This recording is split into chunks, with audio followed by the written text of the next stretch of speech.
Siema, witam w moim pierwszym let's playu, więc żeby nie przedłużać zaczynam od razu. Single player, nowa kampania, Red Alert 2, Rosja na hardzie. A co tam? Dobra, zaczynamy. Pierwsze filmiki omijam, ale to będę o tym mówił zaraz. Więc tak, sprawy organizacyjne. Po pierwsze, dlaczego założyłem nowy kanał? Oczywiście na wstępie uspokajam, kanał Resort 666 to mój główny kanał. Tam się nic nie zmieni, cały czas będę wypuszczał filmiki, wszystko będzie po staremu. Po prostu ten nowy kanał Resort Gracz jest to projekt poboczny, taki eksperyment. Po prostu chcę zobaczyć, jak to jest nagrywać let's playe, nigdy tego nie robiłem. W sumie nigdy też nie byłem fanem let's playów, dlatego chcę po prostu spróbować, zobaczyć. Aha, może mi się to znudzi za parę dni i w ogóle usunę kanał i wiecie, będzie po prostu trzeba zapomnieć o sprawie. Więc różnie może być. Zobaczymy, jak to będzie. A póki co gram w Red Alert 2, ale będę robił let's play nie tylko z tej gry. Będę robił równocześnie kilka gier, żeby nie było zbyt monotematycznie. Dzisiaj postaram się dodać jeszcze jeden odcinek, ale nie wiem, czy zdążę, ale chciałbym zdążyć. I będzie to gra z Soniciem. Taki właśnie specjalnie dla moich widzów, którzy po prostu lubią gry z Soniciem, lubią tą postać. A wiem, że jest parę takich osób, także taki po prostu ukłon w ich stronę. Ale będzie to gra, wybrałem już tą grę, będzie to bardzo stara część Sonika, ale taka, z której let's playa nie robił jeszcze Sonic Wariat, dlatego też, znaczy chyba nie robił, wydaje mi się, że nie robił, z tego co tam przeglądałem, żeby po prostu się nie powtarzać i nie robić tego samego, co już on zrobił. I właśnie mówię, chciałbym to nagrać dzisiaj. Mam tą grę w oryginale na Segę, ale jako, że nie mam możliwości nagrywania w dobrej jakości po prostu gameplayów z konsol, no to będę grał na emulatorze. Dobra, to tyle. Także już ostatni raz powtórzę, jest to eksperyment, nie wiem co z tego wyjdzie, nie wiem czy ten kanał nie zniknie wkrótce, to się okaże. Póki co będzie to kanał tylko i wyłącznie z let's playami i dlatego właśnie on powstał, żebym nie zaśmiecał swojego głównego kanału, bo mój główny kanał, wiadomo, jest przeznaczony do prezentacji konsol i gier, a nie do let's playów. I to tyle w tym temacie. Druga sprawa, jak widzicie, już od początku mam tło. Tło jest to wynik mojej kooperacji z Empikiem, czyli z Empiratorem Shenlongiem. On zrobił dla mnie tło, które tam trochę się różniło od mojej koncepcji, więc trochę rzeczy z niego usunąłem, ale generalnie to czarne tło, ta niebieska planeta z prawej strony i ten napis Resort Gracz to jest autorstwa z właśnie Empika, a te wszystkie postaci z gier wklejone na tle to już ja dodałem, więc jest to nasza kooperacja. No, to tyle odnośnie tła. I dalej. Oczywiście pozdrawiam wszystkich znajomych let's playerów, Sonika Wariata, innych Soników, Sonika 9.1, Sonika Explosivo i tak dalej. Więc ja też spróbuję swoich sił z jednym tylko Sonikiem. Od razu tu zaznaczam, że... Bo to oczywiście nie powinien być długi let's play, wiadomo, te gry nie są długie. Ale myślę, znaczy na pewno, raczej na pewno, jeśli zrobię już let's play z tego Sonika, co zamierzam, to już później nie będę robił żadnego innego, także to tylko tak na początek, tak tytułem wstępu. No. I tutaj już kończę pierwszą misję, co już w moim gameplayu numer 1 na moim głównym kanale był, dlatego tutaj się nie chciałem rozgadywać o grze, bo już to widzieliście. Więc sprawy organizacyjne chyba mamy już z głowy. Wiecie, nie ma się tu co doszukiwać ideologii. 4 minuty, no. Dobra, druga misja. Kolejny filmik. Właśnie, dlaczego olewam filmiki? Filmiki, no, są nawet fajne, ale na ogół to jest tylko gadanina gdzieś w biurze, przyjmowanie rozkazów, więc nie chcę po prostu przedłużać. Wiadomo, to jest strategia. To i tak sam w sobie gameplay jest długi. Zdaję sobie sprawę, że z serii, które planuję, a na dzień dzisiejszy planuję 3 serie. Znaczy dzisiaj chciałbym wypuścić pierwsze odcinki 2, a trzecią to nie dzisiaj, bo już nie zdążę. Ale po prostu zdaję sobie sprawę, że z tych serii, które planuję, ta będzie dla widza pewnie najmniej atrakcyjna, no bo to jest gra strategiczna, nie każdy lubi strategię, a nawet jeśli ktoś lubi grać w strategię, to niekoniecznie musi lubić je oglądać, jak ktoś gra, bo jednak to wiadomo, gry są mało dynamiczne. No może na multiplayer to jest ciekawie, bo tam się naprawdę dużo dzieje. Gram na multi w tą grę, o czym zaraz wspomnę. I tam jest dynamicznie i nie można się nudzić. No ale wiadomo, na singlu no to są już zaskryptowane levele, utarte schematy, także...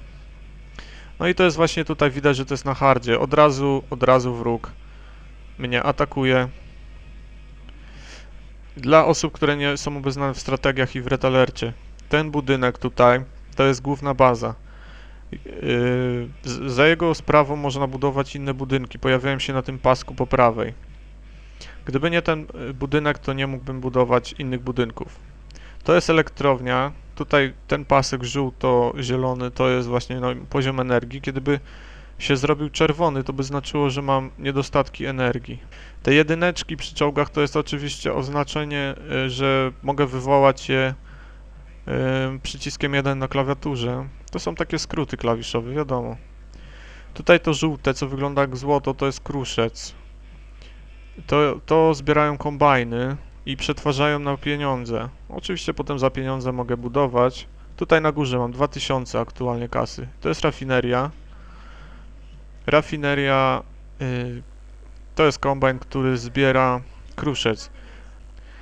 To są baraki, z których się rekrutuje żołnierzy. I tak, kombajn w wersji rosyjskiej ma działko, którym strzela, ale nie posiada, posiada działko i to wszystko.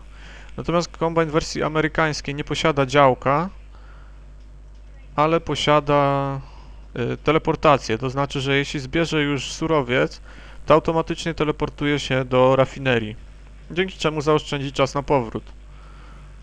Także oba mają swoje wady i zalety. To jest inżynier i nim właśnie przejmę rafinerię taką olejową, która będzie mi dostarczać trochę kasiorki.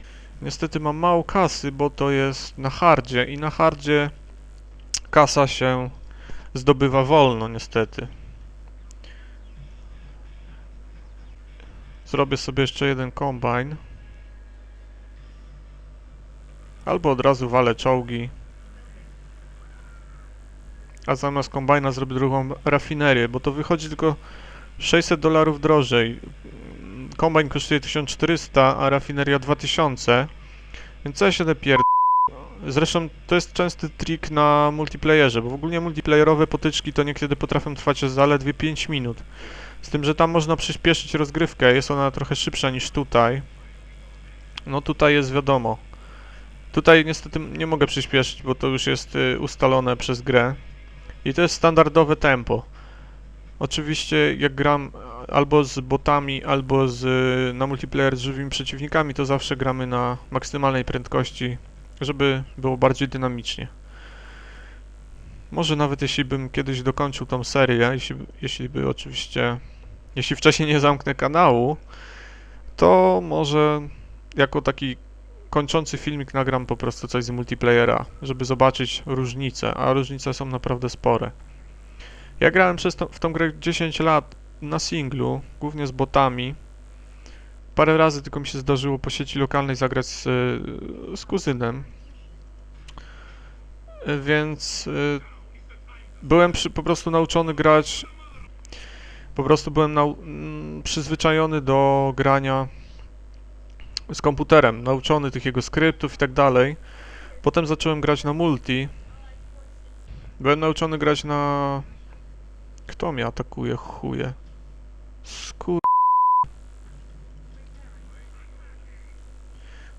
Get him, Będzie mi główną bazę Zdjąć,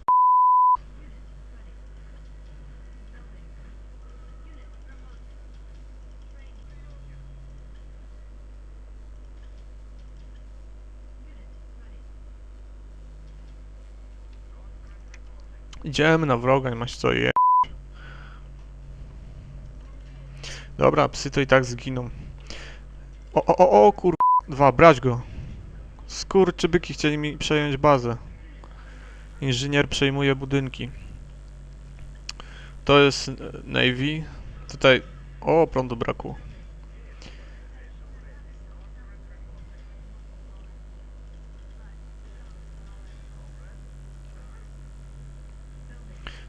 Czołg z tyłu. Zawsze wysyłam ludzi przodem. Bo ludzie idą po prostu przodem i osłaniają czołgi. Przyjmują na siebie atak, a czołgi stoją za nimi i atakują w bezpiecznej odległości. Och, dużo czołgów.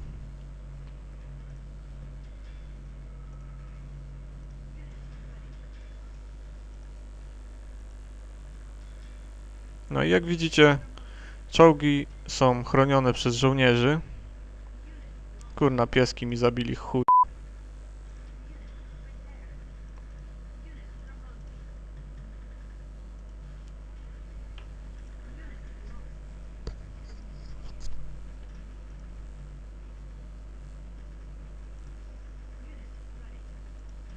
Odwrót, fall back.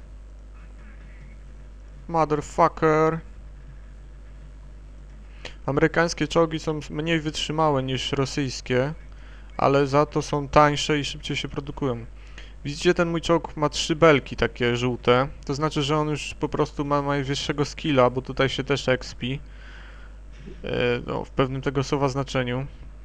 I jak widzicie, on wali już takimi płonącymi pociskami. On ma już teraz mega power, mega pancerz i naprawdę konkretne. I wiecie, mieć takiego na 3. poziomie to już jest konkret, tylko zaraz mi go Ach, kurde. Źle to rozegrałem, za bardzo wjechałem w nich.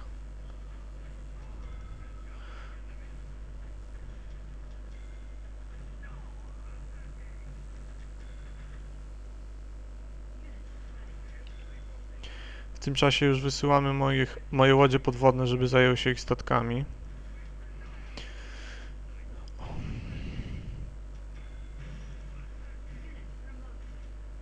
O, już mi awansował na 3. poziom, ale zaraz go zniszczą chyba. Nie wiem, czy to ten. Nie, to nie. O, ten przeżył. Ale te czołgi już mi w zupełności wystarczą, by zrobić tu czystkę. Tu już mi jeden, kurna, inżynierek leci. Przejąć bazę. Zaraz puszczuję go moim szarikiem. Gdzie on jest? Skurek. Bierz go, Reksio. Reksio, bierz go! O, kombajny. Motherfucki, myślicie, że mi uciekniecie za srańce. Kur...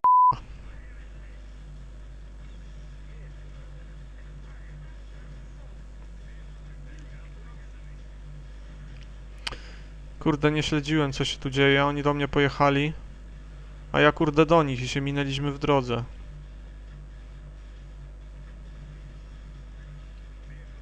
Zaraz ich A, szybciej, faster. We gonna faster. Szybciej,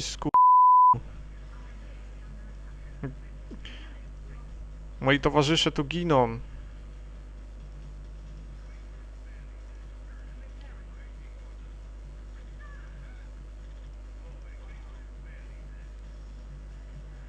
Wygrałem. Także dzięki za uwagę, 2 misje na początek wystarczą. W następnym odcinku widzimy się w misji 3. W misji 3 zaczynamy w takim oto miejscu. Tu jakiś Posłuchajmy jej.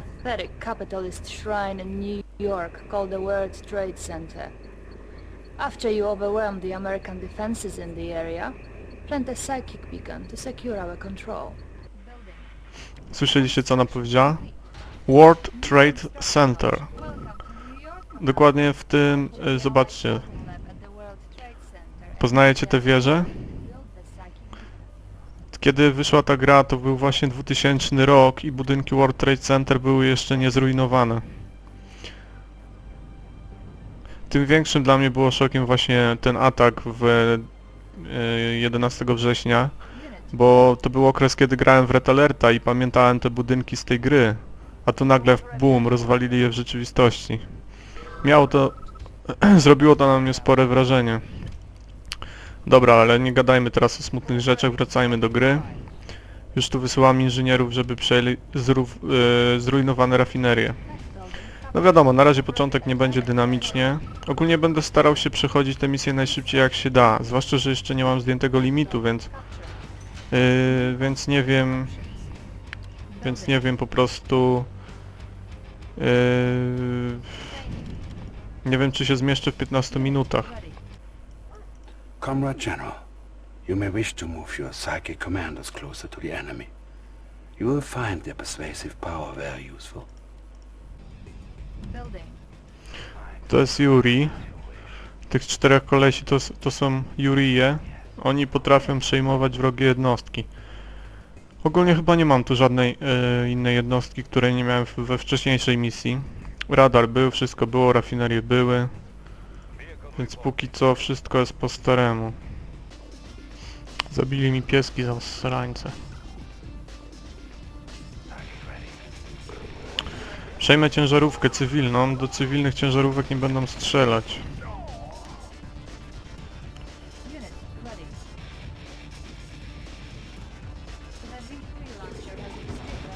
O i właśnie, o, już ich przejąłem.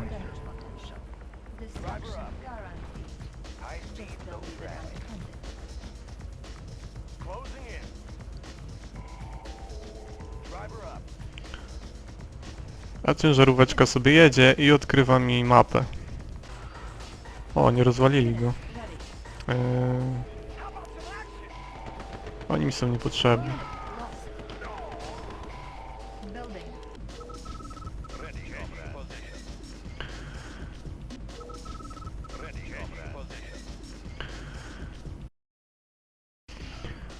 Tutaj właśnie nie wiem jak to wyjdzie. Zobaczę ile mi zajmie czasu ta misja. No bo póki nie mam zdjętego limitu, to niestety nie mogę sobie po prostu pozwolić na nagranie dłuższych filmów niż 15 minut. Więc będę musiał... O.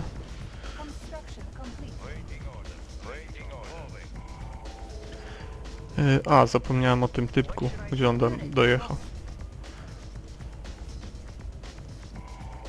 Stawiam dwa warfaktory, żeby mi się szybciej budowały czołgi. To jest już od pierwszej części Command & Conquer taka oszukańcza zasada panowała, że im więcej się ma warfaktorów, tym więcej po prostu, tym szybciej się budują czołgi. I na multiplayer w zasadzie każdy doświadczony bardziej gracz stosuje tą zasadę. Skur...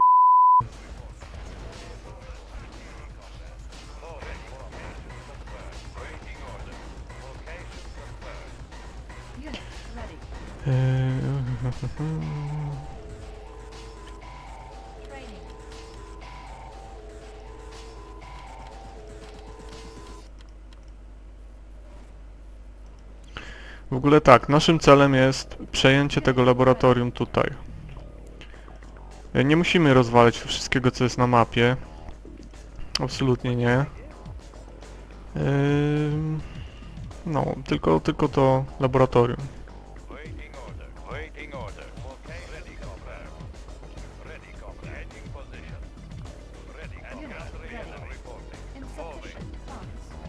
O, kasa mi się skończyła. Raz, dwa, trzy. Będę tak, przewoził w tamto miejsce 3 typków z rakietnicami i... Znaczy, co ja 10 typków z rakietnicami i 5 inżynierów. Inżynierami chcę przejąć kilka budynków, a typki z rakietnicami będą mi... O tych chuj... Będą mi potrzebne.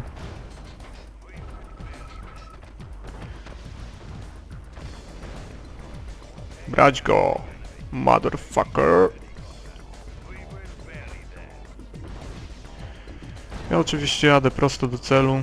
Nie bawię się tutaj w jakieś pierdzieluchy. Przejechać ich.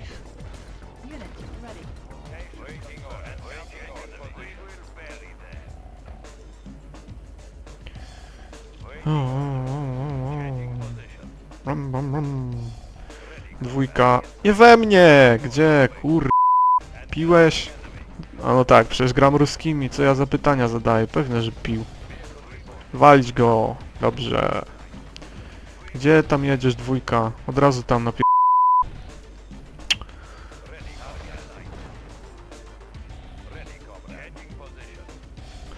tutaj jest taki czołg, na razie oczywiście go nie mogę mieć. Apocalypse Tank. Zajebiście mocny, ma 2 lufy. Pamiętam jak właśnie 12 lat temu pierwszy raz grałem. Wtedy wymyśliłem mojego pierwszego w życiu suchara. Pod tytułem Dlaczego ruski czołg ma 2 lufy? Dlatego, że jedna zawsze nie działa. Suchar okrutny. Ale dobra, mniejsza z tym. Weź ty tu jeszcze odsłoń tą mapę trochę zasrańcu. Co ty sobie wyobrażasz? Myślisz, że błyszczysz? Zaraz im wpierd... się kurde skończy Dzień Dziecka. Chcę to szybko skończyć, szybko, bo jeszcze dzisiaj mam parę spraw do załatwienia.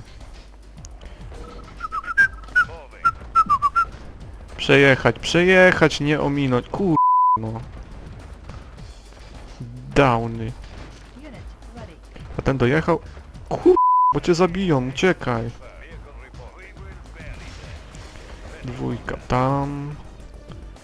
Pang, pang, pang. Przejmuj to. Faster, little slave. Bitch.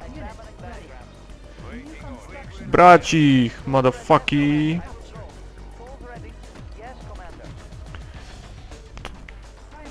Primary building selected. La la la la la. Da da da da da dum dum. Da da da da. Kur... ty chuj. Kurwa. O kurwa, oni strzelają. Nie strzelaj do mnie. Bitch. Przejedź go. Skur... Dobra, trzeba im wyznaczyć ścieżkę, żeby się nie pchali gdzieś na... na samobójstwo. Jedyneczka, ciach. Bardzo ładnie. Motherfucker. Walić go. Wow. Oh yeah. Stać tu. Ty przejmiesz to za srańcu, jak tylko oni przyjadą. Dwójka, walisz tego frędzla. A jeszcze Jurki. Zapomniałem o Jurkach. Mogą się przydać, popaprańcy. Chuj. Jak widzicie, nie pier... się tam, kurde. Nie warto. Wysiadka. Dobrze. Właź tu.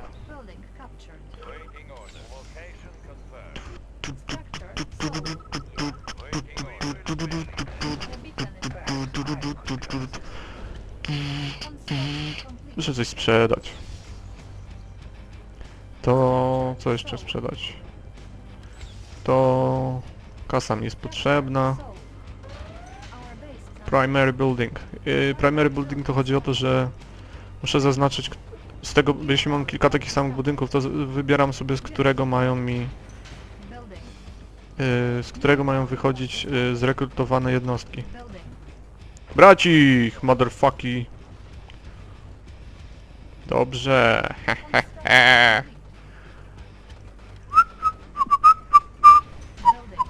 Dwójka, żyjesz?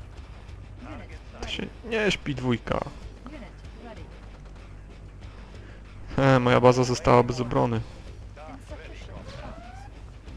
O właśnie, przed tymi rakietowcami mam zamiar bronić...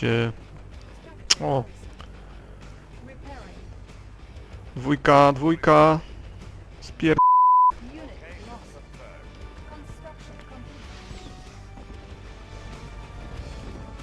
Wow, nie mam kasy.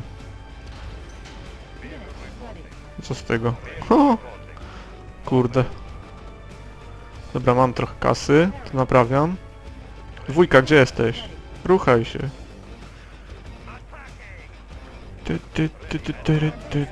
Ty, tylko nie to! O nie! Ty fajfusie bizona! Ty zasrańcu, ty niemyty! Ty frędzlu pognieciony, ty! Strzelajcie do niego, no kurde, człowieku!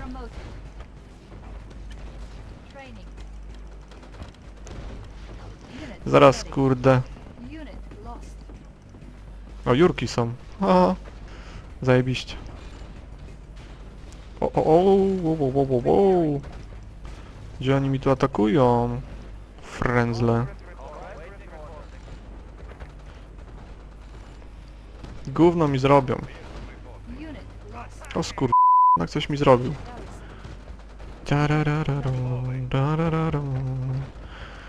Jeszcze jeden byś się zdał. Kielich to za mało. Kur... co ja śpiewam. O, skrzyneczka, przyjmujemy. A, już przejąłem World Trade Center. Terrorysta zasrany.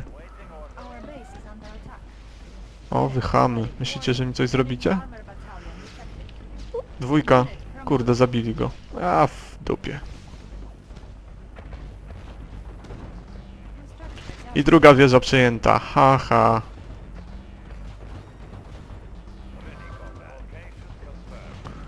Zasrańcy. Fajne będzie, bo tutaj odlicza mi czas jeszcze minuta z kawałkiem. Za tą minutę to wszystko... O kurde. O kurde. O w dupę. Zaraz mi bazę rozpierdzielą. Patrzcie ile ich jedzie. O kurde, ja nie mam przeciwlotniczych.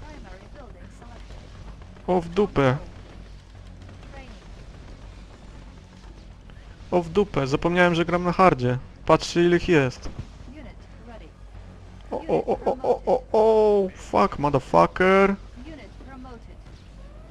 Bitch. Oż ty w dupę pało. Tylko nie moje rafinerie. Coś muszę sprzedać. To.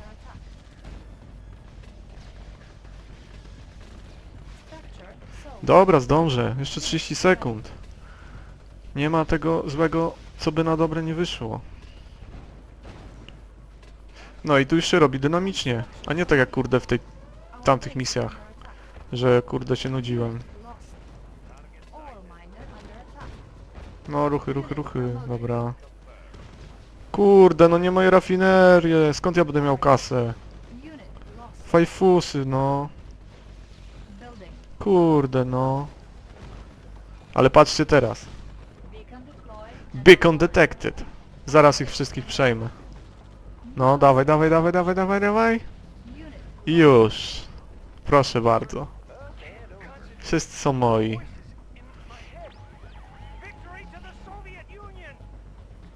Yes. I to takie małe gówno, taka kurde wiertareczka. I misja załatwiona, zobaczymy w jakim czasie.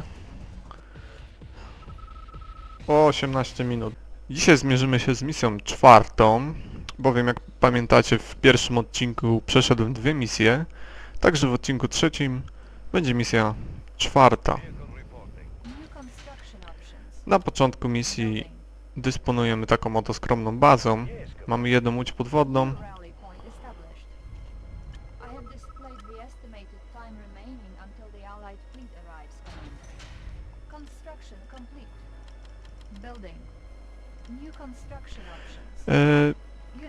I tutaj na dole jak widzicie time until Allied invasion begins, czyli za 9 minut według tego licznika, ale to leci szybciej niż w rzeczywistości, czyli gdzieś tak za jakieś 3 pewnie minuty zacznie się atak aliantów.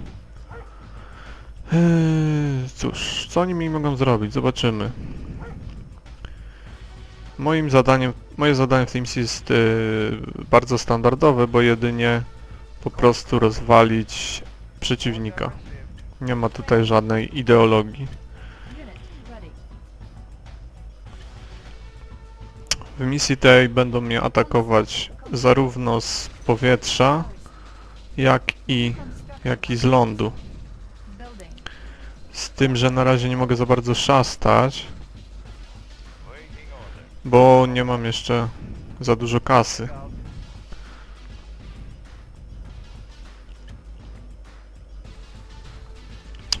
Może w dzisiejszym odcinku przytoczę trochę historii tej gry, bo ogólnie tak.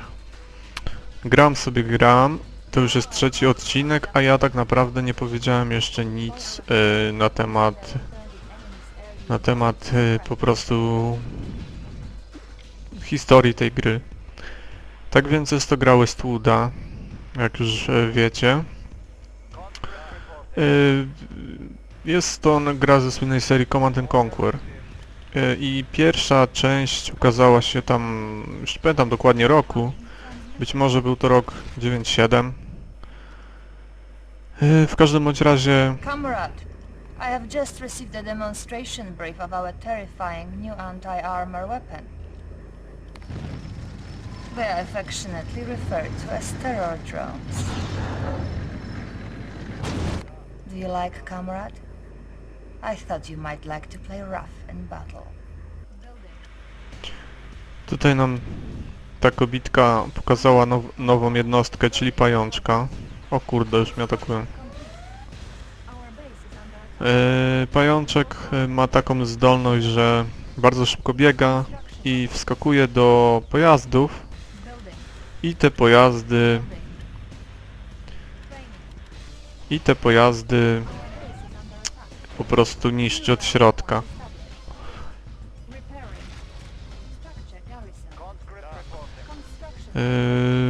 A wracając do historii. Pierwsza część serii to było Command & Conquer. I ta gra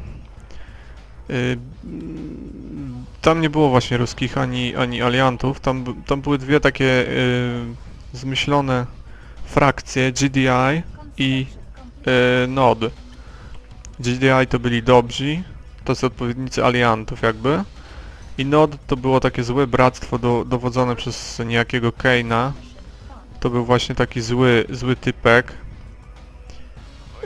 I ten Kane po prostu...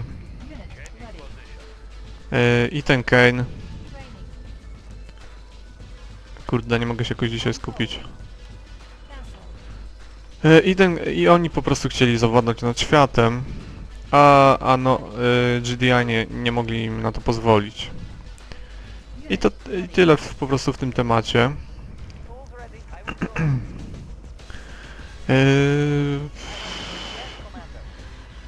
Później ukazał się Red Alert 1, gdzieś tak z rok po ukazaniu się właśnie Command & Conquer, i tam już właśnie była walka między ruskimi a aliantami. Historia była następująca.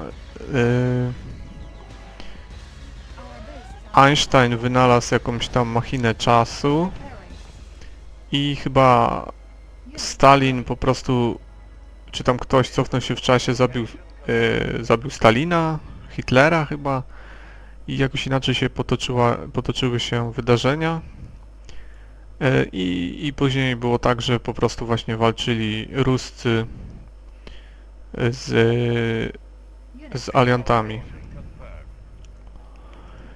I właśnie naszym celem było wcielić się również, tak jak tutaj, albo w aliantów, albo w ruskich no i walczyć, wiadomo. Następnie chyba w 98 czy 9 ukazał się Command & Conquer Command & Conquer Tiberian Sun, i była to gra, znów akcja toczyła się wokół NOD i GDI, i oni tam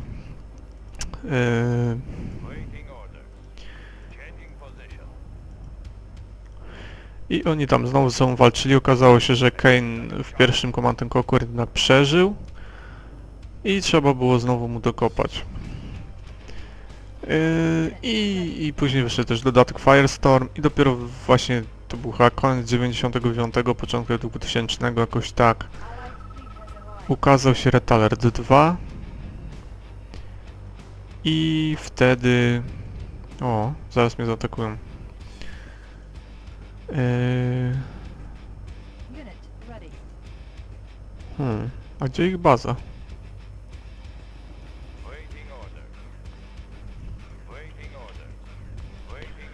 Bo ja tu chciałem tak wycwaniakować, że jak oni się pojawią, zaczną budować tu bazę, to ja bym od razu się za nich zabrał i im dokopał.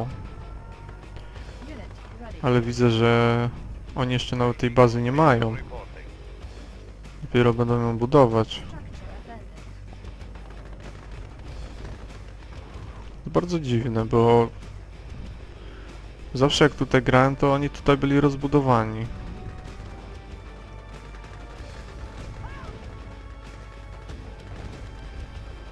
Być może się zaraz tu pojawią. Unit lost. On hold. Cancel. Building.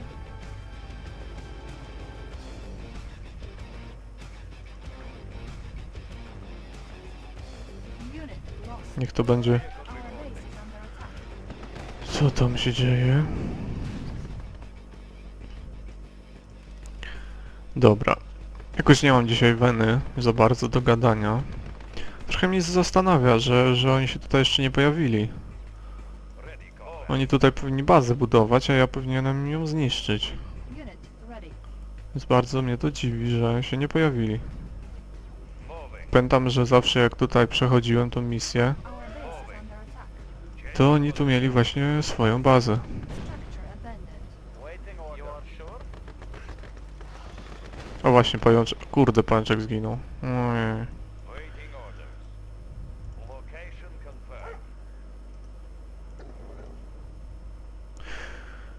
Dobra. Building. Building.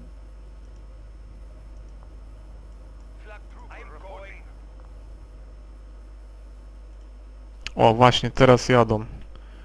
Teraz jadą. Construction complete. Our base is under attack. Unit ready.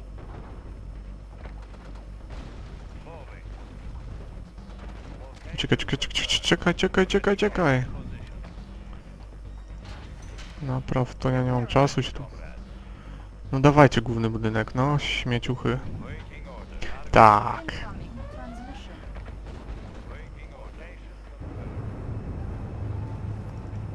Soviet General, we have made our stronghold in your motherland. Prepare for your defeat. Haha. Bitch. Unit lost. Tak to się robi. Hahaha. Nie dałem się zasrańcom nawet rozbudować. Unit A pamiętam jak kiedyś tutaj się czaiłem na nich wielce, że jeszcze im coś zrobią. Tutaj od razu mi i się nie bawiłem. Dobra, to teraz w zasadzie tutaj sprawę mam załatwioną.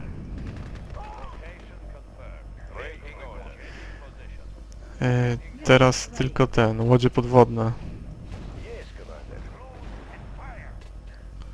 Tylko łodzie podwodne jeszcze nam zostały do... A, tutaj jeszcze jedynka. Jeszcze widać mają transportery, może jeszcze coś będą chcieli zdziałać. unit promoted. To już zaraz ich napierdzielam. Unit Nie wydaje mi się, żeby mieli tu jeszcze raz się rozbudowywać. our base is under attack. Znowu się minęli w drodze, zasrańce. Myślę, że jak tych rozwalę, to powinno być już po wszystkim, bo to tak to... Repairing. Our base is under attack. Dobra, zatopcie go. Unit ready.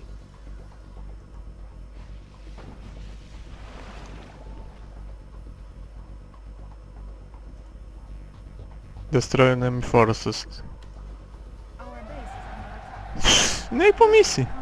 Banał. Nawet nie pozwoliłem mi się rozbudować. Sugerowany czas 25 minut, mój czas 11.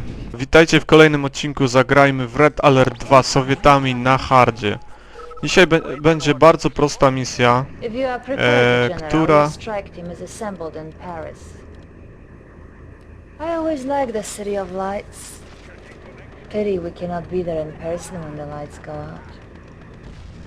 If you are prepared, General, your strike team is assembled in Paris. I always liked the City of Lights. Pity we cannot be there in person when the lights go out. I think you will like this, General. The demolitions expert known as Crazy Ivan is among your forces here.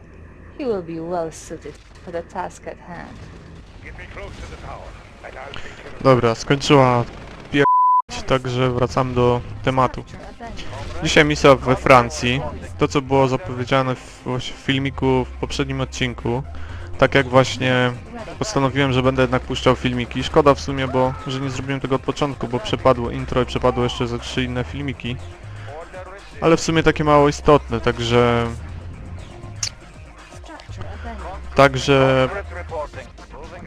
po prostu intro, jak będę grał kampanię Amerykanami, to wtedy puszczę intro, a te 3 filmiki, no to trudno, to nie jest wielka strata. Dobra, wracamy do gry. Misja, jak powiedziałem, bardzo łatwa, w której mamy za zadanie przeprowadzić przynajmniej 3 Tesla Trooperów, czyli to są ci kolesie tu na dole, co stoją przy Tesli, walą prądem. I mamy zadanie przeprowadzić ich pod wieżę Eiffla, która znajduje się tutaj na górze, jeszcze na nieodkrytym terenie. I tą wieżę Eiffla właśnie oni będą zasilać prądem, ale to zresztą zobaczycie, nie będę spoilował.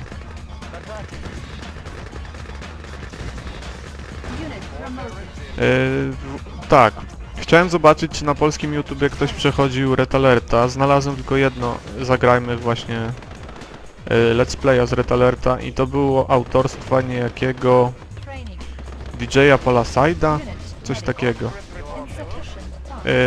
Być może go znacie, bo tam widziałem, że nawet miał sporo widzów, kilka tysięcy chyba. I na jakimś drugim koncie kilkanaście nawet tysięcy, więc może niektórzy z was go znają. I on właśnie robił też zagrajmy z tego, jak tam patrzyłem. Tylko kurde, on grał bardzo cienko.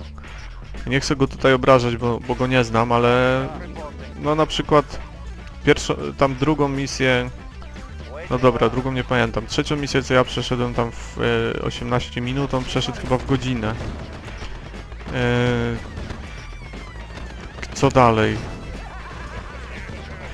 Trzecią misję, tą co grałem, tą co dodałem wczoraj czy przedwczoraj, bardzo prostą. Ja ją przeszedłem w tam 10 minut chyba. On ją przeszedł w minut chyba ze 40, także no bardzo się obijał. Zobaczymy, jak będzie dalej. Tą misję, co teraz gramy, też zerknąłem i on ją też przeszedł w dość słabym czasie. Także no myślę, że moje zagrajmy będzie bardziej pro. Nie no, żartuję.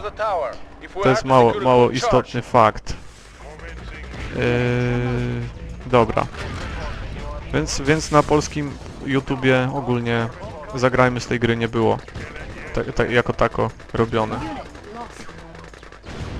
Ogólnie tak, na tej mapie tutaj jest rafineria, którą możecie sobie przejąć, jeśli chcecie mieć więcej kasy, żeby zrobić więcej żołnierzy, ale jak widzicie, nie jest to konieczne, bo ja już sobie poradziłem bez kasy. Teraz wieża Eiffla zmieniła się w wielką Teslę i napierdziela we wszystko. I za chwilę właśnie zniszczy wszystkie wrogie jednostki. O, ma zasięg. Patrzcie na budynek. Też nic z niego nie zostaje. Ma I w zasadzie można powiedzieć, że misja jest skończona. O, jeszcze tych typków trzeba zniszczyć. Ciekawe, czy jak mi zniszczą Teslę, to czy przegram. Lepiej, żeby mi nie zniszczyli. No co jest z wami? Co jest? Bo ja muszę ich rozwalić, kurde, a oni się tu nie garną, żeby do mnie przyjść.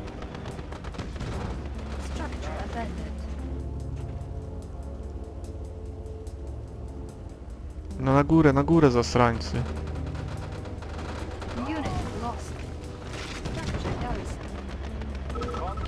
Kurde, tracę czas. Ta misja już powinna się skończyć. Structure abandoned. Na górę. Bo to tak, chodzi tu o to, żeby zniszczyć wszystkie jednostki, a ci popaprańcy, jak widać, kręcą się tu daleko. Ja zostałem z jednym budyneczkiem. Jakby mi zniszczyli tą Teslę, no to bym był w dupie chyba. Tak mi się wydaje. Ale o, właśnie, już idą. Szybciej, szybciej, bo mi się śpieszy. Nie chcę grać, kurczę, jak pierdoła i przechodzić misję nie wiadomo w jakim kiepskim czasie. Szybciej, żołnierzyki, szybciej. Nie no, jeszcze się okopcie. Kurde, no co jest z wami? Ej. No dawaj, dawaj, dawaj, dawaj. No. Fajnie się zawala, patrzcie. Fajna animacja to była. No, dawaj, dawaj, dawaj, dawaj. No, i koniec misji. Dziękuję, dobranoc. Misja była banalnie prosta. No cóż, teraz będzie już tylko gorzej. Znaczy się ciężej, czyli w sumie lepiej, bo na razie gra wygląda na bardzo prosto, pomimo tego, że gram na hardzie. Jakbym grał na easy, to bym jeszcze miał transporter na początku bodajże, jeśli dobrze pamiętam. Ale chyba tak. Sugerowany czas 12, mój czas 7. W sumie słabo, bo wczoraj sobie zagrałem w tą misję, to miałem 5. Ale to właśnie wina tego, że oni nie przyszli. Ci przeciwnicy pod moją wieżę Eiffla. Witajcie w kolejnym odcinku. Zagrajmy w Red Alert 2 na hardzie. Jest to pierwszy odcinek nagrywany po wymianie karty graficznej w moim komputerze. Wcześniej nagrałem, jak już widzieliście, odcinek jeszcze na starej karcie, jednak dodałem go dopiero po wymianie karty graficznej. Ten odcinek natomiast nagrywam już po wymianie. O szczegółach opowiem wam za moment. Na początek sytuacja. Lądujemy tutaj na takiej wyspie, na poduszkowcach. Zadaniem naszym w tej misji jest rozwalić flotę aliantów. To znaczy, nie musimy tutaj niszczyć, w żadnym wypadku nie musimy tutaj niszczyć budynków lądowych, ani jednostek lądowych, jedynie jednostki i budynki wodne. Flotę. Construction complete. Structure garrison. Building. New construction options. Dobra, teraz ogłoszenia. Nie miałem przez kilka dni komputera, co zresztą już New construction wiecie. options. Po prostu wrzucając trzeci odcinek Zagrajmy w Sonika, zgasł mi ekran, po prostu zrobił się czarny i tyle. I nic już nie odbierało. Także musiałem po prostu na ten czas musiałem znieść ze strychu mojego starego grata Pentium 3 500 MHz, a ja w tym czasie po prostu byłem na niego skazany. A tam chodziło tak jak krew z nosa, naprawdę. Internet w ogóle cokolwiek, żeby otworzyć, to harczał, myślał parę minut, ledwo to wszystko działało. No ale co było zrobić? Musiałem się po prostu upewnić, co jest zepsute. Od razu podejrzewałem, że to karta graficzna, aczkolwiek chciałem być pewien, na New 100%. construction options. Building. Chciałem się upewnić, że to karta, no i faktycznie była to karta graficzna, która... Gdzie ty jedziesz? Chyba cię Tutaj masz jechać. Co za debil. Była to karta, ponieważ ułożyłem kartę od innego komputera, no i wszystko pięknie działało, więc nie pozostało mi wtedy nic innego jak wymienić kartę. Jako że mój komputer jest starszego typu, bo jeszcze z procesorem jednordzeniowym, no to kartę kupiłem na Allegro za 50 zł.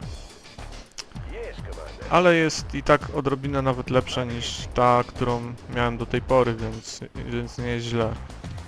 No i komputer teraz działa, mogę dalej nagrywać. Nowy odcinek Game Resort pojawi się w sobotę, bo był już nagrany właśnie przed awarią. Z tym, że nie zdążyłem go... Gdzie moje pieski? A są. Z tym, że nie zdążyłem go zmontować, więc zmontuję go dopiero na weekend.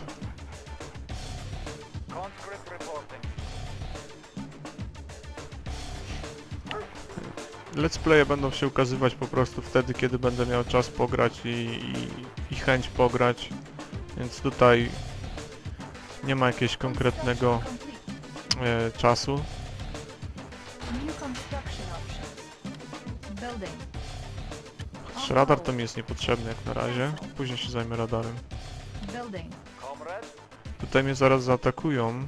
Na poduszkowcu przypłyną, więc ja chcę ich szybko rozwalić. Dobra, powiedziałem o awarii, wszystko chyba powiedziałem. Co jeszcze? O kurde, tu idą. To chyba sobie z nimi poradzą.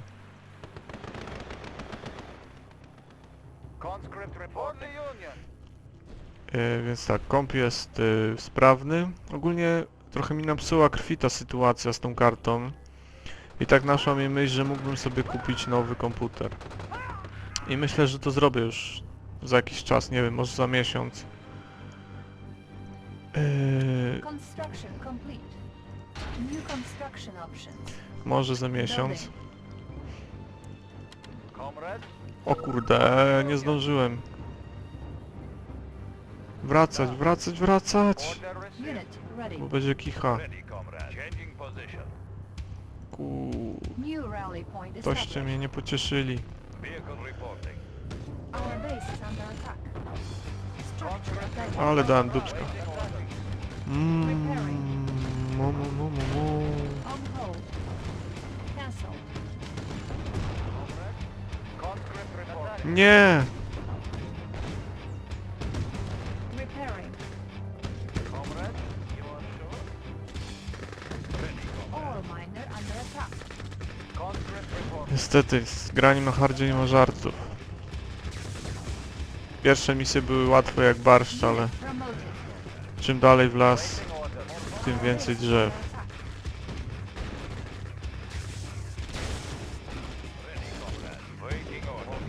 Brać go, no na co wy stoicie? Repairing. Dobra. W dupę. Unit. Dobra, wracając do tematu. Także może sobie sprawię nowego kompa. Ale to jeszcze nic pewnego. To znaczy, no myślę, że to jest wielce prawdopodobne. Tylko jeszcze nie wiem, kiedy to nastąpi. W zasadzie, Rally point established. jakbym bardzo chciał, to mógłbym zrobić to już teraz, ale jeszcze nie ma jakiegoś ciśnienia. Więc może za miesiąc, może za 2. Zobaczymy. Ready. No i wtedy oczywiście, jakbym już kupił nowego kompa, to bym sobie też pogrywał w nowsze gry. To znaczy nie tylko w nowsze, oczywiście retro dalej by było, ale byłbym chyba głupi, gdybym miał nowy komputer i nie chciał wypróbować jego mocy. Dlatego oczywiście jak najbardziej Building. nowe gry też by się pojawiły. No i to myślę, że też by było atrakcyjne, bo nie każdy chce oglądać retro, Unit. a tu bym pograł w jakieś inne fajne, nowsze tytuły, no, tak jak na przykład w Wiedźmina 2, czy w Crysis 2, Construction complete. czy może na przykład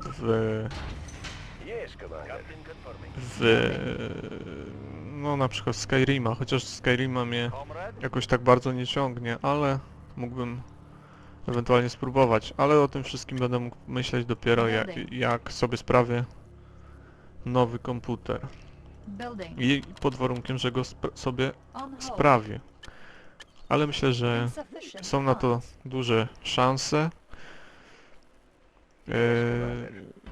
Myślę, że mój budżet też na to pozwoli, więc to wszystko będzie zależało od moich chęci.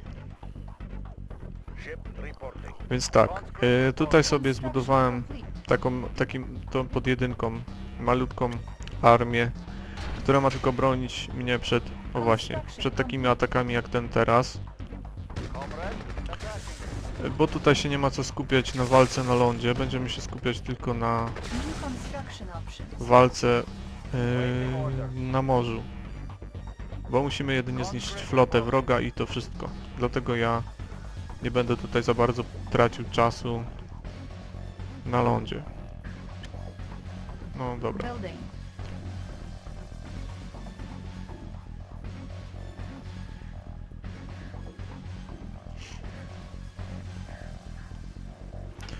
Póki co jest tylko Sonic i Red Alert. Na razie... No chciałem robić serię sam, ale już o tym mówiłem, że pojawił się problem i jakoś nie mam pomysłu na kolejną grę. Ja nie chcę się zmuszać, bo to by było... Jakbym miał grać nie z przyjemności, tylko po prostu z musu, to by nie było tej frajdy. Dlatego póki co... O, już są. Dlatego póki co będę robił tylko te dwie gry. Reinforcements have arrived.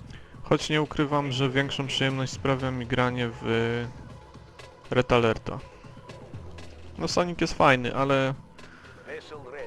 ale w sumie no gram w niego też mi się dobrze gra, ale bez szału. Natomiast Red Alert to jest gra, która mi się nie nudzi. Tutaj dostałem małe wsparcie, 3 stateczki takie właśnie, jak widzicie. Weźmy je pod 4. I takie tylko właśnie płyną, będą pod 3 i te będą pod 2. Te stateczki mają działka przeciwlotnicze, ale mogą też atakować obiekty naziemne.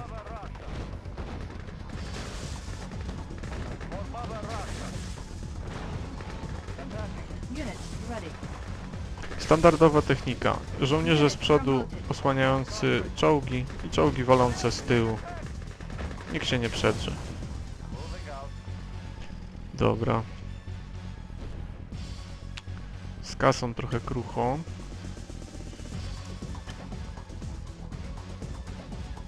Training. Coś na to zaradzimy. New rally point established.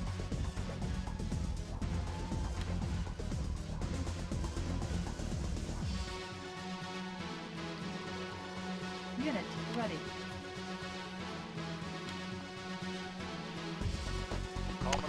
Jeden poduszkowiec wyśle w lewy kraniec. Jest tam lotnisko do przyjęcia, chociaż to akurat nie ma dla mnie żadnego znaczenia. Nie będą mi potrzebne jednostki naziemne. Większe znaczenie ma dla mnie to, że po prostu są tam skrzyneczki, w których można znaleźć kasę. Nie. Więc wysyłam tam, bo mam cienko z kasą w tej chwili. Teraz muszę zaczekać na atak floty koreańskiej, która przybędzie już za kilka sekund. W tym czasie ja się jeszcze dozbroję trochę. On hold. Cancelled. Waiting order. Incoming transmission. No kurde. Filmik mi włączą i nie mogę wyjść Comrade mapę. General, I detect Republic of Korea reinforcements en route. If they reach Pearl Harbor, it will be very difficult to overpower the Allied fleets. Skończyłaś? No. Captain confirming. Insufficient funds. Nie wsiedli? W dupie z nimi. Comrade? Waiting order. Się nie będę prosił. Dobra, o tutaj płynie taka Unit lost. spora flota, Unit ready. ale zasadniczo nie ma się czego bać. Oni popłyną sobie tutaj tak i potem dopiero zawrócą, żeby mnie rozwalić. O kurde. Toście se przegięli zasrańcy. Unit lost. Toście teraz przesadzili. Motherfucki. Vehicle reporting. Attacking! Location confirmed. Unit ready. Changing position. New rally Te point kundle established. głupie zamiast tam stać. Training. Dobra, mniejsza z tym. Unit ready. Yes, Commander. Vessel Dwójeczka, ready. Yes, Commander. Vessel trójeczka. ready. I Ship dobra, reporting. szykujemy się do odwetu. Znaczy się do obrony. Yes, Commander. Navigating. Vessel ready. Engines engaged. Engines engaged. Jak zwykle kasy nie ma. Ech tam, kurde. Niestety granie na hardzie Unit ready. nie rozpieszcza. Conscript reporting. Waiting order. Moving. Waiting order. Changing position. Waiting order. Changing position. Conscript reporting. Tutaj straciłem Order tych received. dwóch kolesi od Tesli. O. No, na szczęście za mną nie pojechali. To znaczy, nawet jakby go rozwalili, to by nie była wielka strata. W sumie mogłem tu ulokować jeszcze paru żołnierzy. Ale nie mam kasy. On hold. Cancelled. Unit ready. Conscript reporting. Waiting orders. Moving out. Mogą się tu przydać. Jeśli tu statki podpłyną pod brzeg, to oni z budynku będą mnie ostrzeliwać. Vessel ready. Yes, Commander. Yes, Commander. I dobra, przyjmujemy pierwszy atak. A w międzyczasie sami się szykujemy do Yes, Commander. Vessel ready. do natarcia. Navigating. Structure garrison. Training. Building. Unit ready. Waiting order. Moving out.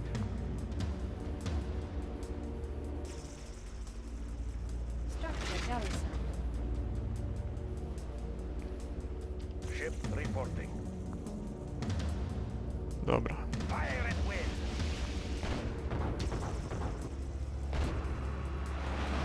Target sighted. Ship report. Fire at will. Vessel ready. No nie, no to jest chamstwo, żeby tak mnie omijać. Dobra. Vessel ready. Confirming. Our base is under attack. Ready, comrade. Unit ready. Waiting order. Waiting order. Vessel target sighted. Repairing. Vessel ready. Close and fire. Unit promoted. Vessel ready. Fire at will. Yes, Commander. Structure garrison. Dobra, resztą się zajmą ci kolesie tutaj. Waiting orders. Order received. For home country. Repairing. Waiting order. Unit ready. Ważniejsi są tamci, o. Vessel ready. Confirming. Lotniskowce mają większy zasięg, znaczy się ich Vessel ready. samolociki. Fire at will. Tylko, że ja mam tutaj stateczki z działami przeciwlotniczymi, więc gówno mi zrobią. Vessel ready. Target sighted. Vessel ready. Course set. Yes, Commander. Close and fire. A ten stateczek to jest Chrysler, on tylko strzela w górę, rozwala samoloty i te sprawy. W ogóle nie potrafi atakować na lądzie, znaczy pojazdów nawodnych, ani lądowych. Słowem strzela tylko do góry. Więc jest to szajs. Ty, co mnie strzelasz do łodzi podwodnej, co? Zatopcie go! Ship reporting. Yes, Commander. Tools ready. Moving. Conscript reporting. Jeszcze parę skrzynek powinno być. Vessel ready. Navigating. Ship reporting.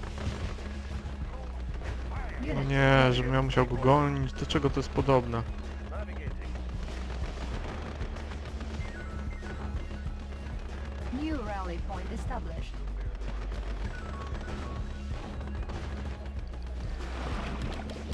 O, chyba znaleźli skrzyneczkę, bo widzę, że mi kasy przybyło. Tech building captured. O, jest, jest. Incoming Skrzyneczka. ammunition. Conscript reporting. Jest, kasiora. Brilliant move, comrade. With Kauai Airport in our hands, we can send paratroopers anywhere you desire. Building. Wkurza mnie jej akcent. Building. Vessel ready. Comrade, da. I tak tu zaraz mi zaatakują czołgami. Moving out. Order received. Vessel ready. Construction Vessel complete. ready. Vessel ready. Course yes, navigating. W sumie to jest strata czasu, ale Course set. Construction warto tu przyjechać po kasę. cannot deploy here. Unit ready.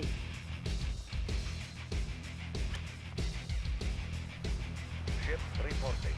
Ship reporting. Yes, Commander. Course set. Ship reporting. Engines engaged. Set. Conscript reporting. Union. Building. A, zapomniałem jeszcze jedno. Tego to... Nie buduj tego. Castle. Właśnie trójka jest szybka i to może być mylące, znaczy te stateczki, bo one popłyną sobie w pierwsze Complete. Yes, Commander. i wpieprzą się akurat na jednostki wroga. A one są kijowe w bezpośrednim starciu. One są dobre jedynie... Engines engaged. O. Back. Course vessel ready. Unit ready. Ship reporting. Ja tu kurde cwaniaka zgrywam. Vessel ready. Yes, Commander. Yes, Commander. Vessel ready. Formation confirmed. Building.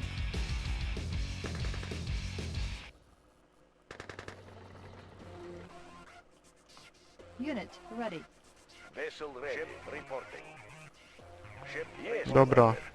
Ship reporting. jeszcze raz. Construction Yes, complete. Commander. Building. Our base is under attack. Jak mówię, nie trzeba się tutaj na tym skupiać, Unit bo to promoted. nie jest nam do niczego potrzebne w tej misji. Tutaj walimy tylko z morza. Construction complete. Unit ready. New rally point established. Vessel ready. Ready, Commander. Vessel ready. And fire. Vessel ready. Unit lost. Vessel ready. And fire. Repairing. Unit promoted. Vessel ready. Yes, Commander. Vessel ready. Ship Unit report ready. engaged. Dobra, przystępujemy do ataku, bo szkoda czasu. I tak, jedynka tutaj niech czuwa. Nie ma sensu tu budować więcej jednostek lądowych, szkoda kasy. Ready. Select target. Oczywiście jeśli bym kupił nowego kompa, to nie przestałbym nagrywać tych starych let's playów. Dalej bym nagrywał Red Alerta, bo sprawia mi to przyjemność. Myślę, że wtedy również by chodziło płynniej, bo oczywiście sama gra jest stara i chodzi mi płynnie. Vessel ready. Vessel ready. No ale jak się włączy program do nagrywania, no to wiecie jak to jest. Jak się nie ma mocnego kompa.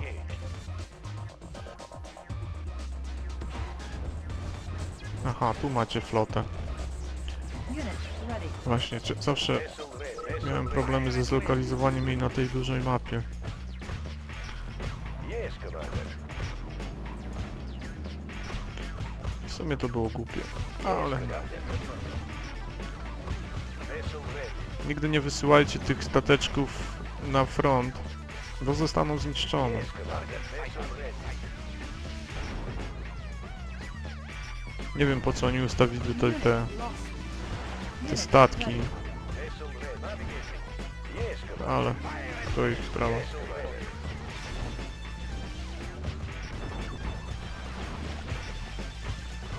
And fire. Yes, Commander. Yes, Commander. Dobra, jedziemy dalej. Tu będzie wieżyczka pryzmatyczna. Unit lost. Jest. Ship ready. Trójka, schowajcie się. Dwójka, możecie płynąć. Vessel ready. Unit ready. Yes, Commander. Yes, Commander. Czwórka, walić. Vessel ready. Yes, Commander. Tu jeszcze będzie druga wieżyczka, jest. Target sighted. Ship reporting. Tam jest jeszcze jedna. Trójka. Vessel ready. Engaged. No szybciej, czwóreczka, szybciej, maluchy. Ship reporting. Dobra, będę atakował od tej strony. O. Dobra, nie ma już odwrotu. Unit ready. Trójka, ruchy. Vessel ready. Unit lost. Ship reporting. Ship reporting. Szybciej, bo mnie zniszczą. Vessel ready. ready. Vessel ready. Course set. Czwórka, no co ty tam tak długo robisz? Yes, Commander. Tu płynąć i siedzieć tam. Poza zasięg, poza zasięg. Vessel ready. Dobra, walić go. Ready.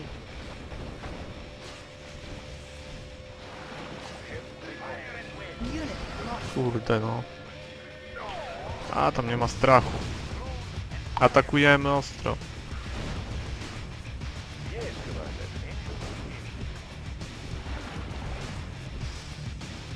Target sighted. Yes, Commander.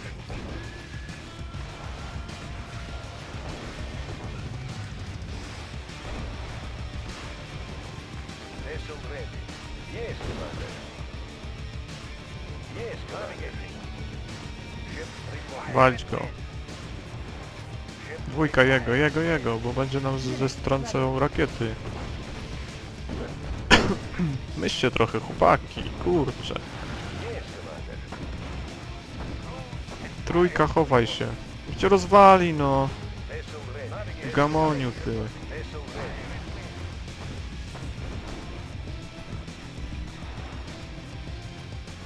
Yes, Commander.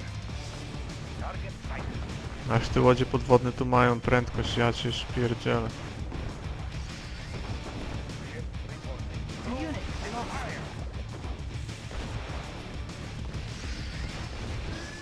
Ship reporting set.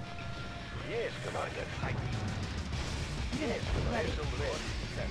Yes, Commander. Dobra. Yes, Commander. Reinforcements ready. Select target. Vessel ready. Target sighted. Yes, Commander. Engines engaged. Patrzcie, ile tu mają budynków. Mógłbym stracić kupę czasu na niszczenie tego, tylko po co? Unit lost. Yes, Commander. Mocniej. Ship reporting. And fire. Ship reporting. Target sighted.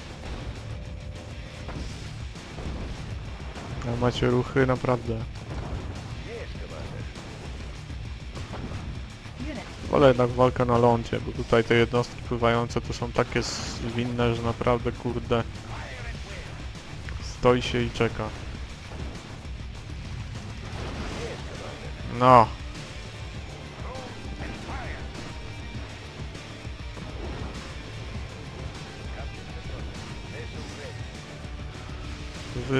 Wy, zasrańce. Brać go.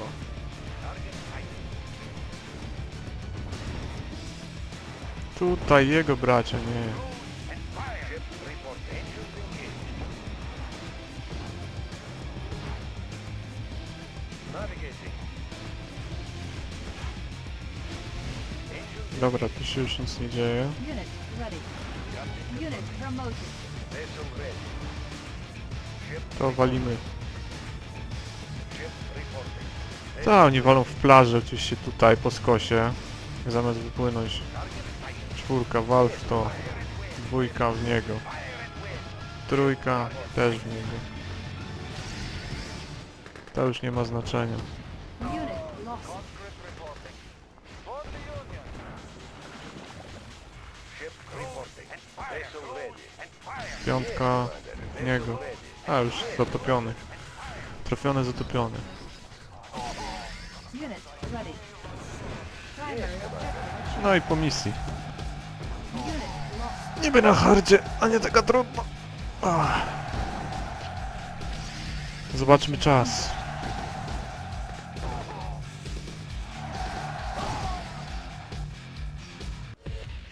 Sugerowany czas 30 minut, mój czas 29 minut 6 sekund. Zmieściłem się ledwo, ale zmieściłem. Siema, nie mogłem sobie darować tego, że przeszedłem w tak kiepskim czasie tą misję, więc przechodzę ją jeszcze raz. Ale żeby nie zanudzić, to tym razem w ekspresowym tempie. Jak widzicie, przyspieszyłem film najbardziej jak się dało. I tak, jeden poduszkowy z MCV wysłałem na lewą wyspę. Prawym poduszkowcem płynę na tą wyspę z bunkrem. Wsadzam ludzi do bunkra. Wtedy pojawia się skrzynka. Biorę skrzynkę, mam kasę. Drugi poduszkowiec płynie na wysepkę w lewym rogu. W międzyczasie rozwalam tę patrolową łódź, co tutaj pływa. Poduszkowiec zabiera skrzynkę. Tutaj sobie rozwalamy patrole. Wysadzamy MCV, jedziemy, rozkładamy się. Szybko budujemy elektrownię. Stawiamy, budujemy baraki. W baraku zaraz zbudujemy inżyniera, żeby przejąć lotnisko. I tak, wtedy przyszedłem misję w jakieś 29 minut, teraz zmieszczę się zapewne w 15. Nie mogłem sobie darować, jako że jestem maniakiem tej gry, nie mogłem sobie darować, żeby tak kiepsko przejść tą misję. Zobaczycie, jak przejdę ją teraz.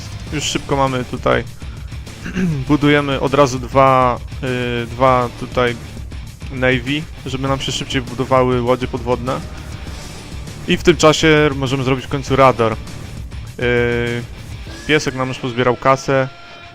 Wszystko jest dobrze.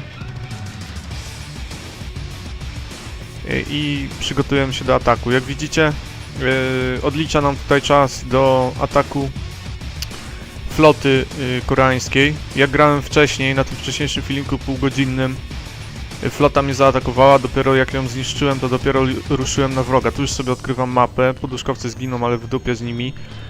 Tam dopiero atakowałem wroga po rozwaleniu koreańskiej floty. Teraz chciałbym zakończyć misję w ogóle, zanim ten licznik dobije do końca, zanim koreańska flota nadpłynie. Tutaj już widzicie, przygotowuję się do ataku. Rozwalam najpierw te krajzery, żeby nie zestrzeliwały mi rakiet. W międzyczasie rozwalam wieżyczki pryzmatyczne. Jedną i drugą. Wpływam już do środka. Nie nadążam z komentarzem, bo wiecie, to jest wszystko przyspieszone. Ale narobiłem sobie kupę łodzi. Nazbierałem mnóstwo kasy ze skrzyneczek. W ogóle War Factory nie trzeba budować, bo nie będziemy żadnych czołgów tutaj robić. Ale ja zbudowałem. I tak, niszczymy kolejną wieżę pryzmatyczną. Pamiętajcie, żeby te stateczki przeciwlotnicze zawsze były za łodziami podwodnymi i osłaniały je od nalotów z lotniskowców. Szybko rozwalamy tutaj co trzeba. Jak widzicie, idzie wszystko sprawnie. O, tutaj już są lotniskowce, które też by mnie później zaatakowały, jeśli bym zwlekał. O, już odbudowali to jedno Navy, zniszczymy je jeszcze raz, żeby się nam nie tworzyły nowe statki. I misja się już kończy, jak widzicie. Rozwalone, rozwalone, rozwalone. Tutaj zaraz i koniec misji. Czas 13 minut z kawałkiem. Jak widzicie, dało się. Musiałem zaspokoić swoje chore ambicje, także dzięki za uwagę i do zobaczenia. Witajcie w kolejnym odcinku Zagramy w Red Alert 2. Nie było już odcinku od jakiegoś czasu, ale dzisiaj będziemy to w końcu nadrabiać. Construction complete. Unit ready. Dzisiaj zmierzymy się z misją... która to jest już misja? Construction complete. Chyba 7. Unit ready. Skoro to 6. filmik, to znaczy, że to misja 7, ponieważ w pierwszym odcinku przeszedłem, jak pamiętamy, 2 misje. Building. W tej misji mamy za zadanie... Conscript ale reporting. to zaraz. Construction Jak coś mi scroll za wolno się przesuwa. complete. O, teraz lepiej. Da. Da. W tej misji mamy za zadanie chronić laboratorium, czyli tego budynku. Construction complete. Musimy go chronić za wszelką cenę. To jest w zasadzie jedyne i główne Low power. zadanie New w tej misji. construction options. Building. Ponieważ tutaj nie walczymy w zasadzie, nie atakujemy nikogo. Construction W ogóle na complete. tej mapie nie ma jednostek wroga. Building. Jest tylko właśnie nasza baza, której musimy bronić. Sources have reported that Allied troops are massive outside their chronosphere. I to A wszystko. squad has just been teleported. Building. Construction complete. I Building. tak, będą wrogowie nas atakować różnymi falami z różnych stron. Construction complete. I tak, tutaj już zabudowuje się, żeby z tej strony nie przychodzili. Oni są tak zaskryptowani, że jak im tu zabuduję murkiem, to nie będą tędy włazić, także będziemy mieli spokój z tej strony. Building. Natomiast będą atakować tutaj, tutaj i tutaj. Construction complete. Także będziemy musieli pilnować Construction complete. tych stron. Building. New construction Ważne jest options. tutaj też budowanie... New rally point A zaraz, established. najpierw The 3... appropriately named Spokój, Apocalypse tank Snajper, is war in cholera. a- It can attack any ground or air targets and be expected to be the last unit. Gdzie jest snajper? Jest. Incoming Ale transmission. kutas.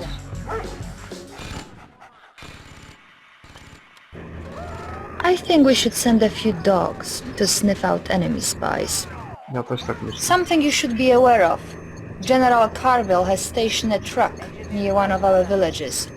He has been broadcasting capitalist propaganda in an attempt to turn our own people against us. No właśnie, miałem Waiting order. Unit rozwalić to gówno. Jak rozwalę ten samochód, to mi się odkryje cała mapa. Będę wtedy wszystko widział. Także jest to building. rzecz warta świeczki. Changing position. Conscript reporting. Construction complete. Building. Oczywiście nie zapomniałem o Red Alercie, już bym dawno go nagrał. Moving. Construction Tylko, że no tak jak mówiłem, miałem problemy, building. ponieważ na starym komputerze został mi ten... o, szpieg. Construction complete. Ponieważ na starym komputerze został mi...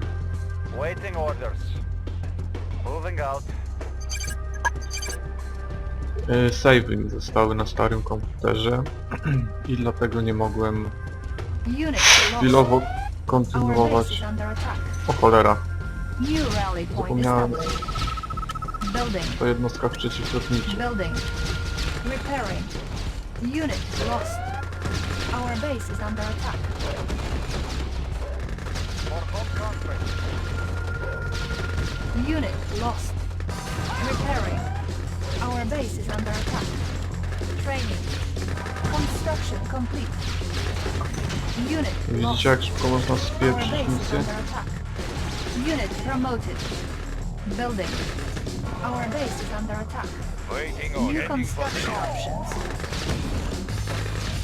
Comrade. Attack. Construction complete. Our base is under attack. Comrade. Dawno nie grałem i już wyszedłem z sprawy. Unit promoted. Our base is under attack. Comrade. Repairing. Już prawie mnie rozwalili, no. New rally point Muszę established. się szybko ogarnąć z tym. Training. Our base is under attack. On hold. Building. Waiting order. Tools ready. Checking design. Engineering Checking design. design. Tools ready. I will go. Checking Tech design. building captured. Vehicle Tech report. building captured. Unit Kurde, jeszcze ready. jednego zabrakło inżyniera.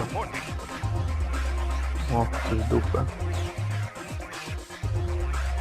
Snajper mi tu przylazł, a ja... i bezczelnie mnie rozwala. Unit ready.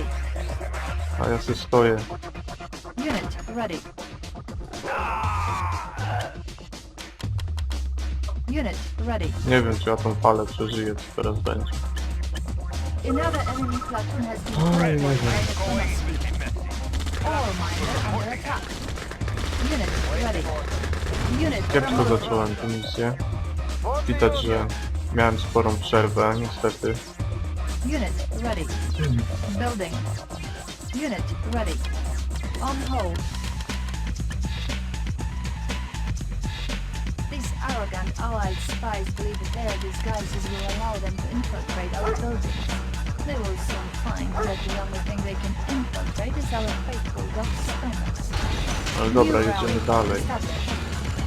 Unit O, Comrade. Union. For Mother Russia. nie przejdę tego, nie dam rady. Unit lost. New rally point established. Unit lost. Cholera, Unit ready. Our base is under attack. bez Unit kitu lost. panowie. Unit ready. Unit lost. Our base is under attack. Nie no, Ore miner under attack. Unit ready. grać frajera. Unit lost. Unit ready. Już po mnie, We'll bury them. już po mnie. Comrade. We will bury them. Ore miner under attack. Pieprzyłem misję, no co ty tu gadasz? Vehicle report.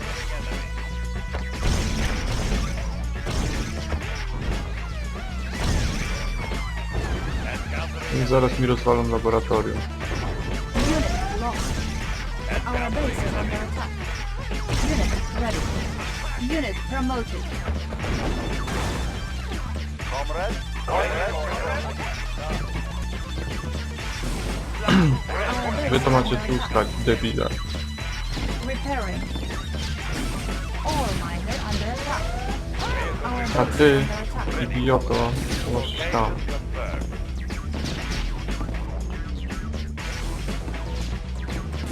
Vehicle reporting. Gdzie ten debilny inżynier? Zabili go. Nie, bolo przewidzenia. Training. Building. Ja nie mogę. Unit ready. Tak źle to ja nigdy nie grałem. Repairing. Unit ready. Vehicle reporting. Zbieraj kasy, no. Ready, comrade. Construction complete. Unit ready. Vehicle reporting. New rally point established. Training. Dobra, będziecie Vehicle tutaj, reporting. a tu będzie New rally point dwójka. established. Unit ready. Conscript Unit reporting. Naprawiać. Nie mam czasu budować nowy. Unit ready. Repairing.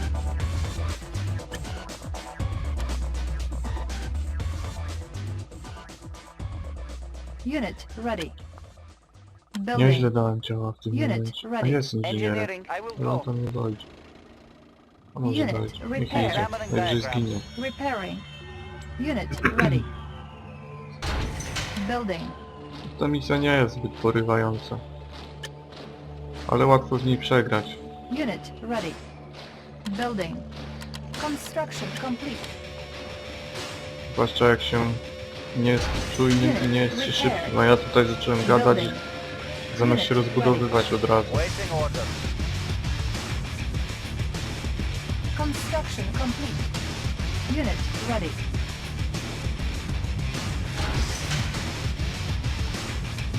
Moment. Nie.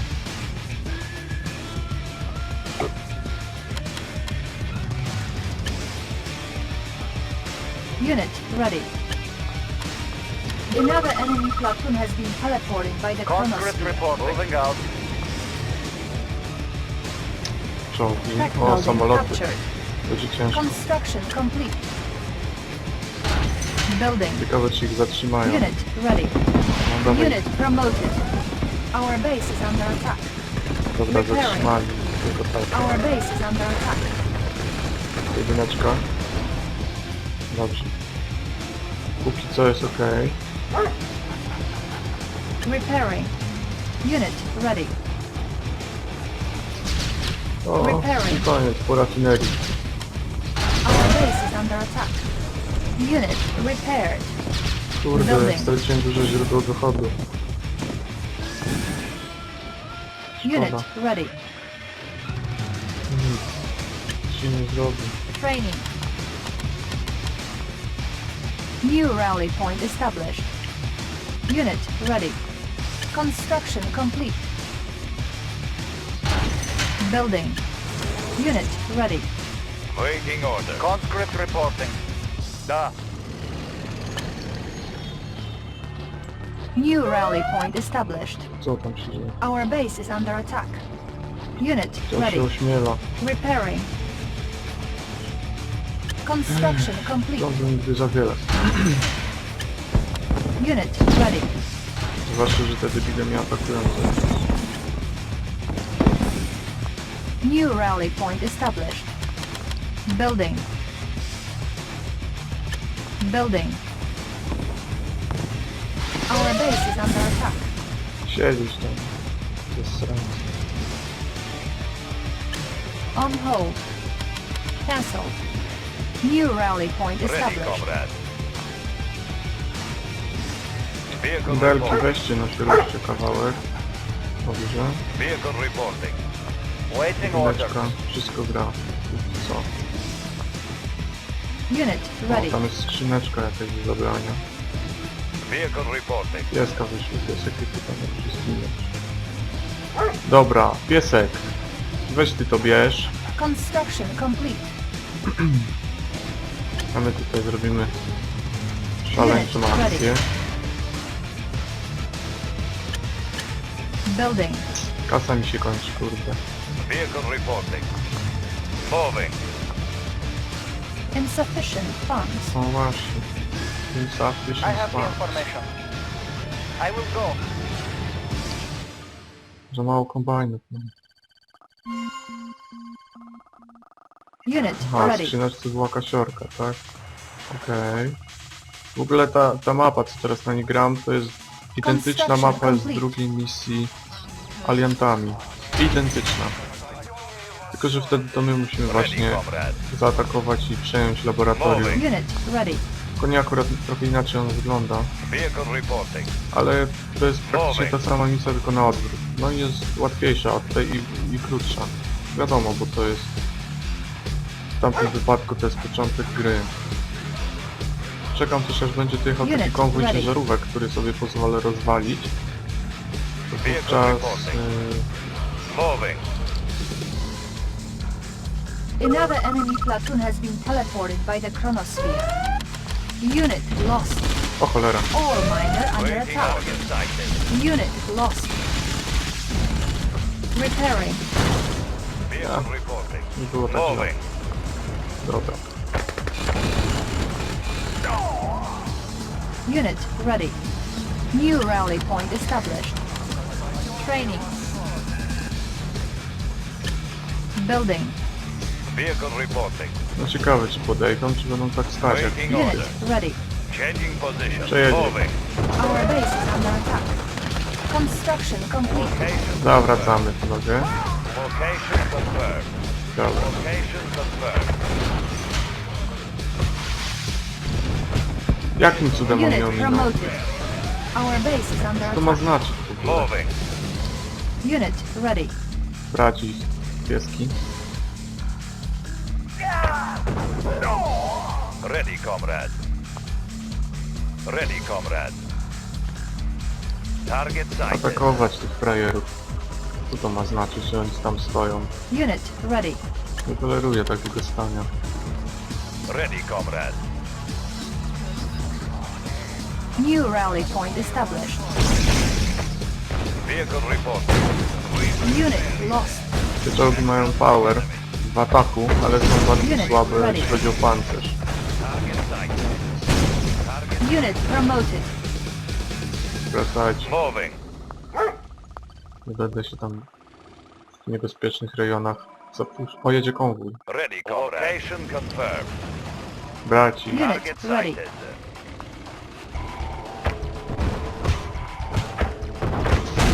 Attacking! Kasiora moja. We will bury them. Location confirmed. Unit promoted. Changing position. Unit Changing speed position. upgraded. Comrade, Dziękuję. Unit ready. waiting order. Vehicle reporting. Vehicle reporting. Wszystkie. Nie, nie wszystkie. Location confirmed. Repairing. Unit ready. New rally point established. Unit repaired. Vehicle reporting. Repairing. Ready, comrade. Jeszcze Location naprawiają. confirmed. Repairing. Co dalej? Unit ready. Waiting order. Repairing. Unit repaired. Waiting order. Unit Vehicle reporting. repaired. Vehicle Repairing. reporting. A, tam dwójki nie będę naprawiał, nie chcę już. Unit ready. Repairing.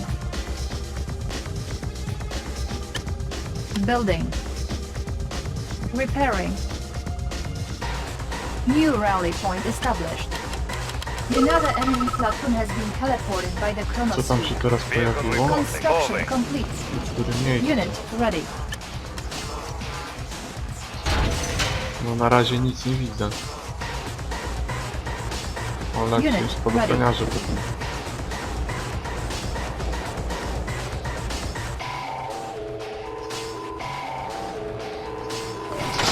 Unit ready. Takie co... Our base is under attack. Vehicle reporting. Location confirmed. Repairing. Unit ready. Unit lost.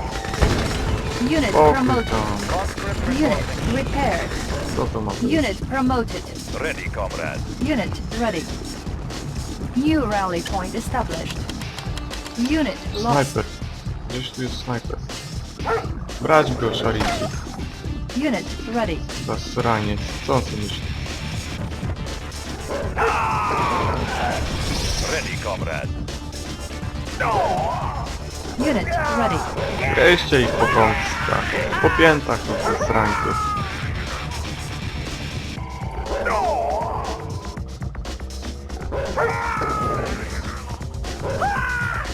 Dobre pieseczki. Unit Nie będzie mi ready. się tu hołota Our panować. base is under attack. Our base is under attack. Dajemy radę.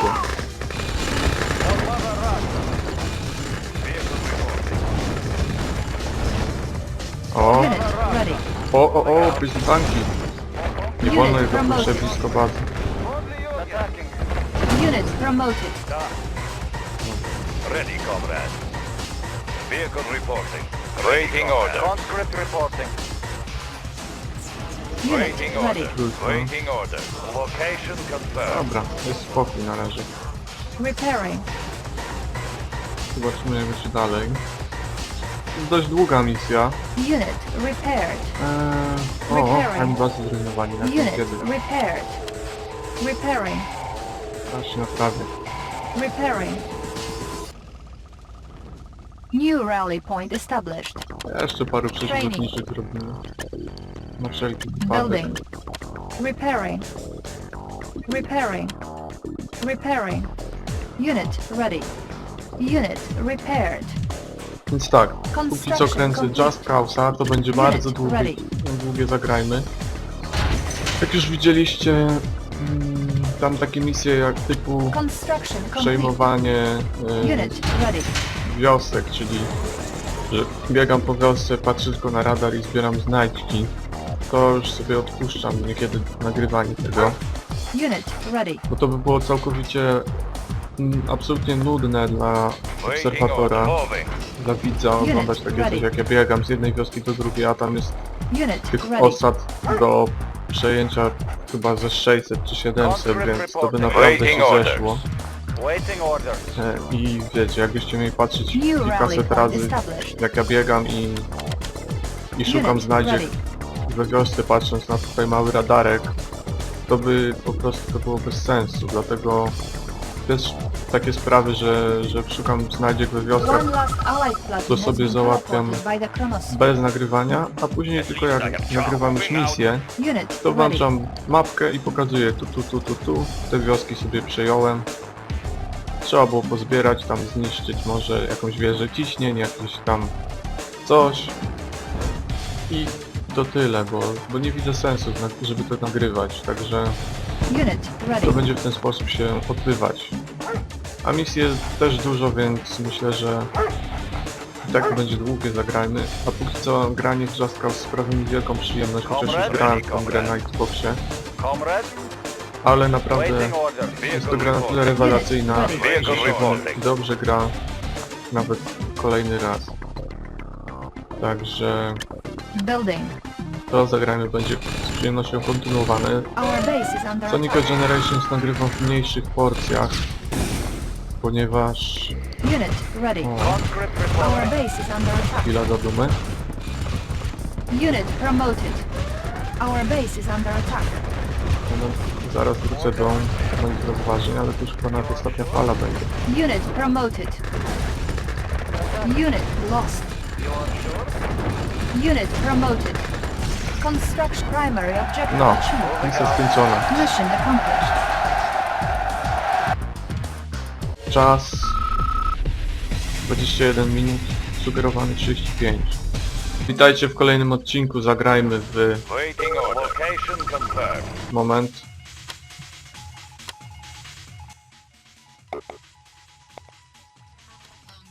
Zagrajmy w Red Alert 2 z Sowietami na hardzie. Dzisiaj misja Building. 8 chyba? Chyba 8. Chyba na pewno 8, w której to mamy za zadanie Przejąć Biały Dom. To jest w zasadzie główne zadanie. Na mapie porozstawiane są takie budynki kapitalistyczne, które to budynki, jak zniszczymy, to będzie z nich wypadać skrzynki, także jest to sprawa warta świeczki. Tutaj mamy desolatorów, typową jednostkę dla tych, jakim tam zasrańcom, dla Iraku. Rozstawiam ich, ponieważ tu będą mi zaraz naloty rzucać. No już właśnie mi zrzucają nalot.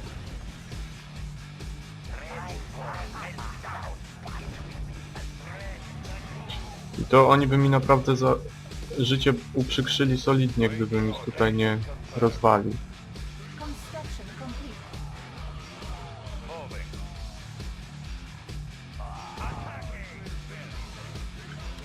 Ten most to sobie rozwalę, bo on mi będzie niepotrzebny. O, widzicie? Taka fajna sprawa z tymi skrzyneczkami. Ta misja jest... trzeba po prostu do niej szybko się zabrać, to wtedy będzie prosta.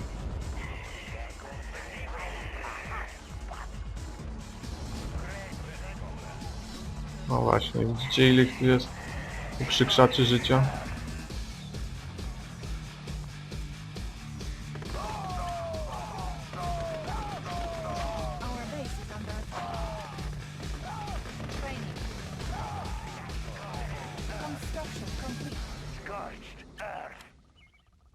New construction options. New rally point established. I have checking the Building. New rally point established. Nie to. 50, 90.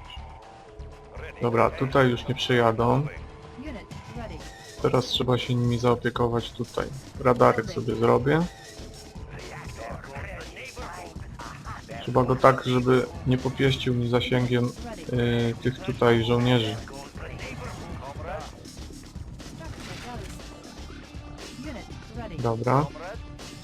I teraz tam jeszcze kilka. Construction complete. Unit ready. Ore miner under attack. Spokój, nie atakować mi tam łobuzy, chuligany. Building. waiting order. Done.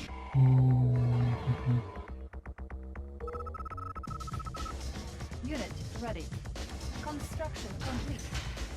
Building. On hold. Waiting Building. order. Gdzie jest jedynka? Comrade, moving. A, tu jest. Dobra. Changing position. Waiting order.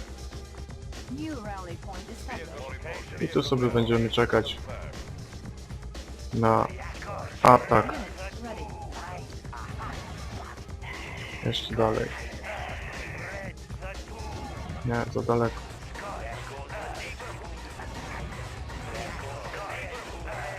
Dobra, spadochroniarze mi już nic tu nie zrobią. Unit Dalej.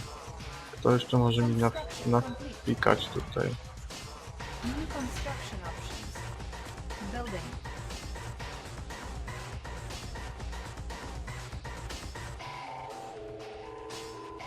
Desolatora jednego Unit ready. sobie zrobię. Construction complete.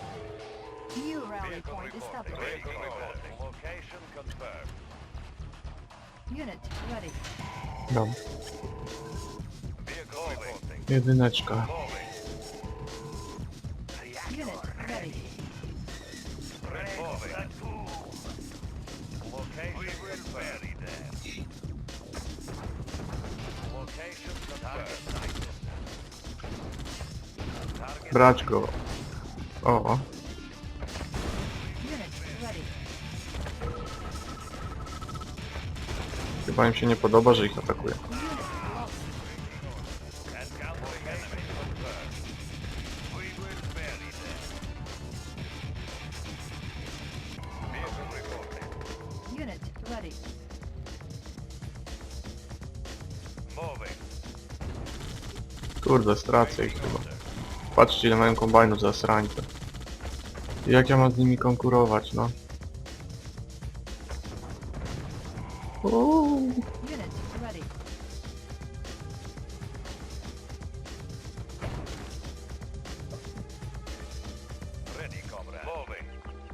Changing position. Czy ten Apokalips Tank to on mi rozwali sam wszystkie 3 czołgi. Changing position. Unit ready. Bez kitu. Location confirmed. Moving. Dobra, stawię mu czoła, nie będę tchórz. Unit Walić go. unit ready. Changing position. Target sighted. Changing position. Location confirmed. Dobra, zginę, trudno się mówi. Trudno się mówi. Waiting order. Unit Trzeba żyć dalej. Attacking.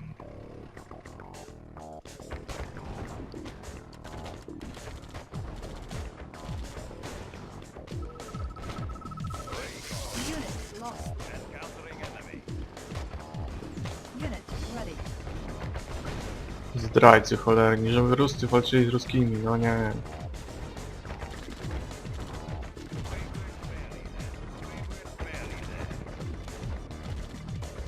A oni się szykują do ataku na moją bazę, frajery. Changing position. Location confirmed. Encountering enemy. Zatrzymać ich, co jest z wami, chłopaki?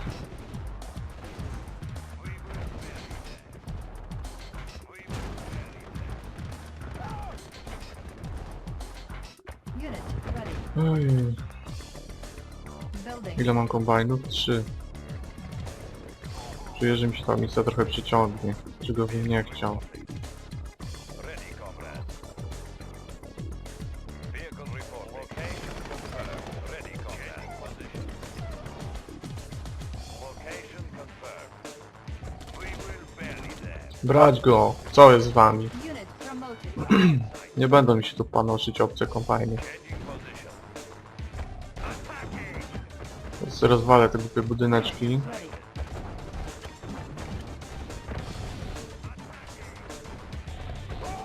We will bury them. Construction complete. Ready, comrade. O właśnie, pojawiła się skrzynka, z której zaraz sobie wezmę dobry. Location confirmed. Okej. Confirmed. Target sighted. Leżeć bydlaki. Target sighted. Przypominam, głównym celem w tej misji jest przejęcie Białego Domu. Location Absolutnie nie trzeba tu niszczyć wszystkich wrogów. Vehicle reporting. Target sighted. Target sighted. Target sighted. Target sighted. Unit ready. No i się chamy na mnie zawzięli. Changing position. We will bury them. Unit lost. Leżeć bydlaki, leżeć. Moving. Co jest z wami? Nie będę z wami walczył. Wolę was przejechać. Unit Location confirmed. Ready, comrade. Waiting order. Changing position. building. Unit ready. Śmieszne, czołgi uciekają przed żołnierzykami. Cóż, tak też czasem bywa na wojnie. New rally point established. Construction complete. Gdzie ty jedziesz, co? Ore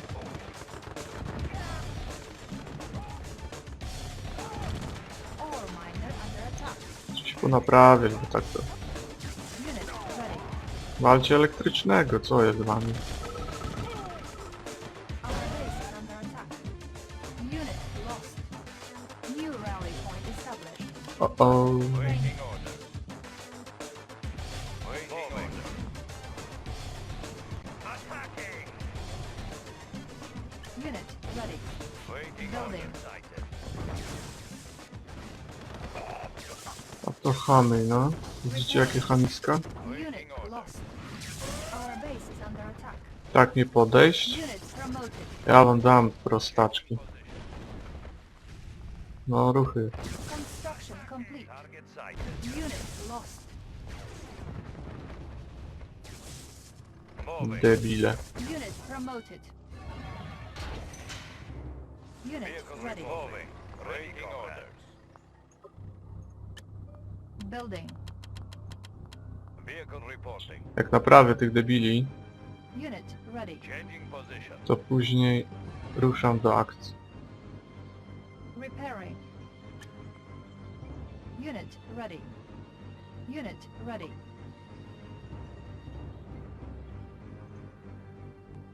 Ready, comrade. Jedź no na rekonesansik. Moving. Zobaczymy.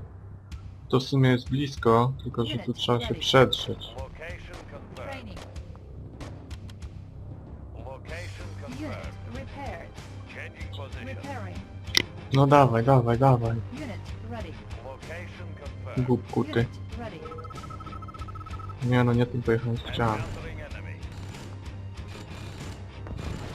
Dobra, już niech jedzie. Structure abandoned. Incoming transmission. Encountering enemy. You are a fool, General. Yuri is playing you like a puppet. No i You kurde, will never straciłem capture apokalipsanka. General Vladimir. Unit repaired. Unit Kurde, lost. Ready, comrade. aż mi się chciało Waiting order. zabluźnić. Unit ready. Jadę tam. Nie ma co czekać. Encountering enemy. Szkoda czasu. Unit ready. Ready, comrade. Brać tego idiotę.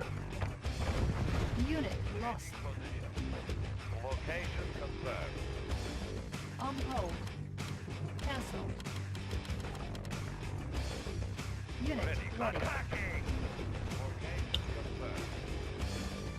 Waiting order. Target sighted. Unit lost. Unit ready. Dobra. Jedynka. Wszyscy. Kupię siła.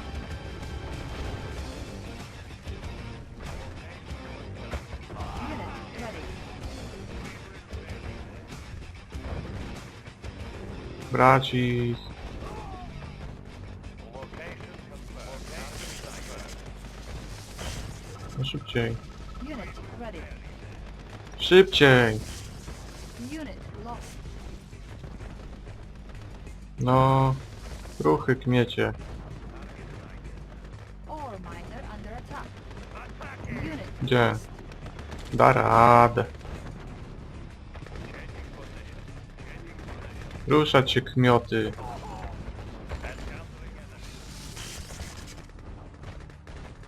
Unit ready. Unit promoted. Changing position. I have the information. Moving. Engineering. Moving. I will go. Tools ready. Moving. Tools ready. I will go. Unit promoted. Tools ready. Unit lost. Unit ready. Target sighted.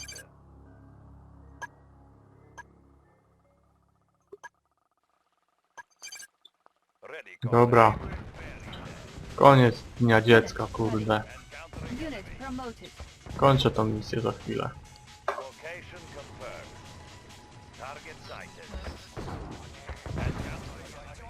Target sighted. Unit lost. Unit ready. Co jest z wami? Ale debilstwo. Moving. Ruchy tam.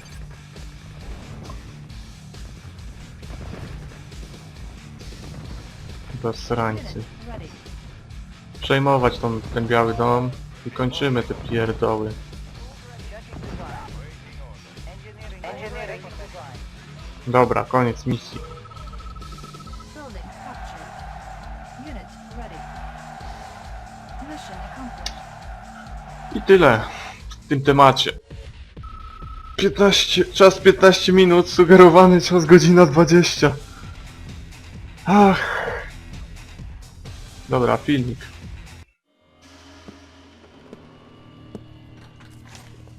Нет, нет! Я нашел его! General, do not listen to Yuri's lies! He is not... Pay no attention, Comrade General. He no longer means anything to us. Yuri to wsza. We now have a more important task. Albo at hand. wesz. The American President Dubin has surfaced here in San Antonio, Texas. Perhaps he intends to retreat to the Alamo. We capture him and bring him under our control. Witajcie w kolejnym odcinku. Zagrajmy w Red Alert 2. Dzisiaj bardzo fajna misja. Taka taktyczna, w której Nie musimy robić wielkiej armii i zmiatać wroga z powierzchni ziemi, tylko musimy pokombinować. Misję tą można przejść na wiele sposobów, ale ja zaprezentuję chyba najszybszy i najskuteczniejszy. Listen to me, you Soviet scum. You can root around all you want, but you'll never find me, and you'll never take me. You call yourself a general? We're laughing at you, Red. I tak, zaczynamy. Mamy 2 Jurik do dyspozycji. Przejęliśmy pojazd i teraz musimy szybko przejąć inżynierów. Żeby przejąć baraki. Teraz inżynierem przejmujemy baraki, możemy przejąć za chwilę drugiego inżyniera. I zaraz będziemy zmierzać do wykonania głównego celu misji w bardzo prosty sposób. Robimy jednego inżyniera. I tak. W międzyczasie wyznaczamy ścieżkę Juriemu, żeby przyszedł w to właśnie miejsce, okrężną drogą, żeby go wieżyczki nie zabiły. Kiedy już to zrobiliśmy, tego Juriego drugiego możemy sobie odstawić, bo on już będzie niepotrzebny.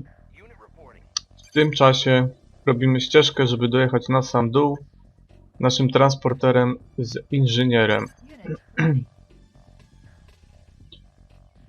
No, jedziemy. Jak mówię, misję można przejść na wiele sposobów. Ja już kombinowałem różne opcje i ta jest zdecydowanie najszybsza.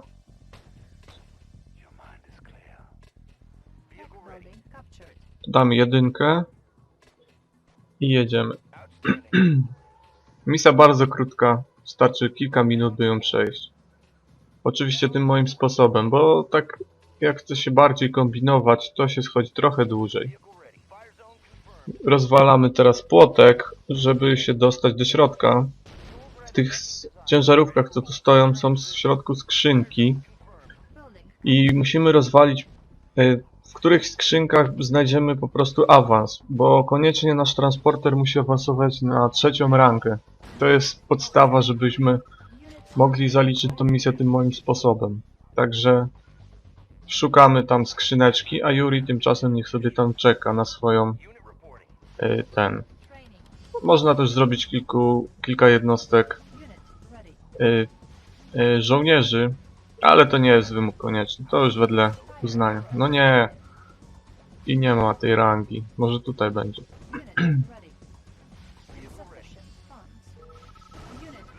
No, dobra.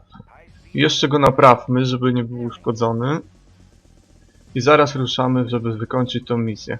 W międzyczasie te jednostki możemy wysłać też tam, gdzie jest Yuri, ale nie wiem, czy one w ogóle zdążą tam dojść. Dobra.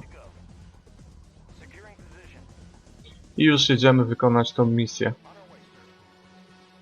Trochę jak w Commandos, tej takiej taktycznej strategii. Musimy przejąć tam prezydenta.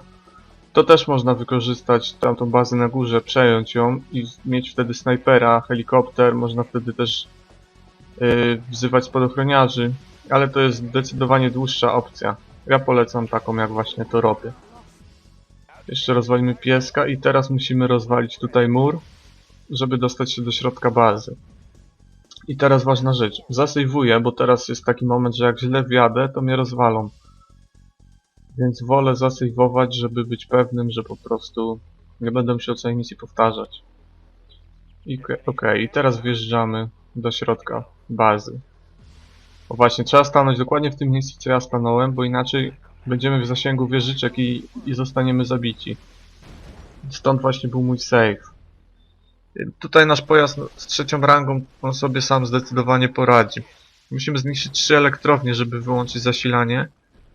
Żeby wieżyczki przestały po prostu przestały być aktywne. Jak już to zrobimy... O, już właśnie... O, jeden czołg, nie ma szans. I już teraz najpierw przejmiemy Commandosa. Jeszcze jednego. I zaraz udamy się przejąć prezydenta. Dobra. I teraz możemy już się zająć prezydentem i już będzie koniec misji. I koniec. Bardzo prosty i szybki sposób. I tak 9. misja. 5 minut, sugerowany czas 10 minut. Była misja oczywiście na hardzie. Także prosta sprawa. Witajcie w kolejnym, 9. już odcinku. Zagramy w Red Alert 2 z Sowietami na hardzie. Długo mnie nie było, ale wracam i mam nadzieję, że uda mi się ukończyć tą grę, ponieważ bardzo bym tego chciał. Zatem jesteśmy w misji 10, chociaż jest to 9. filmik, ponieważ jak może ktoś pamięta, w odcinku pierwszym przeszedłem 2 misje. A zatem misja ta, startujemy tutaj na takiej wysepce i naszym zadaniem jest przejąć laboratorium tam na środku mapy po prawej stronie, co widzicie na tej miniaturce, że jest tam odkryty teren. I tak, tutaj musimy się przede wszystkim skupić na obronie naszej bazy przed lotnictwem. Tu wysyłam poduszkowiec w lewy dolny róg, ponieważ tam czeka, o właśnie, tam czeka na mnie statek walący 2 rakietami. Tymczasem wysyłam drugi poduszkowiec z inżynierem na prawą stronę, bo jest tam złoże diamentów, więc będę tam zarabiał kasę, a czołgi i żołnierzy wysyłam tam w dolny róg, ponieważ będą tam nadpływać poduszkowce wroga. Jeszcze walnę tutaj działko, żeby je ostrzeliwać, żeby nie zdążyły się wyładować. No trochę za daleko pojechał, ale wysyłamy ten poduszkowiec właśnie tam, gdzie widzieliście te diamenty. A drugi na razie niech sobie czeka, jest niepotrzebny.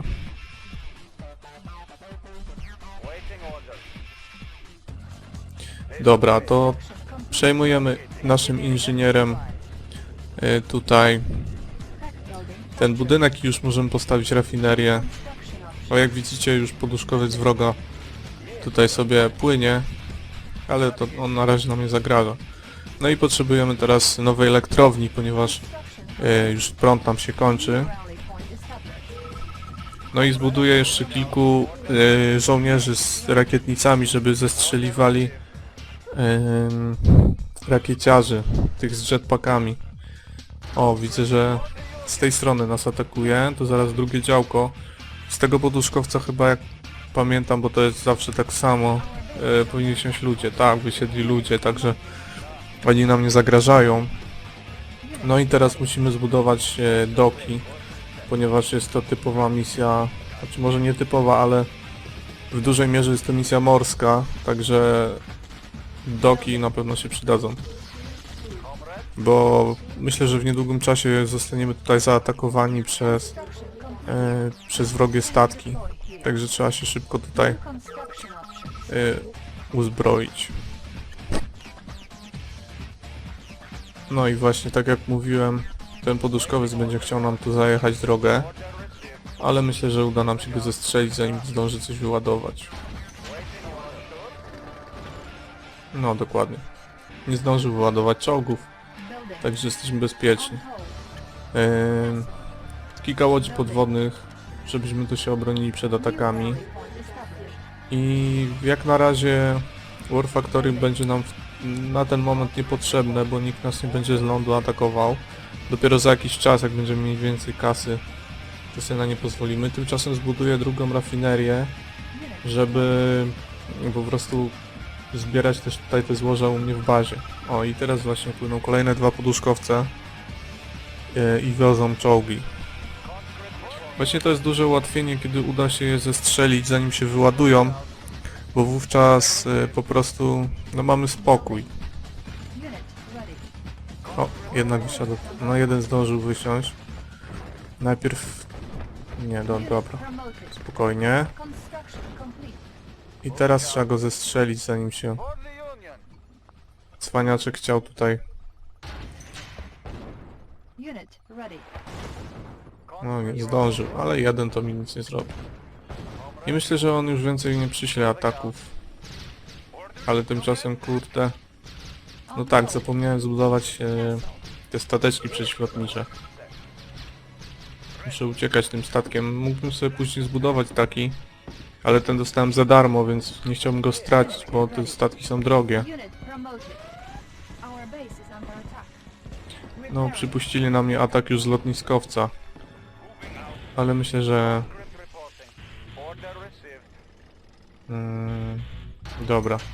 No to działko tylko zapobiegawcze, nie sądzę, żeby było konieczne. Zaznaczmy sobie ich, żeby ich potem łatwiej wywołać. I tak samo tego, ale tych tu potrzebujemy więcej. To z lotniskowca te samolociki. Jak tylko trochę więcej się rozbuduje, to zaraz będę się za nich brał. Ta misja, no, gdyby chcieć się w niej bawić, tak wszystko załatwiać, bo tutaj ogólnie będziemy mieć bombę atomową. Niedługo, jak zrobię War Factory, laboratorium, potem będę mógł zbudować bombę atomową. To wówczas będę mógł zakończyć tę misję bardzo szybko i tak też zrobię, ponieważ zależy mi tutaj na jak najszybszym przechodzeniu. Ale jakbym chciał się bawić, to po przejęciu laboratorium odsłoni się nam jeszcze kawał mapy. Jeszcze będzie spora baza wroga. I jeśli bym chciał, to mógłbym się z nim bawić i po prostu niszczyć go czołgami i to by zajęło z godzinę co najmniej. No może nie, może nie godzinę, ale ze 40 minut to na pewno. Ale ja będę chciał to załatwić jak najszybciej. No, myślę, że już mi tak naprawdę nie zagrażają, bo mam i łodzie podwodne, i te stateczki przeciwlotnicze, także mogę się już powoli za nich brać. Jeszcze tylko jakaś łódź podwodna dodatkowa. Niech on się odsłoni, to ja go zaraz ostrzelam z mojego statku rakietami.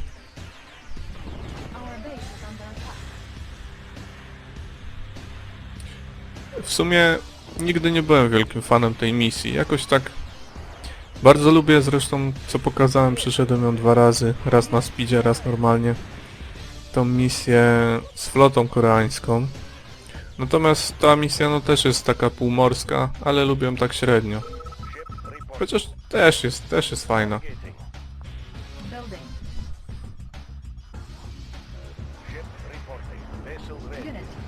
Dobra, to już mam wystarczającą liczbę łodzi podwodnych. Szkoda kasy marnować, żeby więcej robić. Także myślę, że już ich spokojnie rozwalę. I tutaj będę miał już panowanie na morzu.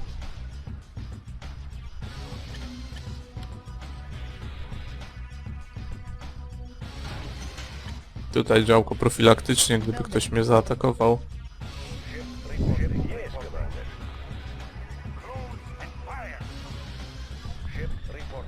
Dobra. No trochę się cackam z nimi. Ale zaraz ich rozwalę. O nie. Szybko, szybko panowie. Chyba nie zdążą. Zapomniałem właśnie o tym, że oni zalatują tu od tyłu i będą mi chcieli zniszczyć tą rafinerię. No i zniszczyli. 2000 w dupę. No nic. Niech tylko dobuduje się War Factory i zaraz zbuduję nową rafinerię. Z kasą jest całkiem dobrze, bo przejąłem właśnie tam na tej małej wysepce po prawej złoża diamentów, także kasy mi nie brakuje na ten moment. Jedno działko przeciwlotnicze, już są skutki. Dobra, to teraz mogę zbudować już tą kolejną rafinerię, odbudować w zasadzie. Gdzieś mi tu delfin podgryza, jest. Myślę, że już będę się za nich brał, bo... Do ataku, panowie, do ataku. Ich samolociki są w tym momencie wobec mnie bezbronne, bo mam tutaj 4 statki przeciwlotnicze i one w zupełności wystarczą. Zresztą ta flota nie jest tu jakaś duża. O i tu już mamy kombajn z kasą czekający. Dobra, mogę przystąpić do... Jeszcze tylko doładuję sobie prąd i będę mógł się brać za budowę czołgów.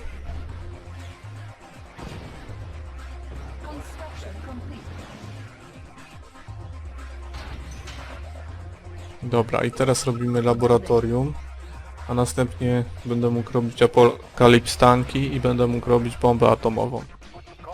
I na pewno z tego skorzystam, ponieważ jest to najszybsze rozwiązanie, żeby przejść tą misję.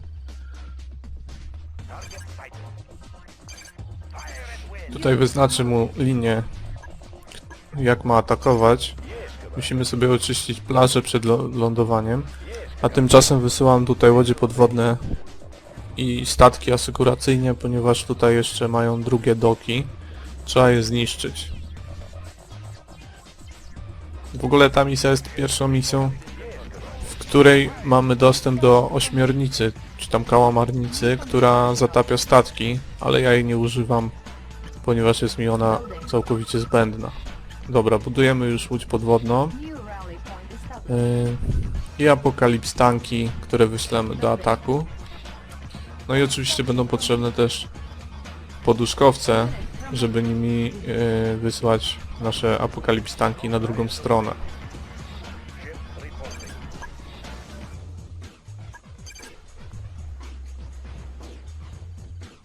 A tymczasem niech on sobie oczyszcza tutaj plażę. A no i jak mówię właśnie, zrobię ze 4 poduszkowce, żeby dwa apokalips tanki wchodzą na jeden poduszkowiec, albo 4 zwykłe czołgi. Także myślę, że tyle powinno wystarczyć. Około 5-6 apokalips tanków. I te 2 czołgi, które mam, to już je użyję. Bo już mi się tutaj po tamtej stronie nie przydadzą, więc je wyślę na drugą stronę. Te czołgi też poniszczę ze statku, a co tam. I tutaj już jesteśmy kryci. W tym miejscu myślę, że jeszcze będą wysyłać komandosów, którzy potrafią pływać, żeby mi zatapiać statki, więc te łodzie podwodne będą ich zdejmować.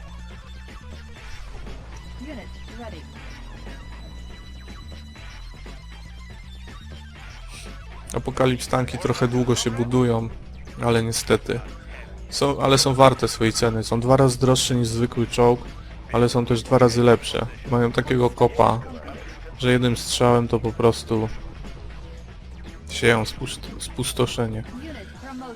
Dobra, walnę sobie bliżej bazy i od razu trzeba by zrobić coś przeciwlotniczego, ponieważ zaraz naślą na mnie tutaj eskadrę samolotów, żeby mi tą moją bombę atomową zniszczyć.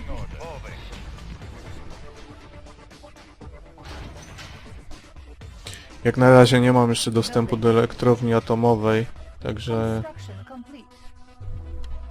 No i właśnie komandos idzie, tak jak mówiłem. No i są samoloty, wszystko się zgadza, wszystko zgodnie ze skryptem. A tymczasem wysłałem jeden czołg tutaj, żeby się naprawił. No i jak widzicie, łodzie podwodne załatwiają elegancko komandosów. No już nam tutaj... Nie, to chyba ja sam sobie uszkodziłem tą łódź.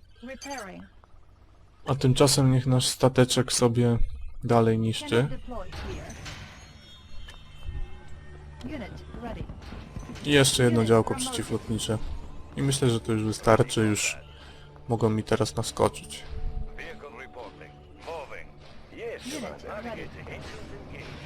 Jeszcze tylko kilka czołgów i wysyłam eskadrę na drugą stronę i zaraz będę się im dobierał do tyłków.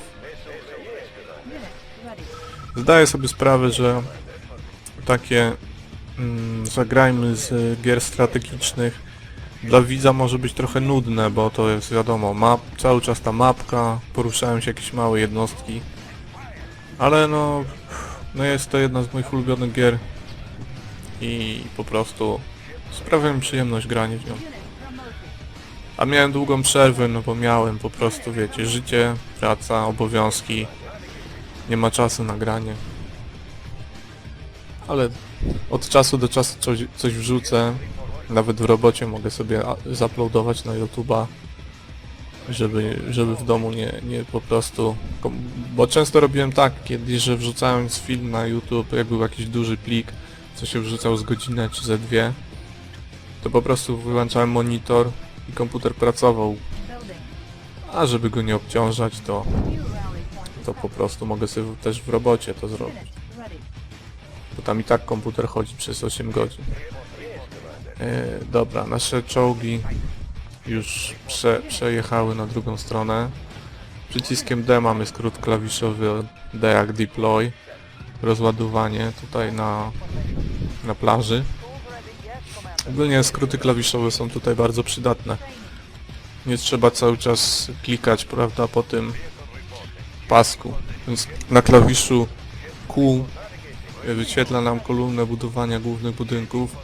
W to są budynki militarne, E to są żołnierze i R to są jednostki mechaniczne, czyli czołgi i ten. Tylko że oni tutaj mają silną zabudowę wieżyczek i wieżyczki, jeśli są w dużym skupieniu, to potrafią jednym strzałem mi rozwalić czołg, także podjeżdżam do nich trochę ostrożnie. Inżynierków wysyłamy. Dużo, bo mogę przejąć im nie tylko przecież laboratorium, ale też inne rzeczy. O właśnie, widzicie? Nie ma sensu jechać tam czołgami i tracić nie wiadomo ile czołgów. Lepiej rozwalić to statkiem. No żołnierzy też nie należy lekceważyć, bo jeśli olejemy ich, to oni szybko mogą awansować, a na trzeciej randze to już mają bardzo mocne strzały.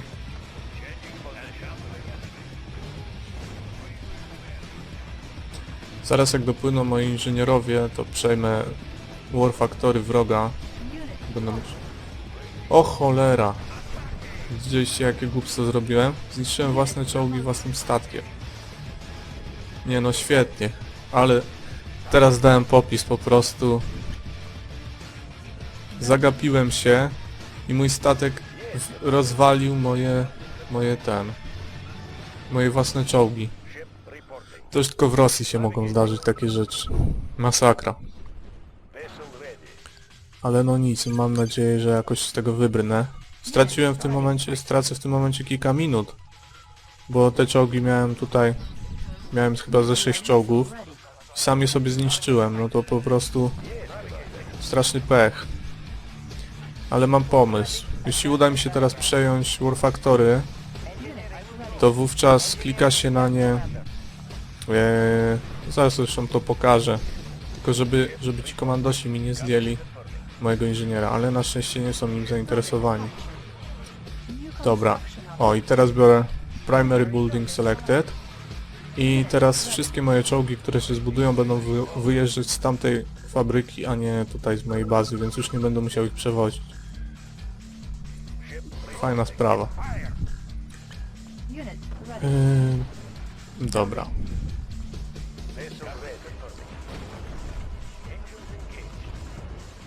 To podjedźmy.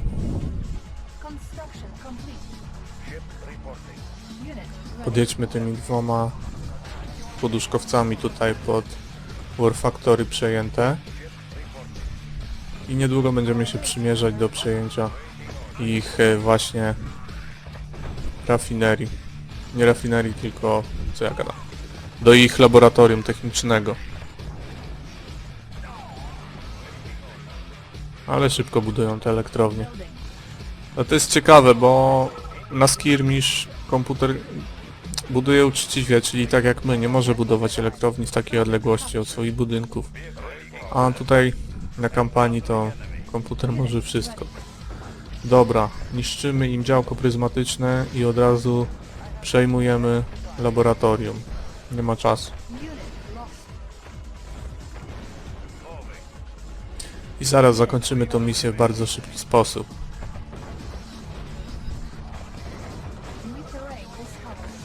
A jak widzicie, mapa nam się teraz zwiększyła i na północy pojawiło się Weather Control Device, czyli to co wywołuje burzę. Od razu walę na to niuka.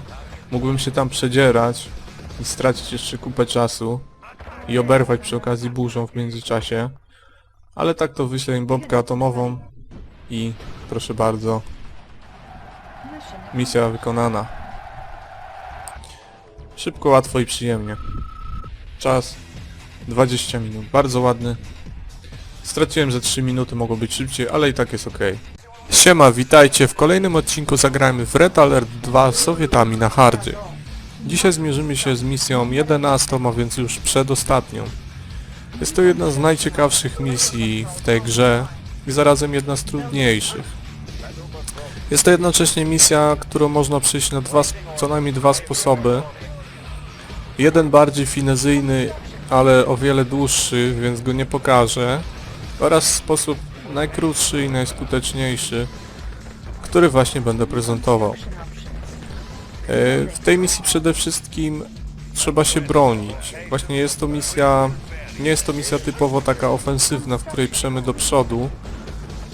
Znaczy można ją przejść w ten sposób, to byłby właśnie ten sposób dłuższy i ciekawszy, ale jeśli chcemy przejść ją szybciej, to jest to właśnie misja defensywna.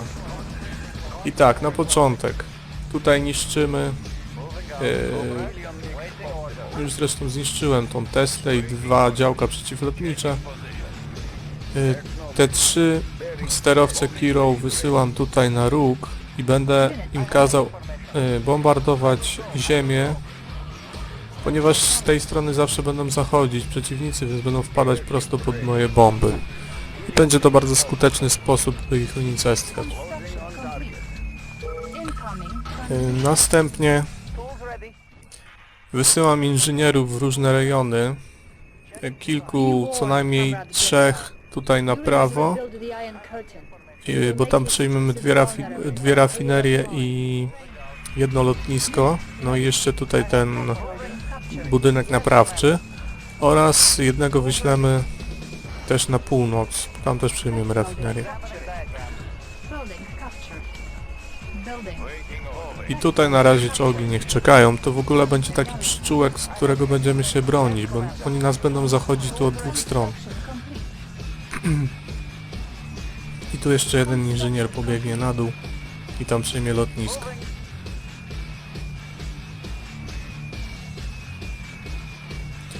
Tymczasem tutaj zabezpieczamy się, bo też będą wysyłać nam pajączki, które będą chciały nam zniszczyć czołgi. No i tutaj przejmujemy drugą rafinerię i od tej strony będziemy się ogradzać murkiem, żeby nam tam nikt nie wjeżdżał za bardzo. No i na razie niech grupka żołnierzy idzie tam pilnować tych rejonów.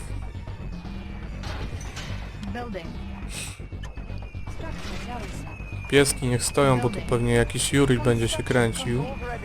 A, no i tutaj bierzemy kasę i przejmujemy lotnisko. No i tu jak widzicie czołg nam zajechał tutaj drogę, ale został zniszczony przez nas sterowiec. Na te wyrzutnie rakiet V3 też musimy uważać, ponieważ one też będą nam trochę chciały tutaj rozwalić nas z dystansu. Dlatego trzeba zerkać co jakiś czas, czy jakaś do nas tam nie wali. Kolejnym krokiem tu będzie... No jeszcze jedną zbudujmy tutaj rafinerię, żeby nam szybciej kasa przybywała. I tutaj możemy już pyknąć murek, żeby jak nas zaatakują z tamtej strony, bo po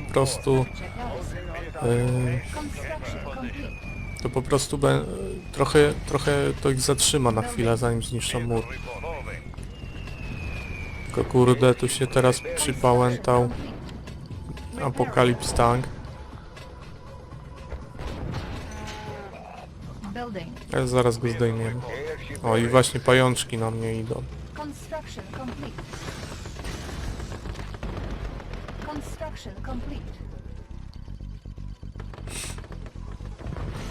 Dobra, udało się go zniszczyć.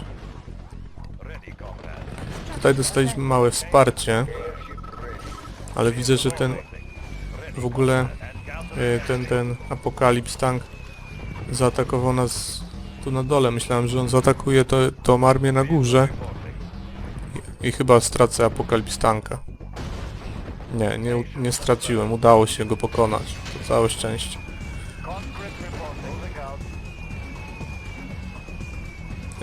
Dobra, drugą rafinerię tutaj ją postawię sobie na górze obok. Właśnie, będzie miał bliżej. I teraz zbudujmy sobie budynek naprawczy. A tutaj, o właśnie, oni mają Iron Curtain, czyli tę żelazną kurtynę, która daje im niezniszczalność przez jakiś czas. No i właśnie ten pajączek tutaj został przyblokowany murem, dzięki czemu nie wbiegł mi tutaj do bazy i nie narozrabiał. Construction complete. Czyli jak widać ten murek spełnił swoje zadanie, bo zatrzymał ich na chwilę. Jeszcze musimy zniszczyć tą wyrzutnię rakiet V3, czy tam V2. Dobra, udało się. Żołnierzy trzeba stąd wycofać, bo zginą. A tymczasem niech te rakietki strzelają tam. Może akurat ktoś będzie przychodził i się nam po prostu pod rakietę właduje. Construction complete. Structure garrison. Dobra, na razie ten murek. A no i tutaj fajnie by było postawić właśnie ten serwis depot i będziemy mogli nasze tutaj czołgi, które mamy pod jedynką, będziemy mogli je tutaj szybko naprawiać i skutecznie. Building. Teoretycznie mógłbym je wysyłać tutaj na dół, ale wiecie, to by trochę czasu zeszło i zresztą ktoś mógłby je zaatakować. No i sterowcy tutaj spełniają swoją rolę, bo jak widzicie całe zastępy ludzików tutaj by nam przeszkadzały, a tymczasem sterowcy sobie z nimi radzą. Przynajmniej większość przesiewają. New construction options. Building. Construction complete. New rally point established. Our base is under W ogóle tak, no nie wiem czy wspomniałem na początku, w tej misji mamy za zadanie zniszczyć Kreml. Żeby zniszczyć Kreml, to w ogóle tak, dlaczego Ruscy walczą tu z Ruskimi? Bo jak wiadomo Jurij zdradził i teraz po prostu dowodzi on częścią wojsk i musimy go rozwalić. Dlatego właśnie Ruscy walczą teraz z Ruskimi. I musimy zniszczyć Kreml i użyjemy do tego celu bomby atomowej. Dwóch w zasadzie bomb, bo Kreml tutaj jest dość wytrzymały, jedna bomba go nie zniszczy. Ale zanim zbudujemy silos po prostu atomowy, to wcześniej musimy się zabezpieczyć. Ale zaraz o tym wspomnę. incoming transmission. Teraz tutaj trzeba się trochę na tych wzgórzach zabezpieczyć przed atakami. Myślę, że wieżyczki Tesli będą tutaj skuteczną zaporą atakami wroga. Jest to taka misja, no to jest trochę, może przypominać tą misję z obroną laboratorium, czyli też niewiele się dzieje tak naprawdę, musimy się głównie bronić, ale jest to wiele ciekawsze od tamtej, bo mamy tutaj inne, prawda, możliwości, bo w tamtej faktycznie tylko się broniliśmy, nie było tam bazy wroga, a tutaj oczywiście możemy sobie iść do przodu i możemy rozwalać. Nie musimy, znaczy możemy stać tak jak stoję teraz, ale możemy też przejść do przodu. Tyle, że zajęłoby to sporo czasu, bo tutaj walczymy Rosją z Rosją, więc przeciwnik ma dużo Jurich. Więc duże straty bym ponosił, bo on przejmowałby mi dużą ilość pojazdów. Dlatego to wtedy by się długo zeszło. Teraz tutaj wykarczuję te drzewa, żeby mi nie zajmowały miejsca, żeby mógł sobie postawić Tesla Trooperów, którzy będą wzmacniać po prostu siłę moich wieżyczek. Unit lost. Reinforcements ready. Bo wtedy wieżyczki mają większy zasięg i większą siłę rażenia. Unit promoted. Building. I już wysyłamy teraz właśnie tych żołnierzy Tesli Promoted. pod wieżyczkę, a spadochroniarze niech tam stoją. Też właśnie należy zwrócić uwagę na tą rakietę, bo ona już tu zaczyna podjeżdżać, ale chyba ładuje mi się prosto pod, tak, prosto pod sterowcę. Także nie będzie stanowiła dla mnie żadnego zagrożenia. Construction complete. Building. On hold. W ogóle teraz takie spostrzeżenie, ponieważ przez rok miałem przerwę tak naprawdę i kontynuuję teraz Ready. to zagrajmy. I w sumie tak sobie myślałem, czy nie zacząć go od nowa zupełnie. ponieważ nie podobają mi się te pierwsze odcinki. Nie podoba mi się mój komentarz, w którym właśnie mówię o różnych rzeczach. Na przykład w odcinku bodajże 5 czy 4 mówiłem o tym właśnie, że kupuję nowy komputer, bo to był właśnie ten okres. Uważam, że jednak to było głupie. Znaczy głupie, to było po prostu... To nie powinienem mówić o takich rzeczach, bo to się dezaktualizuje. Bo jeżeli ktoś teraz właśnie po roku obejrzy ten filmik i kiedy ja mówię, że kupuję nowy komputer, no to już będzie przecież stare dzieje.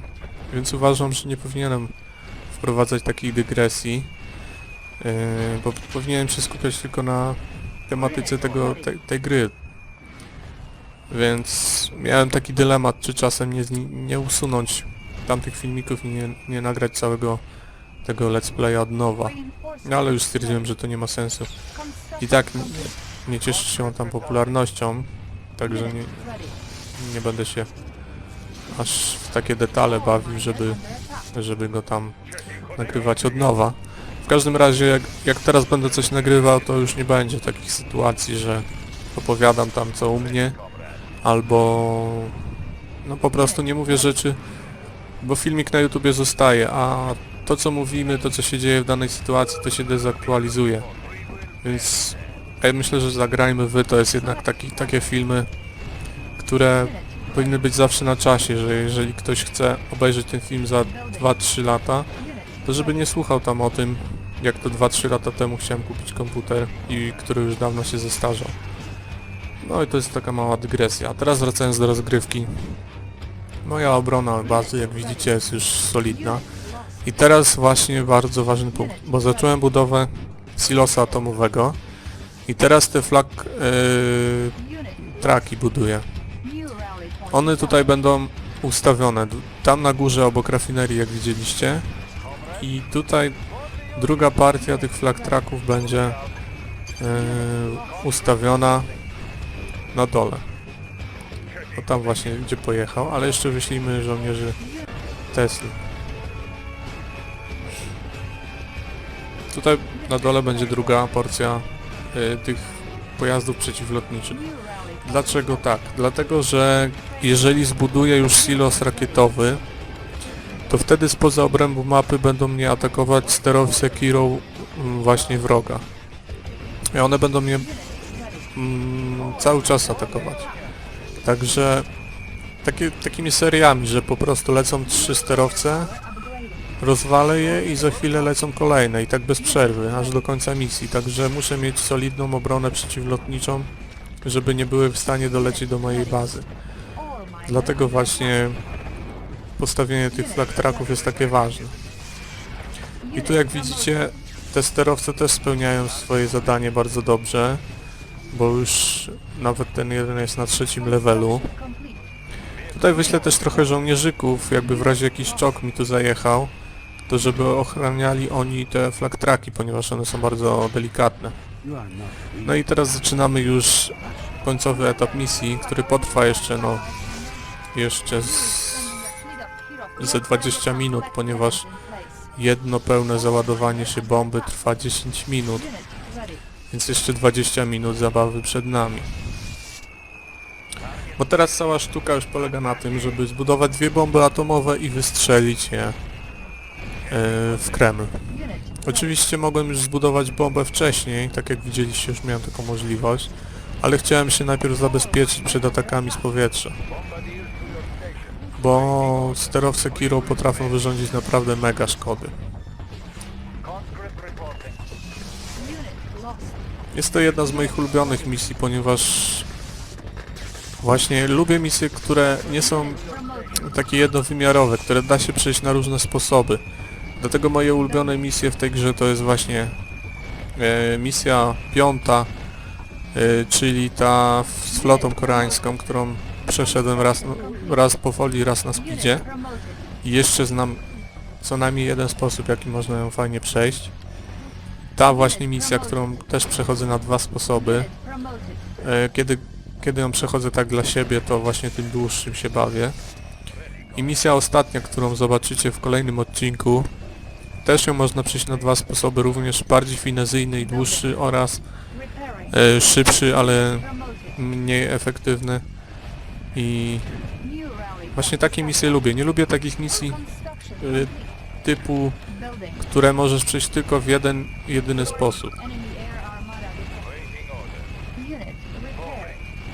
Na szczęście ta gra, a szczególnie właśnie kampania ruskich, daje nam tutaj takie możliwości, że po prostu możemy przechodzić misje na różne sposoby, a więc też możemy, grając w kampanię kilka razy, możemy za każdym razem grać trochę inaczej i wybrać też opcję, która najbardziej by nam odpowiadała.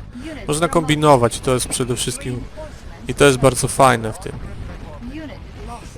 No jak widzicie, sterowce Kiro nie są w stanie mi tutaj zaszkodzić, bo zbudowałem sobie solidną zaporę przeciwlotniczą.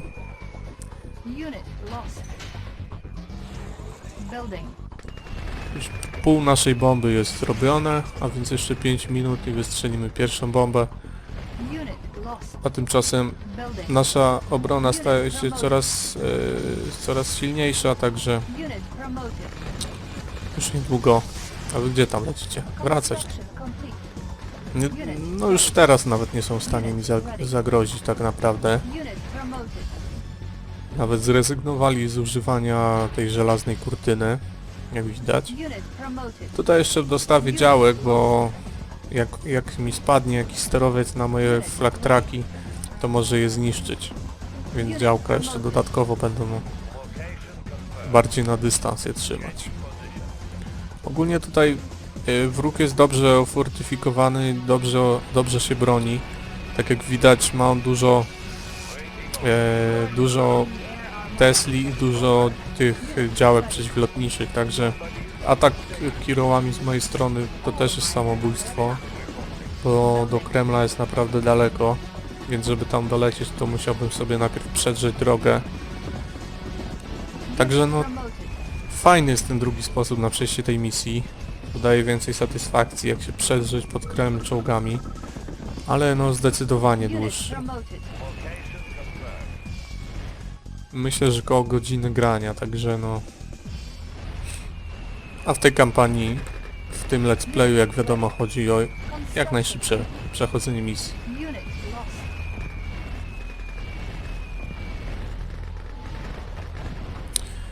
Dobra, kolejna Tesla i... Najbardziej upierdliwe są właśnie te wyrzutnie rakiet, bo walą nam z dystansu.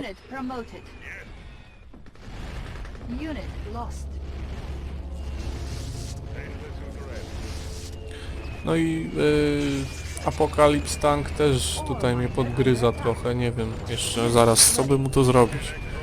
Sam się wycofał. No i dobrze.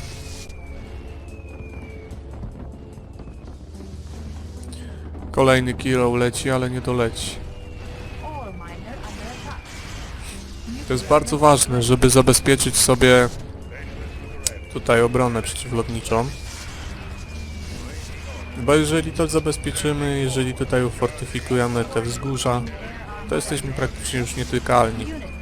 Możemy... Dobra, walimy pierwszego niuka. Bo się zagadałem i nie zauważyłem, że się załadował. Czyli zostało nam jeszcze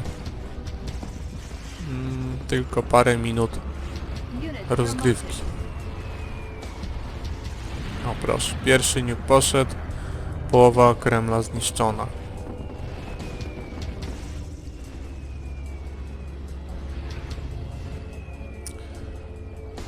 A my możemy czekać na kolejną bombę atomową, a w tym czasie możemy po prostu się bronić.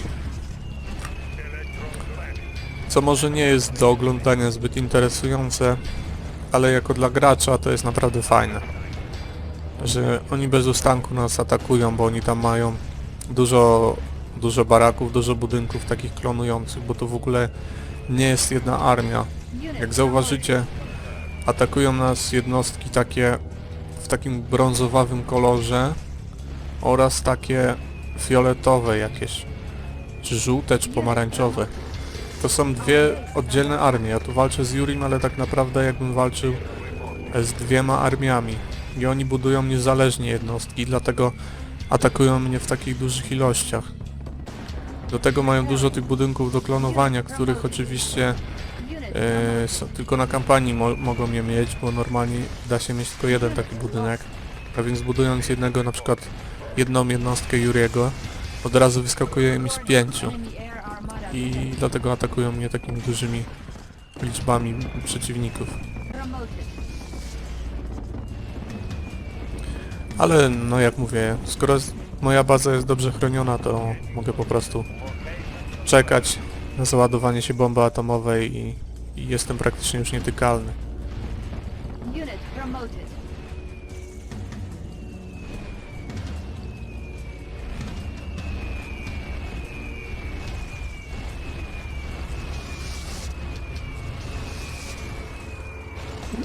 To jest też ciekawe, w sumie to jest spore ułatwienie, nie wiem czemu tak zrobili, że komputer już coraz rzadziej używa żelaznej kurtyny, albo używa je z dala od mojej bazy, także zanim dojedzie, to ona już przestaje działać. To jest jakiś po prostu błąd. Unit promoted. Może zamierzone dla ułatwienia, no ale to moim zdaniem trochę zbytnio ułatwia. W ostatniej misji aliantami też walczymy właśnie z żelazną kurtyną, ale do tego jeszcze długa droga.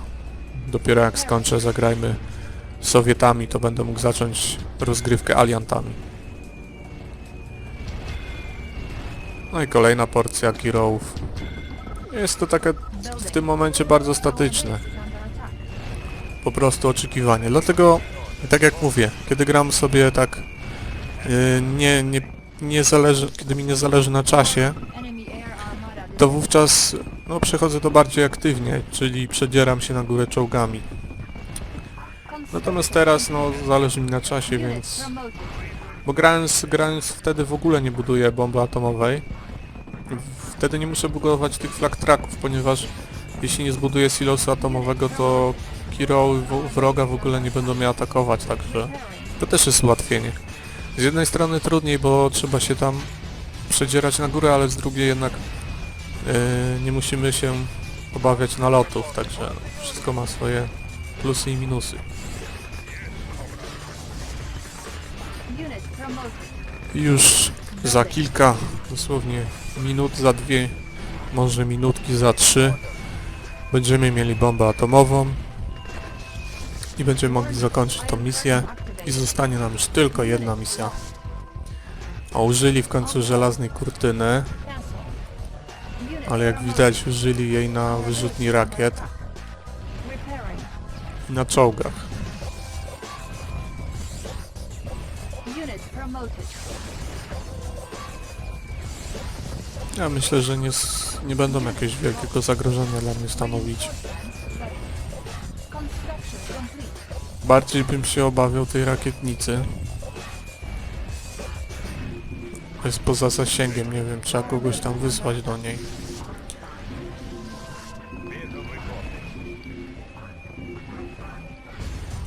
Select target.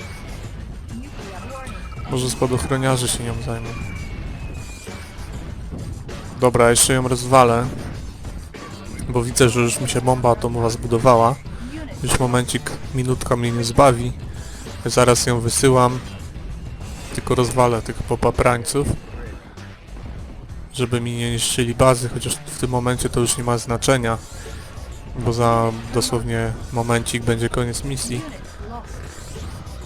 Także dobra, tu już mamy naprawić i jedziemy.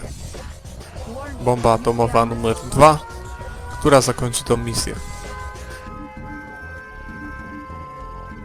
No, leć.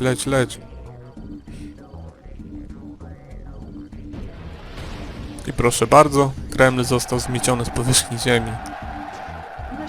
I misja zakończona. Także dzięki za uwagę i do zobaczenia w kolejnym odcinku. Siema, witajcie w już ostatnim odcinku Zagrajmy w Red Alert 2 z Sowietami na hardzie. Dzisiaj zmierzymy się z ostatnią 12 misją, która to, podobnie jak duża część misji, ma przynajmniej kilka sposobów na przejście jej. Ja oczywiście zaprezentuję sposób najszybszy, który zajmuje około 15 minut. Unit ready. Więc tak, zaczynamy. Na początek budujemy kilku typków przeciwlotniczych, ustawiamy ich tutaj po środku mapki, Unit trochę powyżej radaru, trochę poniżej elektrowni. I tak, tą misję przejdziemy w bardzo szybki sposób za pomocą kilku statków i sterowców Kiro. Oczywiście bardziej spektakularna, ciekawsza, ale za to bardzo długa wersja przejścia tej misji to jest taka, że przechodzimy ją przedostając się, bo teraz jesteśmy na wysepce. W tej długiej opcji lecimy poduszkowcami na wyspę wroga i tam się rozbudowujemy i rozwalamy wszystko czołgami. Ale to by mi zajęło spokojnie z godziny, jak nie dłużej, dlatego wybieram opcję najkrótszą. Więc teraz zaczynam już omawiać. Wysłałem na górze obok rafinerii żołnierzy, bo zaraz tam chronosferą teleportują mi tutaj przeciwlotnicze building. te ich samochody.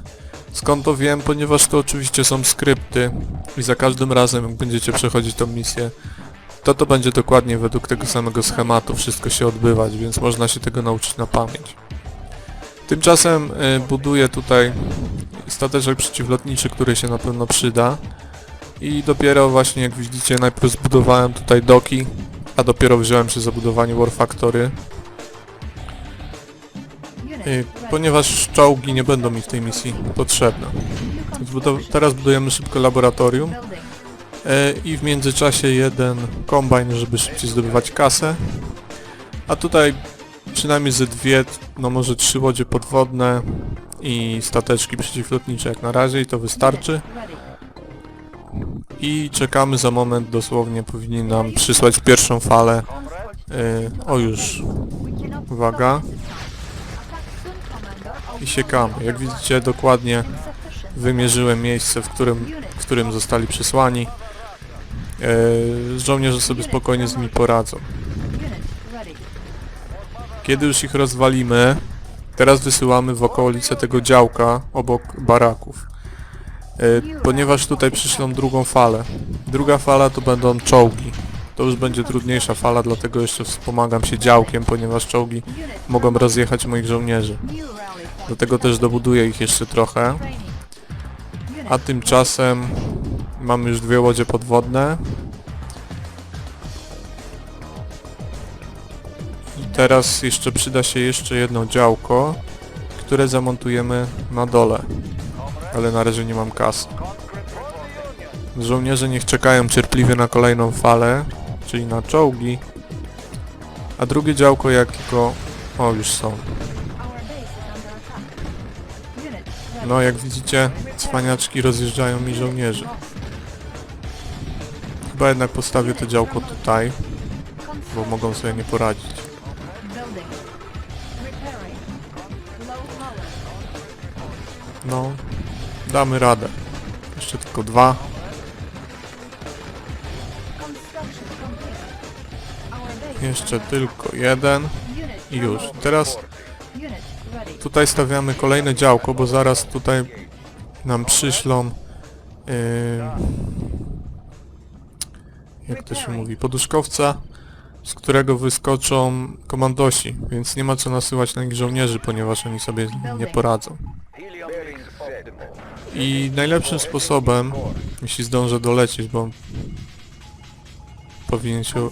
Najlepszym sposobem będzie tutaj bombardowanie... O kurde, akurat się zgraliśmy. Bombardowanie ziemi. Oni akurat wysiądą, powinni zostać zniszczeni. O, dokładnie. Sam trochę zniszczyłem sobie działko, ale udało mi się ich załatwić, bo gdyby im się udało zbiec, to próbowaliby wysadzić moje doki, dlatego ważne jest, żeby ich rozwalić. Tymczasem Kiroły wysyłam tutaj w stronę doków, bo prawdopodobnie zostanę zaraz zaatakowany przez statki, więc one będą mogły je zatapać swoimi bombami. A tymczasem tam chronosferą przysłali lotniskowiec, który zaraz mi tutaj trochę podniszczy, no właśnie, podniszczył moją rafinerię. Ale już wysłałem stateczek przeciwlotniczy, zaraz się z nim rozprawimy. Unit Jeszcze jedną falę mi czołgów przyślą właśnie w tym miejscu, gdzie postawiłem to działko. I to będzie na tym koniec. To będzie to ostatnia fala. I potem już nie będą więcej przysyłać mi tutaj za pomocą chronosfery. O, zabili moją ośmiornicę. O, i właśnie już na mnie jadą.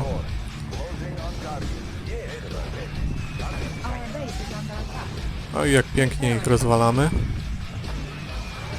Prosto pod nasze bomby. Elegancko, wszystko w pięknym stylu. Dobra. A i w międzyczasie właśnie zaatakowały mnie czołgi. Ale myślę, że nie będą wielkim problemem dla mnie. I jak mówiłem, jest to już ostatnia fala. Już więcej nie przyślą mi tutaj chronosferą, więc mogę się zająć wydawaniem grubej kasy na sterowce Kiro i na no te statki, co walą rakietami. W międzyczasie zniszczymy im tutaj ich doki, żeby się nie budowali, chociaż wydaje mi się, że i tak by tego nie robili. Bo to wiadomo, wszystko skrypty, wydaje mi się, że oni w tej misji nie budują się. Ewentualnie mogliby się naprawić, ale lepiej dmuchać na zimne. Dlatego i tak teraz czekam jeszcze, zanim się trochę rozbuduje. O, jeszcze jeden. To jeszcze moje sterowce muszą go trochę zatopić. Poszedł. Dobra. Wszystkie sterowce wysyłamy na dół. Na razie niech tam czekają na rozwój wydarzeń. A tymczasem tu jakiś popapraniec przeciwlotniczy mi się chce dobrać do moich sterowców. Ale zaraz go załatwimy.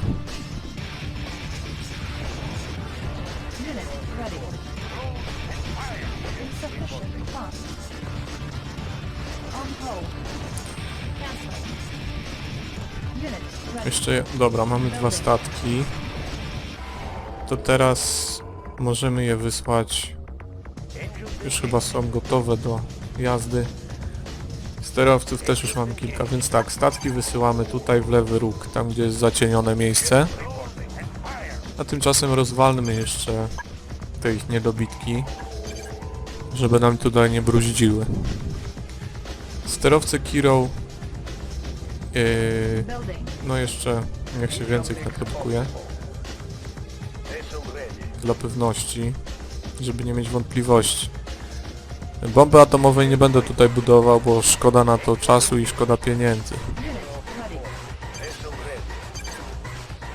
Łodzie podwodne już sobie doskonale poradzą, a stateczki niech tutaj będą, w razie jakby chcieli zniszczyć nasze okręty z powietrza.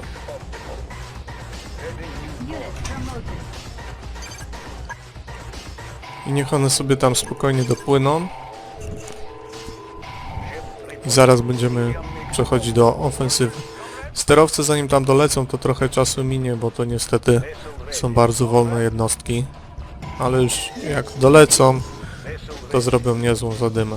Ten trzeci statek też niech tam idzie, płynie. I teraz tak, strzelamy gdzieś w odkryty teren, żeby zareagowały ich wieżyczki i się odsłoniły. O właśnie, w ten sposób. Bo właśnie głównym celem tutaj wysłania tych statków wojennych jest zniszczenie ich systemu przeciwlotniczego, żeby nasze sterowce miały otwartą drogę do ich bazy.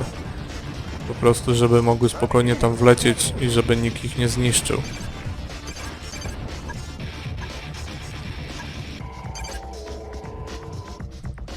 Ale ponieważ mapa jest tutaj zacieniona, to nie ma możliwości widzenia i strzelania. Nie można strzelać w zacienione miejsca.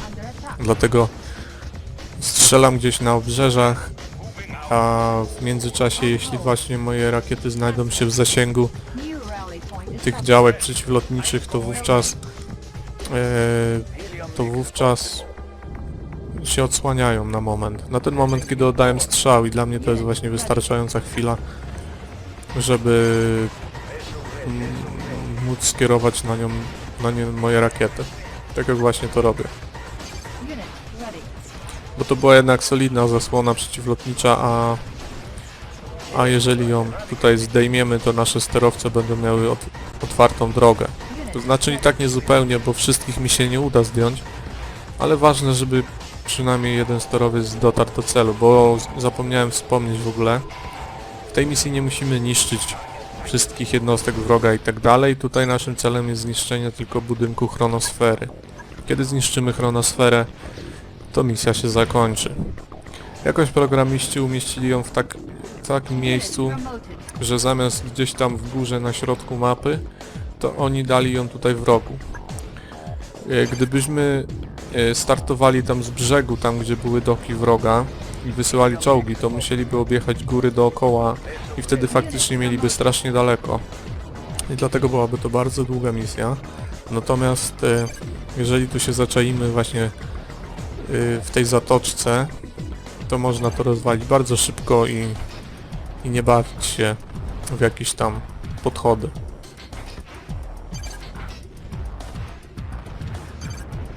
Nasze sterowce są już w pobliżu. Ze sterowcami jest jeden problem, bo jeżeli już wyznaczymy im kierunek, to lecą tak jak widzicie, ale jeżeli w trakcie ich lotu wskażemy im nowy kierunek, to potrafią zgłupieć i zacząć się kręcić wokół własnej osi i dopiero później polecieć we wskazanym kierunku. Jest to ewidentnie jakiś błąd w kodzie, w ich zaskryptowaniu, ale przez to właśnie tracą cenne sekundy i mogą zostać rozwalone. No jak na razie lecą dość ładnie, ale zaraz zobaczymy. Jeszcze się nie odsłoniła chronosfera. O właśnie, widzicie? Kazałem im lecieć tam, one się odwróciły dupą. Dopiero potem zawróciły i dopiero lecą na chronosferę. Jeden spadł. Ale już blisko, już blisko. Myślę, nie, teraz to już ich nic nie uratuje. Drugi spadł. Trzeci spadł. Oto po chronosferze. BOOM!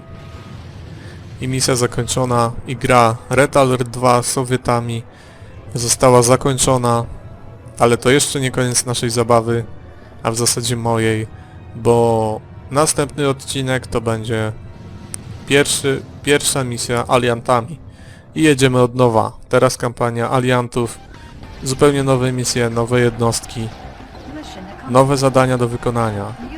Także to dopiero początek podróży. Czas bardzo ładny. I końcowy filmik, którego już nie będę wyłączał.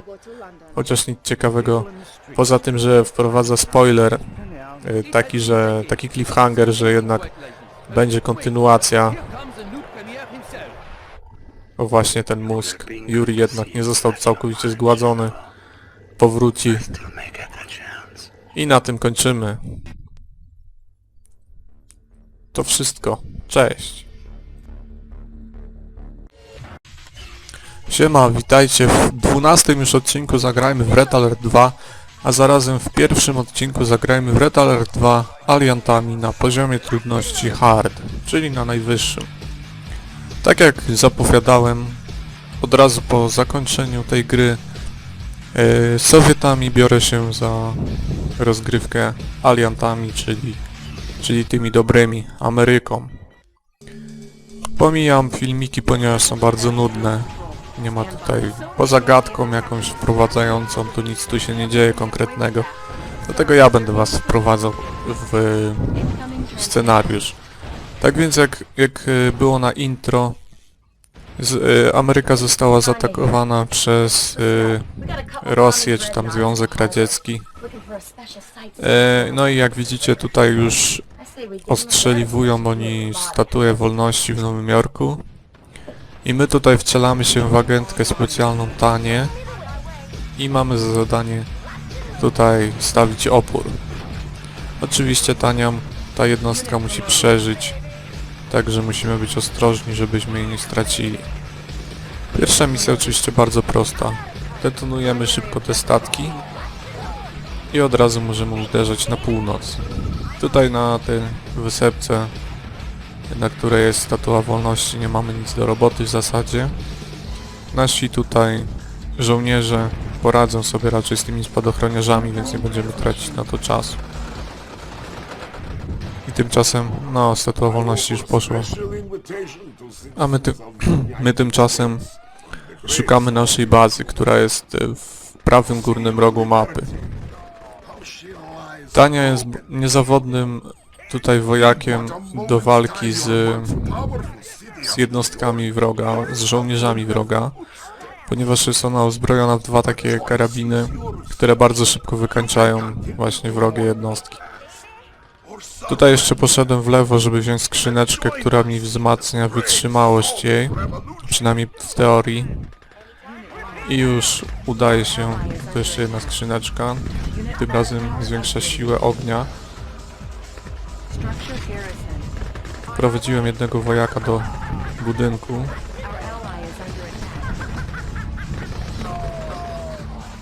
Jest to bardzo prosta misja, można przejść w jakieś 5-6 minut. I zmierzamy już w kierunku tej bazy. To jest nasza baza, ale uaktywni się ona dopiero jak tam dobiegniemy. Póki co jest jeszcze nieaktywna. O, tylko muszę ich tu zabić, żeby mi zaraz tani nie wykończyli.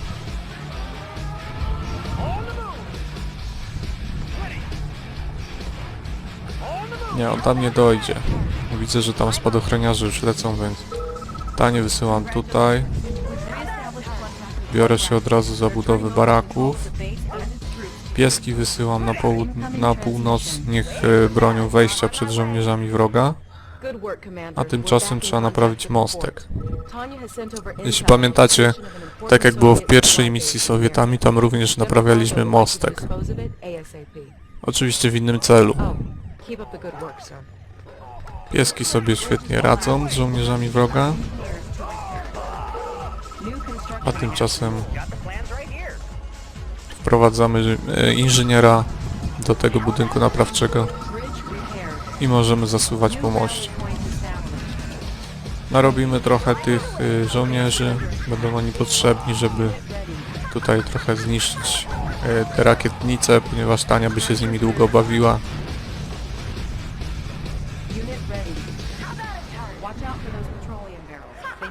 Myślę, że te działka na dole też będą dla mnie trochę problemem. Już dawno nie grałem aliantami, zawsze jak sobie grałem, to wolałem się pobawić w kampanię Sowietów, jest ciekawsza trochę.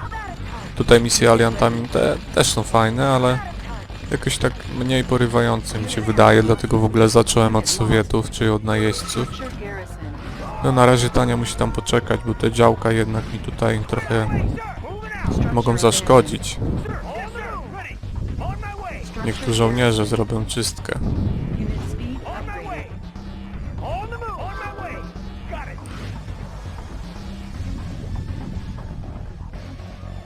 Tutaj mamy spokój. Jakoś nie śpieszę się za bardzo z tą misją. Muszę po prostu się przyzwyczaić teraz do grania aliantami po długim graniu Sowietami. To jest trochę inny styl gry wprowadzają alianci. Sowieci są tak bardziej na brutala, można powiedzieć, że się robi tam jakąś grupkę czołgów i się jedzie na chama. Natomiast alianci to tak bardziej technologicznie, mają właśnie mniej jednostek, na przykład droższe są te jednostki, ale mają tam jakieś fajne bariery po prostu, które trzeba umieć wykorzystać odpowiednio strategicznie, a nie iść na chama. Dlatego Ruscy są generalnie łatwiejsi w prowadzeniu, bo tam wystarczy pójść na chama i się tam za bardzo nie przejmować taktyką. Po prostu budować dużo, budować szybko i rozwalać. Natomiast alianci, tak jak mówię, niekiedy te misje są bardziej taktyczne i bardziej złożone. Są tutaj w tej grze też misje takie typowo szpiegowskie. Zresztą to zobaczycie w dalszych odcinkach. I tam będzie też więcej kombinowania. Tania będzie się pojawiała w kilku misjach. Za każdym razem oczywiście będzie musiała przeżyć. Także no Jest to zupełnie inny rodzaj podejścia tutaj, inna taktyka niż w grze Sowietów. I też nie każdemu się może podobać, tak jak mówię. No i to już wszystko, misja wykonana. Czas chyba taki średni. Wątpię, bym się załapał. No, brakło mi 20, no kilkudziesięciu sekund. Także to pierwszy odcinek mamy z głowy. Siema, witajcie w drugim odcinku. Zagrajmy w Red Alert 2 aliantami na hardzie. A w zasadzie jest to już odcinek 13 serii Red Alert 2. W tym odcinku zmierzymy się z drugą misją aliantami i też mamy tutaj agentkę Tanię. Ta misja zaczyna się w dość ciężki sposób, bo od razu atakuje nasz czołg i grupka żołnierzy i zaraz musimy szybko rozwalić ten czołg rakietowcami, czyli tymi typkami z jetpackami, bo inaczej zginie Tania i zginą inżynierzy, a jeżeli nie będziemy mieć inżynierów, to nie rozpykamy tej misji. I teraz tak. Tą misję można przejść na dwa sposoby. Można albo iść tam, gdzie mamy odkryty teren na górze i przejąć najpierw tą bazę, albo też można iść na prawo i tam jest baza ruskich i też można ją przejąć, ale to przejęcie jest trudniejsze. Więc to już pozostaje kwestia wyboru. Ja wybieram teraz łatwiejszą opcję i atakuję tą bazę na górze, która w zasadzie jest niechroniona. I następnie dopiero będę udawał się na dół. W tej misji mamy za zadanie przejąć właśnie bazę na górze i zniszczyć bazę na dole. A w jakiej kolejności to zrobimy, to już nasza sprawa. W każdym bądź razie ta opcja, którą robię teraz, jest łatwiejsza. Tylko jak widzicie, kolejny czołg mi się tutaj przywalił i chce mi tutaj zabić Tanię. Zabili mi jednego inżyniera. Jeśli zginie jeszcze ten drugi, w zasadzie już dwóch mi zabili, teraz mam tylko jednego, on musi przeżyć, bo bez niego tej misji nie wykonam. Zaraz zobaczycie czemu. Jak tylko zniszczę to działko, to Tania już będzie mogła wbiec do środka. O, i już mamy swobodne wejście dla niej. I teraz niech wysadzi tutaj te działka przeciwlotnicze, żeby rakietowcy mogli się tam dostać. A tymczasem wysyłamy inżyniera, żeby on będzie musiał przejąć taki tutaj budynek, zaraz go zobaczymy na mapie. O właśnie, o ten biały budynek na górze, co wygląda jak jakiś klasztor. Ten budynek musimy przejąć. I jak to zrobimy, to zaraz zobaczycie, że dostaniemy tutaj zrzut inżynierów i będziemy mogli całą bazę przejąć. Bo mogliśmy też przejąć baraki i wtedy dopiero wyprodukować sami inżynierów, ale to jest tańsza opcja, że tak powiem, bo dostaniemy ich za darmo.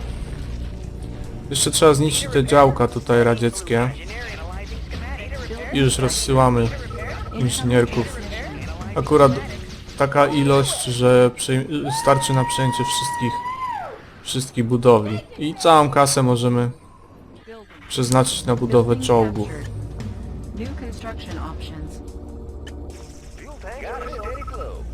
I teraz po prawej nam się tutaj odsłoniła baza wroga i tą właśnie bazę musimy zniszczyć. I jak tylko to uczynimy, to ta misja się zakończy.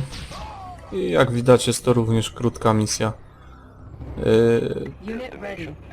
Założenia podobne w zasadzie jak w pierwszej, czyli zniszcz całą bazę wroga. No i jak na razie to tak, Tania musi zostać tu w bazie, czołgi niech ją osłaniają. Znaczy, jeśli będą nas atakować żołnierze, to czołgi są niepotrzebne, Tania sobie poradzi.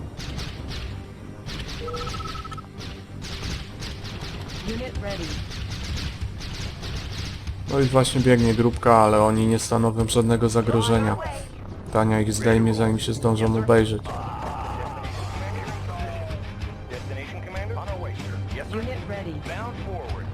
I robimy tylko czołgi.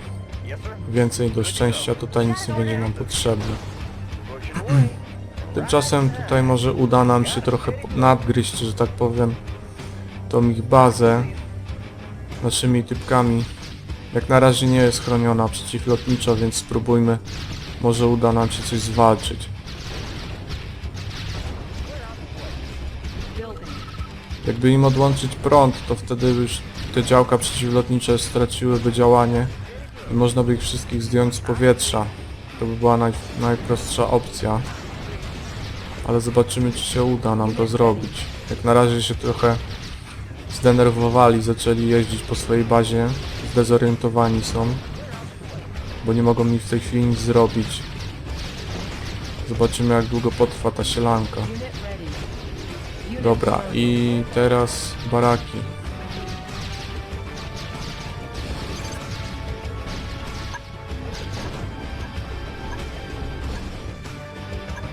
Dobra.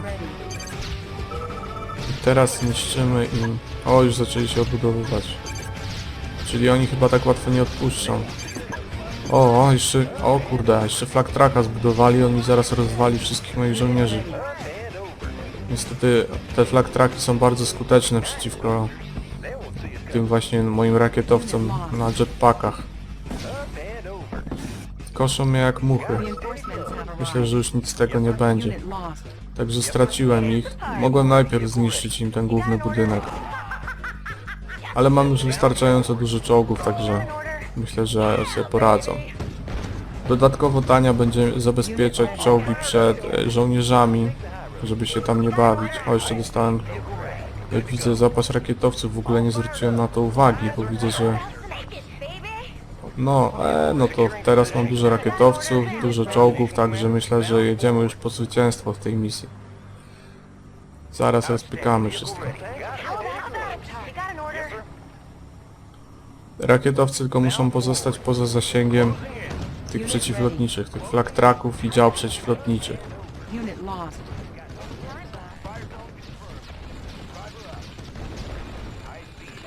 Dobra, niech się wycofają. Tanie trzeba podesłać bliżej.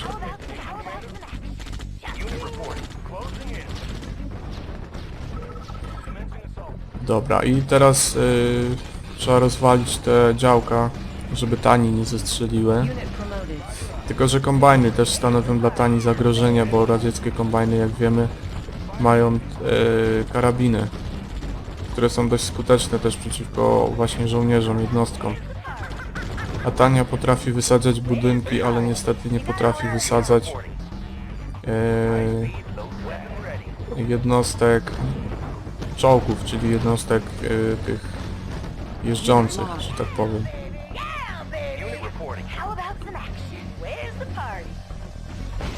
Dobra, jak ona tutaj wszystko...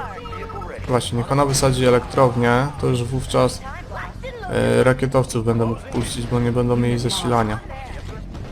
Tylko tu już kombajn się skubany chciał zaczaić i mi ją zestrzelić. Jak widać, nie dają za wygraną, szybko chcą budować, trzeba im to ukrócić, zniszczymy im główną bazę. Dobra. Jedziemy dalej. Jak widać, dość prosta misja. Tylko po prostu no trzeba ją dobrze zacząć. Ja nie powiem, żebym zaczął ją jakoś rewelacyjnie, ale no też nie było tragedii. I już niszczymy ostatnie budynki i misja będzie ukończona. Jeszcze zapomniałem, że mam naloty w ogóle. Zresztą nie chciałem może ich stracić, bo jak tu mieli ochronę przeciwlotniczą, to... Dobra, i ostatnie działko przeciwlotnicze i misja jest wykonana. Myślę, że czas też będzie całkiem dobry. O właśnie, tutaj dostałem też rzut, bo gdybym najpierw zaatakował tą bazę, to... Także no, czas dobry, także dzięki, cześć. Siema, witajcie w kolejnym odcinku Zagrajmy w Red Alert 2 aliantami na hardzie. Tym razem misja trzecia Ameryką, aliantami. Na początku dostajemy tutaj taki instruktaż, jak operować tymi naszymi pojazdami przeciwlotniczymi, ponieważ do nich jak się wsadzi jakąś jednostkę, to one przejmują jakieś jej właściwości.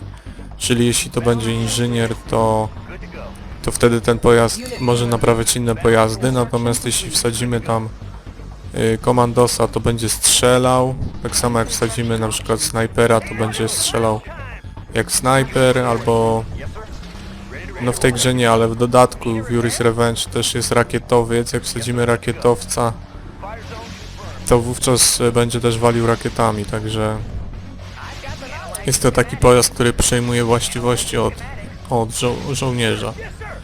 Tutaj każe im niszczyć mostek, ponieważ bo będą mnie atakować, także żeby z jednej strony tylko przychodzili, będę miał wtedy lepszą kontrolę nad nimi. A żołnierzy wysyłam na zwiat na górę, ponieważ zaraz tutaj po lewej za tym mostem będzie baza wroga, taka niewielka. Ale to momencik, tylko sobie niech się okopią. I teraz postawimy naszą rafinerię. Teraz buduję baraki. O, i tutaj właśnie jestem atakowany przez grupki cywilów, ponieważ w tej misji właśnie Yuri, czy Rosja jeszcze pod władzą Yuriego po części mają taki psychiczny dominator, który właśnie ogłupia tutaj ludność cywilną i oni wtedy wszyscy na mnie idą, mnie atakują. I naszym celem właśnie w tej misji jest zniszczyć psychiczny dominator. Jeszcze taka ciekawostka, bo ta mapa to jest tak naprawdę ta mapa z kampanii ruskich, tylko nie pamiętam, która to była misja, 8 chyba albo 9. To była taka misja, w której musieliśmy przejąć prezydenta, czy Biały Dom, już nie pamiętam dokładnie. A to jest dokładnie ta sama mapa, tylko zaczynamy w innym miejscu i też podążamy tak naprawdę w kierunku Białego Domu, tylko że teraz w tym miejscu będzie psychiczny dominator.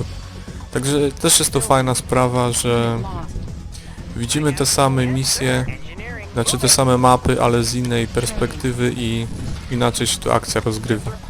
I na przykład podobna sytuacja ma miejsce, jest też misja, tak jak pamiętacie, pierwszą misję ruskimi, gdzie się niszczyło Pentagon. Tutaj będzie też dalej taka misja Ameryką, gdzie będziemy Pentagon musieli osłaniać przez jakiś tam, znaczy nie przez czas, tylko po prostu do czasu aż zniszczymy wroga i musimy dopilnować, żeby nam nie zniszczyli Pentagonu. Tutaj zaniedbałem trochę obronę i z dołu mnie zaatakowała fala cywilów. No i kilku wojaków też się tu znalazło, także nie tylko cywile. Ale myślę, że już mnie nie będą tu atakować. Tylko coś cienko z kasą właśnie nie spojrzałem. To jest jednak hard, tu się wolniej kasy zdobywa. I nie spojrzałem też na to, że mam tylko jeden kombajn. Także teraz trzeba będzie pobiedować przez chwilę. Ale myślę, że damy radę. Nie jest to trudna misja, tylko... Znaczy można się w niej bawić długo, jeśli ktoś chce, jeśli się boi tak prawda wyłonić za ten nieodkryty obszar, to można trochę czasu przy niej stracić. Natomiast jeśli się dość szybko do niej przystąpi, to jest to szybka misja. Taka no do 15 minut, także no, w granicach nie jest jakaś tam bardzo długa. Tutaj musimy trochę się pobawić, wykosić trzeba będzie te dwa kombajny, bo one będą przeszkadzać, bo niestety są uzbrojone. I tutaj myślę przejmiemy kawałek tej bazy, tyle ile się da, a resztę zniszczymy. Albo przejmiemy i sprzedamy, to zależy czy się opłaca, bo na przykład elektrownię przejąć i sprzedać to się nie opłaca. Ale już War Factory jak najbardziej, bo jest to droższy budynek. Tak samo rafinerię też warto przejąć i sprzedać. Zwłaszcza, że w tej misji z kasą dość krucho.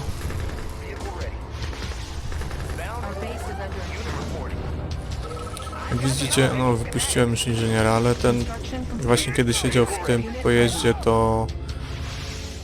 to pomagał, właśnie leczył, naprawiał inne pojazdy.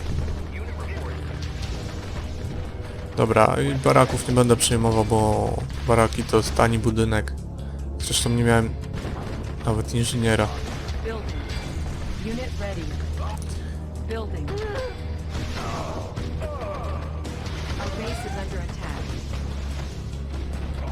Dobra, i przydałby się jeszcze radar, tylko że nie mam kasy. Reinforcements have arrived. On hold. Właśnie szkoda, że zaniedbałem trochę budowę kombajnów, jakoś tak nie wiem, czemu to się stało. I teraz jestem kompletnie bez kasy. Ale jakoś temu zaradzimy zaraz.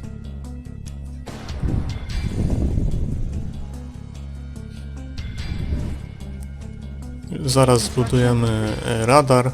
Odsłonią nam się ciekawe tutaj rejony. Construction complete. Destination commander. New construction options. No i odsłoniła nam się mapa, tutaj dostaliśmy kolejnych 4. A i tutaj będzie fajny moment, bo najpierw trzeba zniszczyć 2 kolesi i jeżeli naprawimy inżynierem tamten budynek, to wówczas wypadną z niego skrzyneczki z jakimiś pożytecznymi dla nas tam prezentami. Unit ready.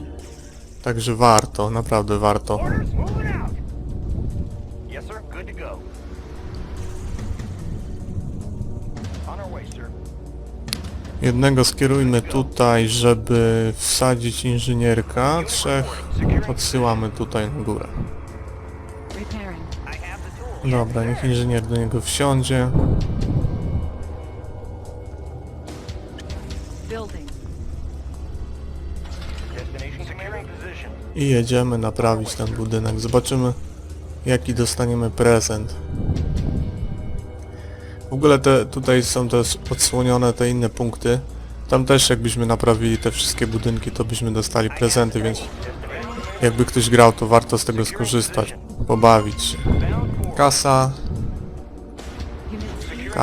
przyspieszenie i kasa. No to już teraz kasy mamy. Unit reporting. Tylko szkoda, że ten głupek tam się pojawił. No bo ja chyba wcześniej Base is under attack. zrobiłem to jako główną fabrykę, dlatego. To teraz możemy jechać na północ. Pamiętacie już to miejsce? Właśnie tutaj zaczynała się ta misja ruskimi, gdzie mieliśmy tych desolatorów, tych typków, co skażali ziemię Yes, sir. tym zielonym, radioaktywnym takim gównem i tutaj pamiętacie, tam było na odwrót, tutaj naprawiamy budynki, dostajemy prezent, a tam żeśmy jej za zniszczenie ich dostawali prezent, także na odwrót.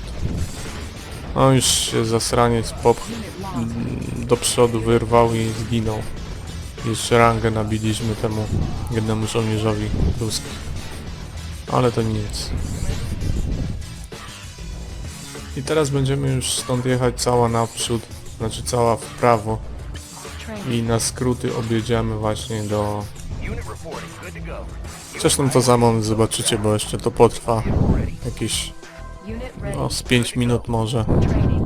Trochę przeciągam tak naprawdę, Vehicle ready. mogłem w tym momencie już prawie skończyć tą misję. Znaczy zawsze kampania ruskich to była dla mnie taka ciekawsza niż Amerykanów. Znaczy ciekawsza, no jakoś lepiej mi się grało ruskimi zawsze i dlatego ruskich mam lepiej opanowanych. I więcej razy przeszedłem grę ruskimi niż Ameryką. Dlatego teraz nie gram już Ameryką aż tak rewelacyjnie jak ruskimi. No ale też mógłbym to nagrać jeszcze raz i przejść to szybciej.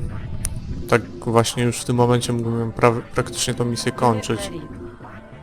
Bo teraz to czekam tutaj tak naprawdę, żeby sobie jeszcze naprawić ten budynek, ale to wcale nie jest konieczne. Mógłbym już od razu pojechać na prawo i wcale go nie naprawiać. Ale jak już poczekałem tą chwilę, to mogę jeszcze chwilę poczekać. Kolejna fala cywilów na mnie biegnie. Dobra, możemy się... Niech on nam ponaprawia troszkę. A, już mamy odsłonięte kasa i kasa. Tylko, że tak jak mówię, to już nie było konieczne, tak? Zrobiłem to tylko właśnie, żeby pokazać może jak to działa, że możemy sobie łatwo zdobywać dodatkowe profity. Natomiast to nie jest absolutnie wymagane. I już mogłem wcześniej tą misję zakończyć, gdybym na to nie czekał. Unit ready. Tutaj będziemy musieli się... Właśnie przedrzemy się omijając ich bazy i struktury obronne. Unit Tylko promoted. kilka takich drobiazgów. Da, z czołgami najpierw na to pojedźmy. Unit ready. Myślę, że trzeba będzie lepiej wysadzić żołnierzy, bo te pojazdy są skuteczniejsze jako właśnie z tymi działami przeciwlotniczymi, a nie z karabinami. Karabinami są dobre na ludzi, ale są słabe na jednostki, na pojazdy i na budynki. Także tutaj przejdziemy się przez murek na skróty. Czyli zupełnie ta sama taktyka co ruskimi, jeśli ktoś pamięta. Tam też przedzierałem się właśnie tą lewą stroną. I tam na górze w prawym rogu jest biały dom. A tutaj musimy zniszczyć psychiczny dominator. I tak naprawdę objechaliśmy ich bazę dookoła. Tylko tutaj mu puszczę go górą, żeby się nie natknął na kogoś i nie zginął. Rozwalmy tylko czołgi, żeby nam nie bruździły. I już bierzemy się za psychiczny dominator.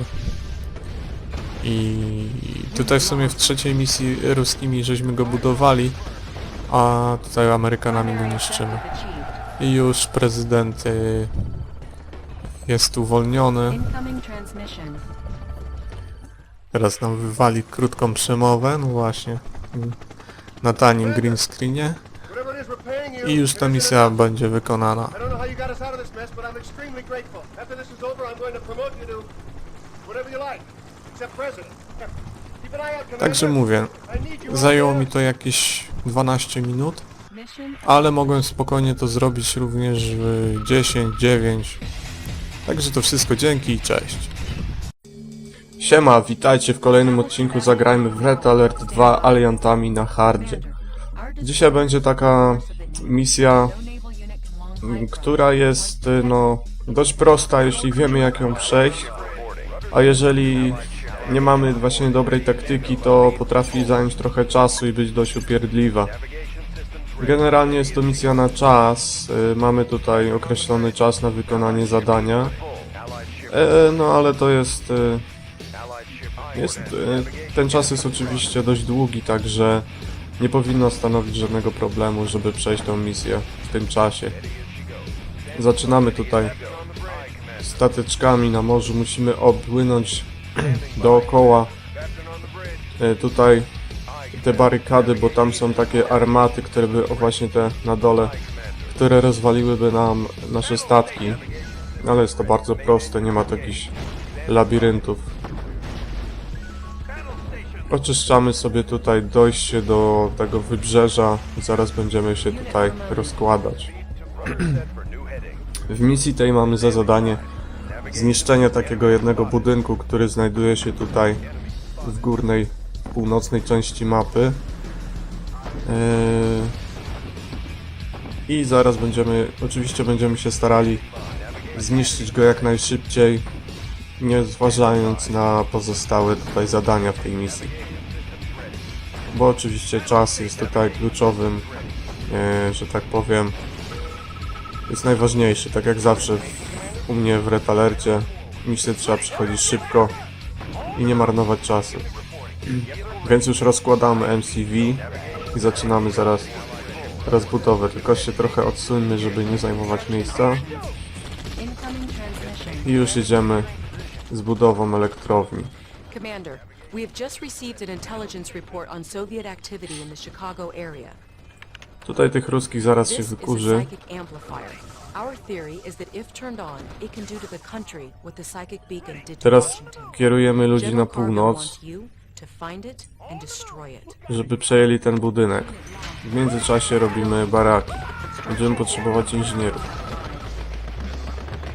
Wykurzamy tych ruskich z tego budynku. Construction complete. Dobra, i teraz robimy no ze 3 inżynierków, przyda się. Unit promoted. Te łodzie podwodne nie stanowią zagrożenia dla naszych jednostek naziemnych, ale stanowią zagrożenie dla naszych statków, więc trzeba je wykurzyć. Inżynierkiem przejmujemy tutaj ruskie MCV.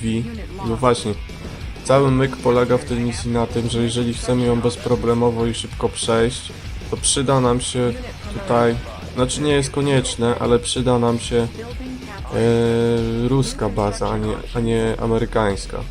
Ponieważ będziemy wtedy mogli robić te rakiety V3, które będą pomocne w niszczeniu obiektów z dystansu.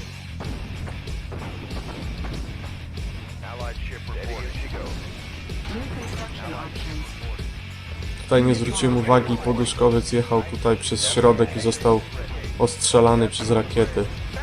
No ale trudno. Poradzę sobie bez tego. Building captured. Jeżeli nie będziemy atakować tych elektrowni, to oni nie będą tutaj przyjeżdżać, żeby się bronić. Bo jeżeli bym zaatakował te dwie czerwone elektrownie, to oni by przyjechali, żeby ich bronić i musiałbym z nimi walczyć, więc po prostu je olewam. Nie są mi one do niczego potrzebne.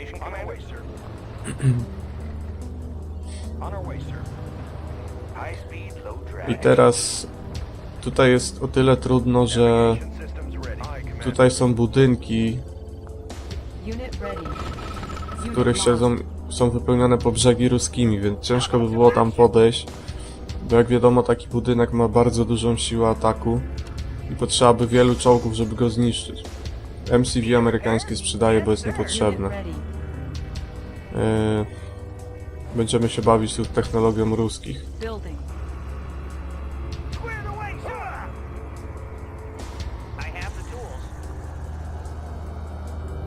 Construction complete.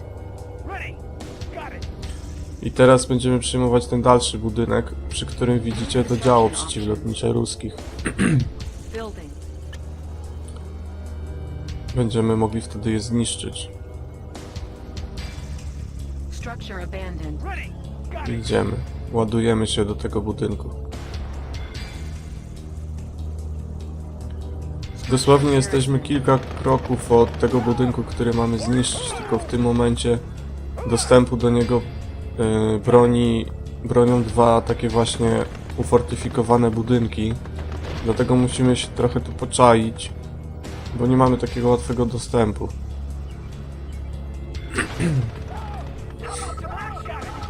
Reinforcements have arrived. Construction complete. New construction options. New rally point established. A, jeszcze nie mogę zrobić rakiety V3, bo nie mam radaru.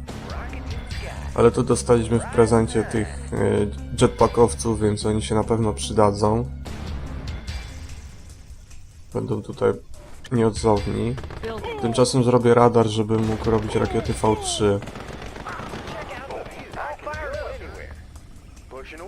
Spróbujmy tu podlecieć, ale widzę, że tam stoi ten typek. O. No i już się zamotał rakietowiec. Unit lost. Niestety nie udało się go wywabić z Construction nory. complete. Spróbujmy czołgami tam podjechać. Construction options. Może będzie lepiej. Building. New rally point established. Spróbujmy go sprowokować, żeby trochę wyjechał stamtąd i wszedł w zasięg mojego budynku. Sufficient funds. O, Unit oho. ready. No, udało się. I teraz rozwalamy ten budynek. Chyba że ktoś podjedzie i będzie nam bruździł. Ale widzę, że jest spokojnie. Dobra. I rakietowcy V3 też niech tam działają. Trochę wolno się budują tutaj. Już pięknie leci rakietka z dystansu. Ale tam widzę, że już jeden frajer jest, kurczę, ale zaraz powinien wjechać w zasięg budynku. Dokładnie tak. Unit ready. Okej. I ten budynek na górze, co widzicie, co te dwa działka go bronią, właśnie wysyłam moich żołnierzy, żeby się nim zajęli. I zaraz go rozwalimy. I to będzie cała misja. Jak widzicie, prosta. Po prostu trzeba przejmować budynki i niszczyć te ufortyfikowane budynki wroga Jak już ogarniemy ten temat, to już potem jest prościzna. Primary objective I już. achieved. I zadanie wykonane. Incoming transmission. Teraz tylko krótka tutaj animacja, Commander, they never saw us którą coming. zostaniemy That was uraczeni. I to będzie na tyle, jeśli chodzi o tą misję. Krótka, łatwa i przyjemna, jak widać. Do tej pory wszystkie misje Amerykanów są dość krótkie. No ale chyba o to chodzi, że oczywiście można się z nią bawić nawet pół godziny, aż do granic tego limitu. Ale po co, skoro można przejść ją tak szybko? Więc teraz będzie animacja z wystrzelenia rakiety Mission. i na tym kończy się ta misja. Our ally is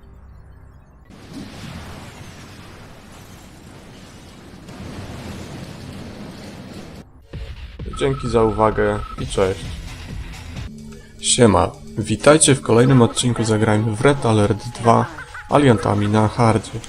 Dzisiaj zmierzymy się z 5. misją, która jest misją taką taktyczną. Będziemy tutaj kierować agentką Tanią i będziemy mieć jeszcze do pomocy trzech szpiegów.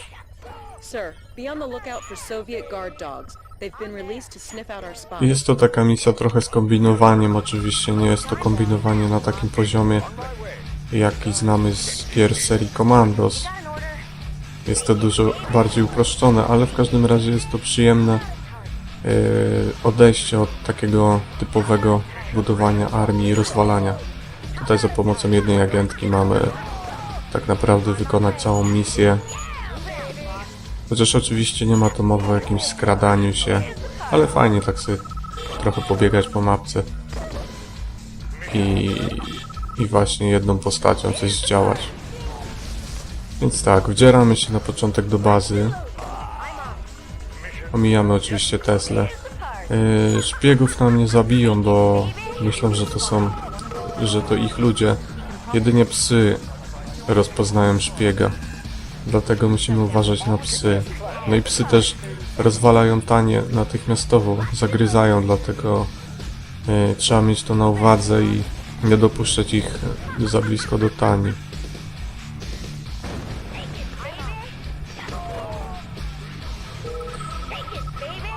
I tutaj już biegną właśnie. A Tania to... Żołnierze nie mają z nią żadnych szans, bo ona to jest specjalistka, można powiedzieć.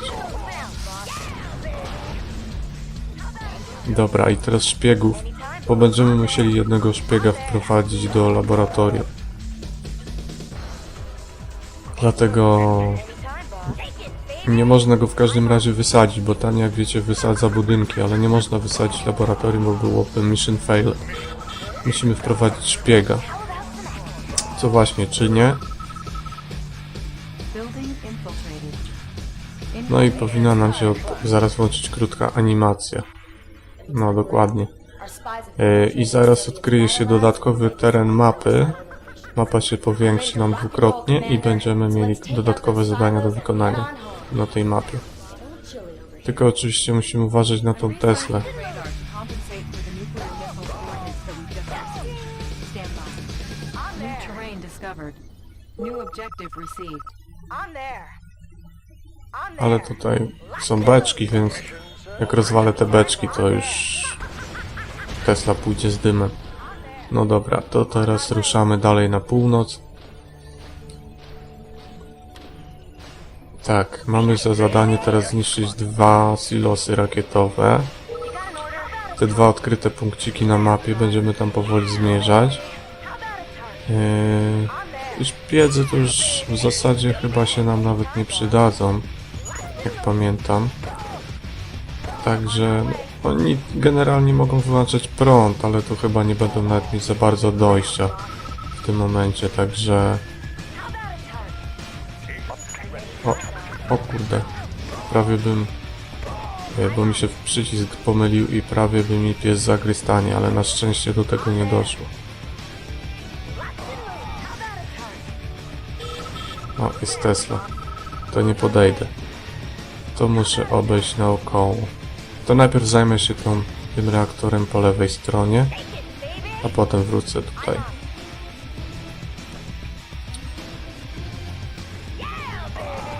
No tak jak widzicie, troszkę kombinowania. Trzeba się zaczaić jakoś tam z boku, wejść czy coś. No tak jak powiedziałem, jest taka troszkę inna misja. Amerykanie właśnie mają parę takich taktycznych misji. Nie tylko taką rozwałkę jak to w stylu właśnie ruskich. No i myślę, że jest to właśnie fajne. No i to są z reguły szybkim. Chociaż Ruscy też mieli, jak pamiętamy, tą misję, gdzie było się Jurim, trzeba było przejąć prezydenta. To też była taka fajna taktyczna misja. I też była bardzo krótka, bo ta to już się niebawem skończy. Jest króciutka.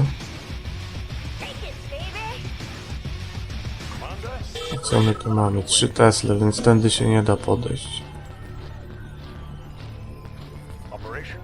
Ale szpiegów tam też nie wprowadzę, bo tam są psy.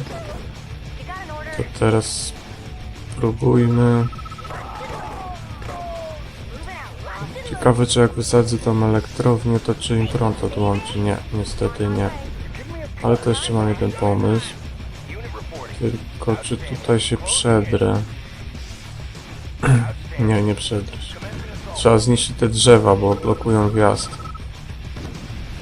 Dobra, jeszcze to jedno myślę, że powinno wystarczyć i będziemy już mieli dojście do tego silosa.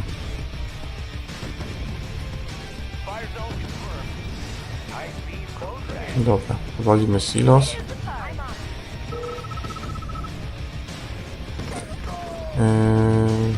Tania, wysadź go, będzie szybciej.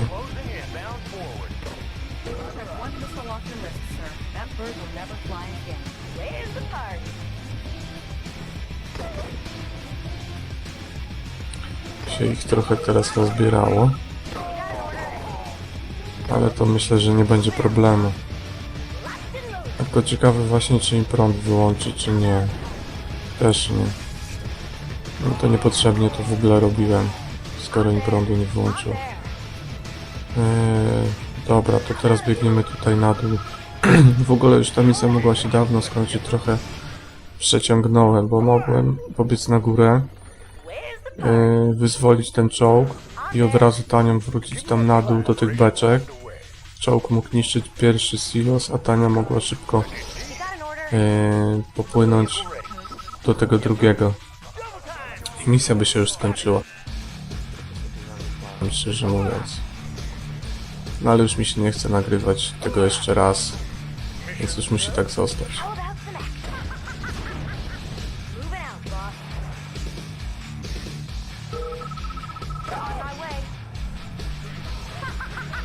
Rozwalamy wszystkich frajerów.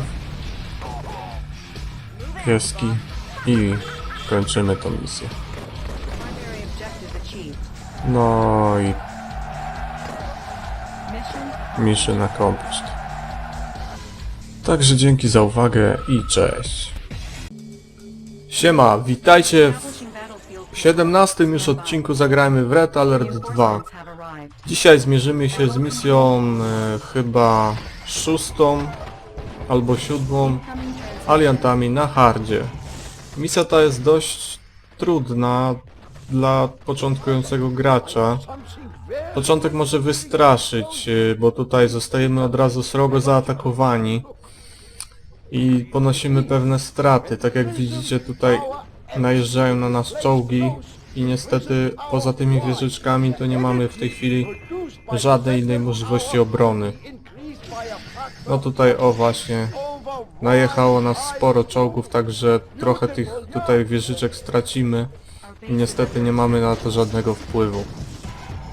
Rozładowujemy nasze poduszkowce i przystępujemy do działania.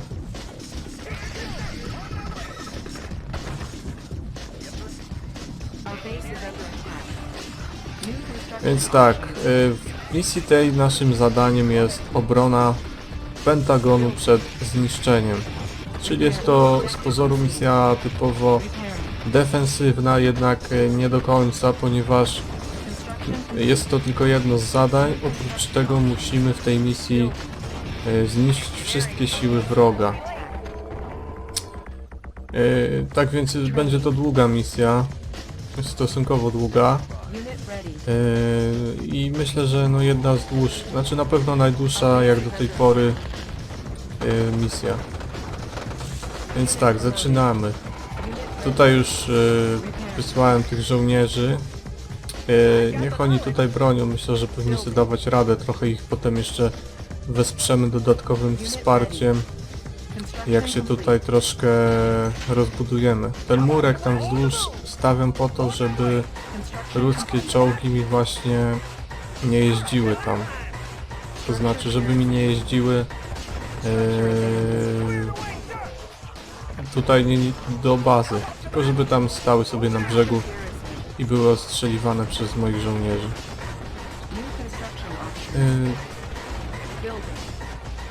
Poduszkowce już tam się tutaj nie przydadzą w zasadzie w tej misji.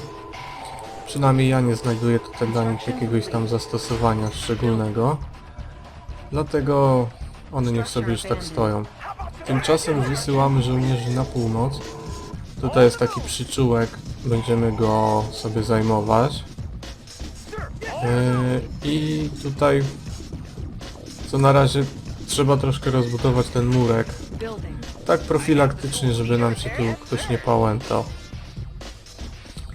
Ta misja dość wolno się rozkręca, ponieważ na początku szybko tracimy kasę. Tutaj znaczy szybko ją wydajemy. I niestety trzeba trochę zainwestować w kombajny. Tak żeby przynajmniej ze 4 były, to wówczas będziemy mogli się szybciej trochę rozbudowywać. Będziemy mieć większy przypływ gotówki. Tymczasem żołnierze niech tu zajmą strategiczny punkt. Będą ostrzeliwać tutaj nadjeżdżających przeciwników. Tutaj też jest szpital, który można przejąć sobie inżynierem, dzięki czemu będą się leczyć nasi żołnierze. Dobra, mamy radar, widzimy mapę. Czyli tak, większość mapy jest zasłonięta. Ataki wroga już w tym momencie nie będą jakieś tam spektakularne. Właśnie ten początek misji może być taki trochę groźnie wyglądający, ponieważ zostajemy tak zaatakowani przez większą grupkę tych ruskich. Natomiast teraz to już będzie w zasadzie...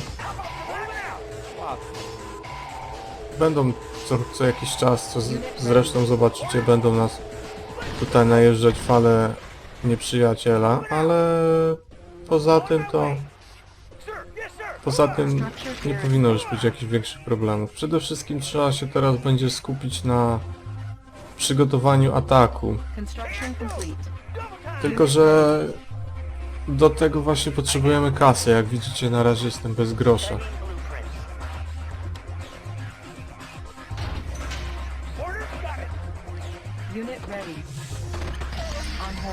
Starczy na razie tych ludzi, bo nie mam kasy.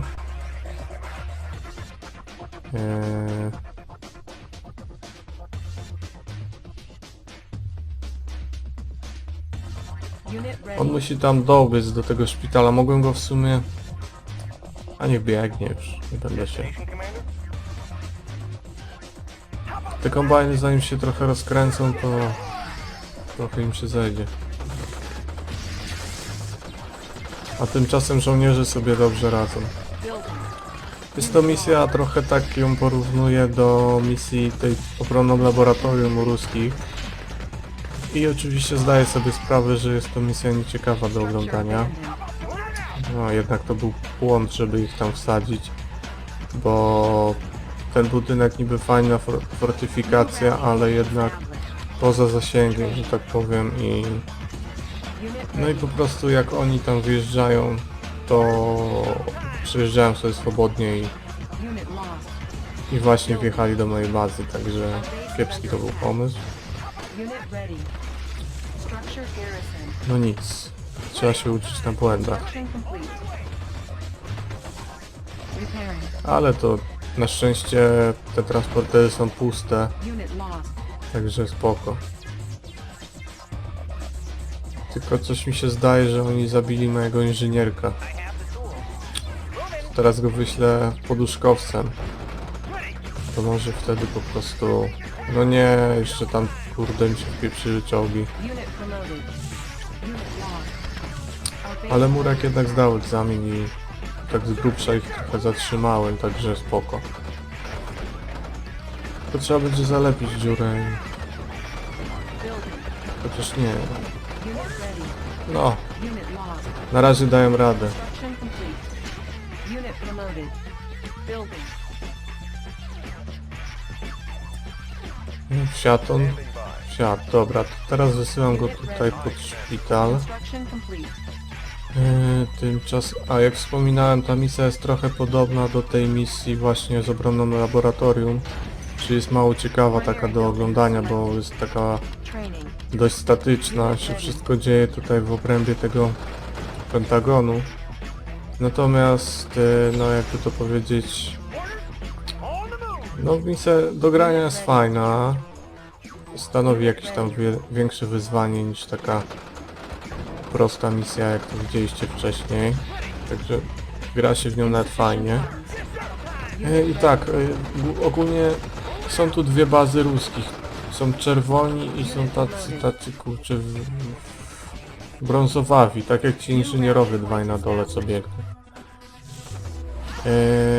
Więc trzeba zniszczyć obie bazy. Jest na to taki prosty myk,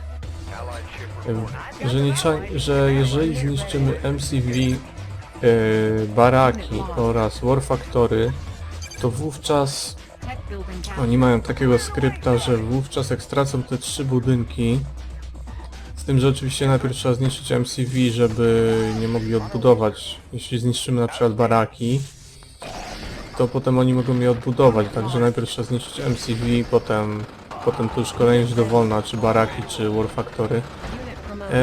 I po prostu jak to zrobimy, to zadziała skrypt i wówczas no komputer sprzeda wszystkie swoje budynki i po prostu wszystkie jednostki, wszyscy żołnierze, którzy wyjdą z tych sprzedanych budynków, wszystkie pozostałe jednostki, nawet kombajny, ruszą do ataku na nas. Więc to jest taki ciekawy... O kurde, tu mi kombajn skosi, trzeba ich trochę przesunąć. To jest taki właśnie sposób na tą misję, więc trzeba po prostu zniszczyć im te Sir, the budynki. Soviets have released their terror drones. Natomiast jak to zrobić? Jak najszybciej? Najszybciej to mi się wydaje, żeby było... Tylko trzeba by mieć dużo kasy, bo to jest kosztowna wersja. Trzeba by zrobić dużo tych radarów, czyli tych lotnisk i narobić od groma samolotów, tak ze 20 może, ja wiem. I wówczas jakbyśmy mieli tak dużo tych kombajnów, tych samolotów, to po prostu robimy naloty po kolei na ich budynki. Z tym, że jest to bardzo droga opcja, ponieważ właśnie samoloty są raz, że są drogie, bo po 2000 od sztuki. No i dwa, że każdy taki nalot to by się wiązał z tym, że kilka samolotów by nam zestrzelili, więc byśmy musieli dorabiać kolejne. Dlatego jest to opcja, no niby szybka, ale taka mało wydajna moim zdaniem. No jest też po prostu opcja na chama, czyli robimy tam czołgi i no i jedziemy i niszczymy i myślę, że ja właśnie taką opcję zrobię. I dlatego właśnie to będzie długa misja, bo takie właśnie typowe jeżdżenie, rozwalanie to jednak jest czasochłonne. Dlatego właśnie to może być dłuższa misja, no ale zobaczymy. Może nie będzie tak źle. Tymczasem, no jak widzicie, cały czas jest krucho z kasą, cały czas jest na granicy, kończy się. Więc cóż, trzeba cały czas czekać i ciągnąć tą misję powoli. Ale tutaj już 4 kombajny pracują, więc tej kasy będzie stopniowo przybywać.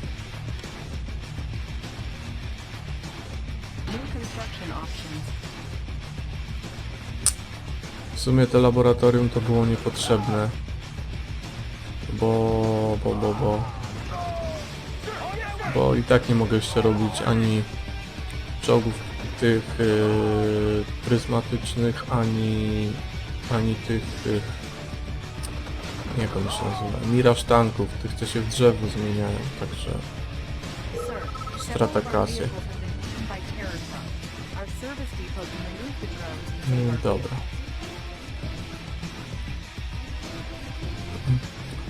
W sumie takie misje lubię w nie grać, lubię je przechodzić, natomiast dają mi one taką dość słabą satysfakcję, jeśli chodzi o nagrywanie ich, ponieważ lubię, tak jak wiadomo, lubię tą grę przechodzić szybko, lubię te misje przechodzić najszybciej jak to tylko możliwe, dlatego jeżeli mam grać na przykład pół godziny w jedną misję, to jest to dla mnie mało satysfakcjonujący wynik i chciałbym właśnie próbować robić to szybciej, tak jak była ta misja z tą wodną bitwą, morską bitwą w właśnie ruskimi, no chyba 5. No to właśnie w tamtej misji pamiętam, jak nagrałem taki około półgodzinny filmik i potem byłem strasznie niezadowolony z tego wyniku i później musiałem go poprawić, czego efektem był właśnie taki przyspieszony filmik, żeby już się nie powtarzać, gdzie przejście misji zajęło mi minut 15, czyli to był już wynik lepszy o no bardzo dużo, aż o 10 minut na takiej dość krótkiej misji, więc to był bardzo dobry wynik. A na razie sobie odkryję troszkę mapy, żeby tutaj mieć spojrzenie na to wszystko. Zobaczymy.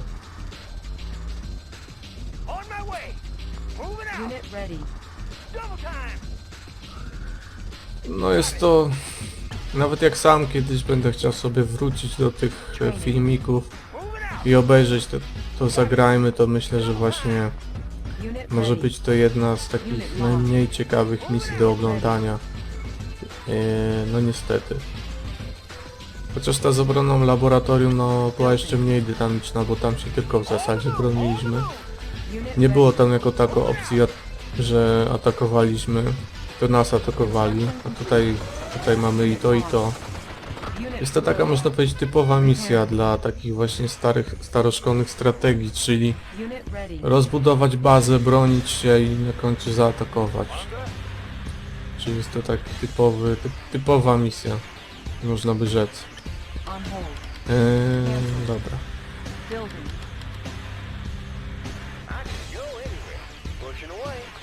Poświęcę tutaj tego typka z jetpackiem, niech on się tam leci i odsłoni mi kawałek bazy wroga. No kawałek odsłonił, no i tutaj już się odsłoniło War Factory, MCV oraz baraki. Jakbym zniszczył te 3 budynki, to tak jak powiedziałem, oni by wszystko sprzedali, dlatego fajnie by było nawet wysłać tam samolot, myślę. Ale no już tym razem obrałem inną strategię i nie robiłem samolotów, dlatego już musimy się trzymać tej wersji z czołgami.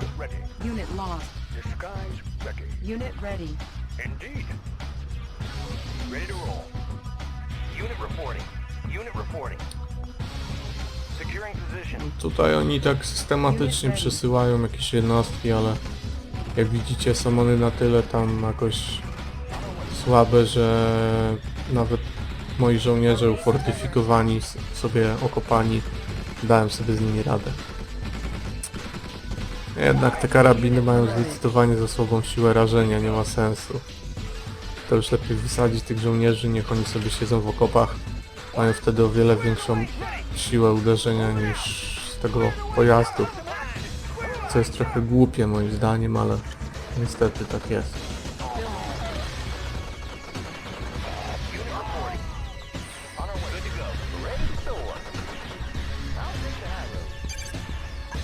No i tak, tam ich jeszcze trochę odsłoni. Zrobię właśnie trochę tych przeciwlotniczych, bo oni są skuteczniejsi przeciwko ludziom niż czołgi. To też jest trochę głupie takie, bo czołgi muszą bardzo dużo strzelać do zwykłego żołnierza, żeby go rozwalić. A tymczasem właśnie te przeciwlotnicze są jakoś lepsze w tym zabijaniu ludzi. Destination commander? Destination commander? Securing position. Unit ready. No spróbujmy może się trochę przemieścić. Tylko zrobię sobie save'a teraz na wypadek, jakby się okazało, że moja armia jest zbyt słaba. Żeby się nie okazało, że po prostu będę musiał budować nową armię. Bo to by była kolejna strata czasu, dlatego save w takim wypadku nie zaszkodzi. No już się czołgi zainteresowały. No i jedziemy powolutku, zobaczymy jak się sprawdzi ta moja armia. Ale pojadę sobie tym drugim mostkiem, żeby być poza ich tam zasięgiem.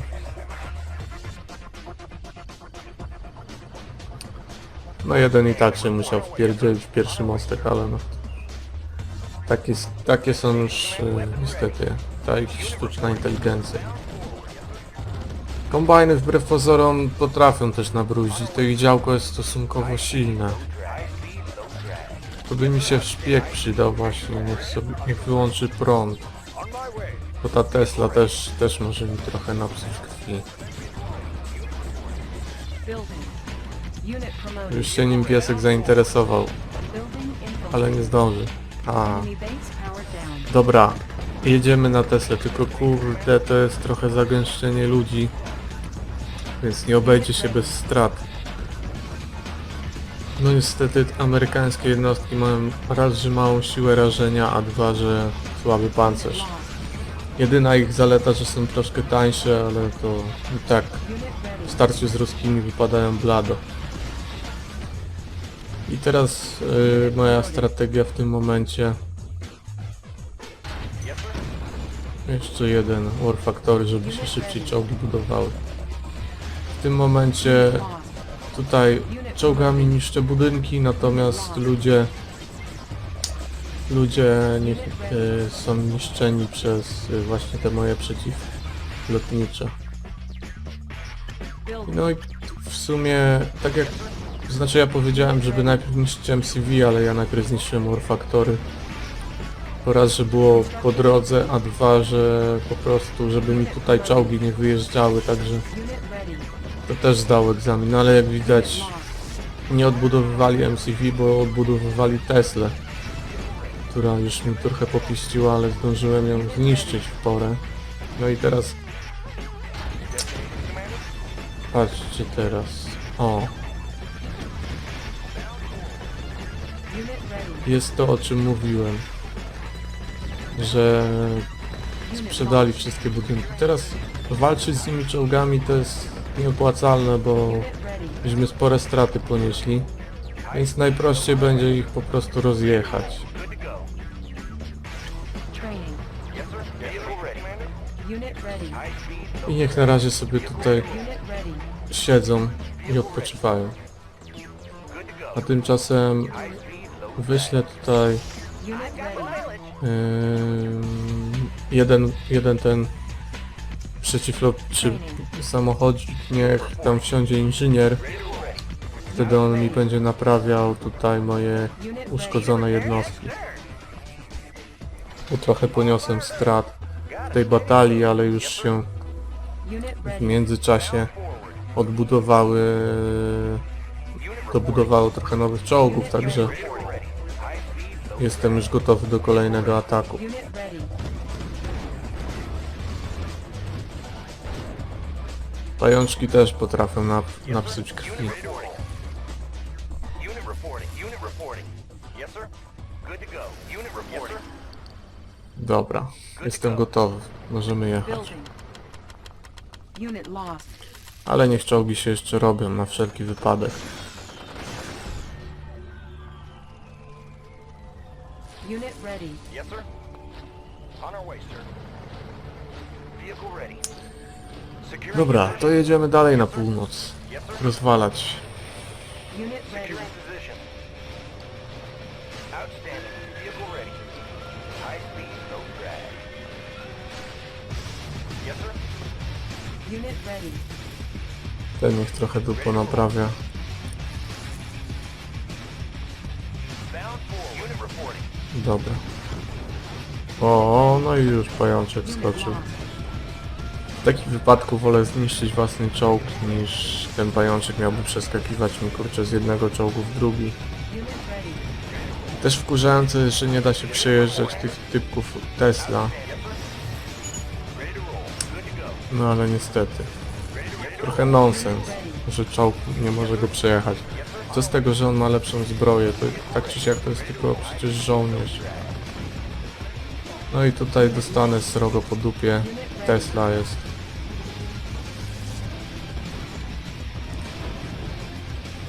To by też mogłem to rozegrać bardziej taktycznie, wysłać tam na przykład szpiega, czy chociażby z tym nalotem, ale jak widzicie mają tutaj też działa przeciwlotnicze, mają inne duperele, także też by się nie obyło bez strat. Tak jak rozpieprzą mi z 10 czołgów, tak to by mi spadło z 10 samolotów, także koszt finansowy jest i tak niższy takiego rozwiązania, a czy czasowo to może być różnica może 5 minut. Może bym w tym momencie już skończył, bo samoloty wiadomo latają szybciej niż tam przemieszczają się czołgi. No ale czy na pewno jest to lepsze rozwiązanie? No myślę, że tak naprawdę w tej misji nie ma jako takiego super rozwiązania. W tej misji po prostu trzeba swoje odpieprzyć i nie ma takiegoś triku, żeby ją przejść kurczę w 10 minut czy w ileś i potem kurczę się chwalić, nie? Po prostu tą misję trzeba odbębnić i tyle, no. Może jest to mało satysfakcjonujące, no ale no tak jest. Ruskimi też, na przykład przed ostatnią misję, też trzeba co najmniej 20 minut się pomęczyć i no tak jest i nic się na to nie poradzi. Co oczywiście kiedy gram absolutnie mi nie przeszkadza, ale jeżeli już chce się tutaj cisnąć na jakiś rekord, to wówczas wiadomo, chciałoby się to zrobić jak najszybciej.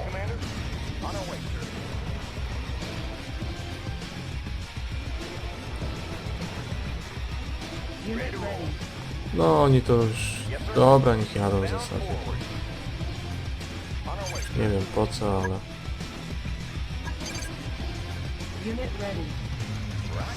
I teraz... Tamci niech mi tutaj odkryją mapkę. A ja się też zaczaję na nich od brzegu, bo tutaj dwie Tesle są. Ale wcale nie mam zamiaru ich niszczyć. Ja tu tylko wjadę, żeby zniszczyć MCV. W ogóle ta misja to tutaj wygląda jak połączenie kilku innych, jak tych, których pamiętamy od ruskich. Czyli tam Pentagon to jest tak jak pierwsza misja ruskimi, górna część tamtej misji. A to jest natomiast tak jak ta misja chociażby, w której mieliśmy Desolatorów ruskimi, trzeba było przejąć Biały Dom inżynierem. To jest taka misja. Ten sam układ mapy. Fajne jest to, że grając właśnie tymi i tymi, że te misje nam się tutaj, te mapy są podobne, trochę się tam różnią, że możemy spojrzeć na to z dwóch stron trochę inaczej. Fajne to jest właśnie. Our base is under attack. Unit lost. Unit promoted. No i oni już te swoje pozostałe siły rzucili na mnie. W tym wypadku 4 kombajny się tutaj ze mną siłują. Unit lost. Jak widać 4 kombajny też potrafią napsuć krwi. Under attack. Unit ready. Unit ready. Ale damy sobie radę z nim. Nie takie rzeczy się pokonywało. Unit ready. Kombajny są słabe przeciwko czołgom.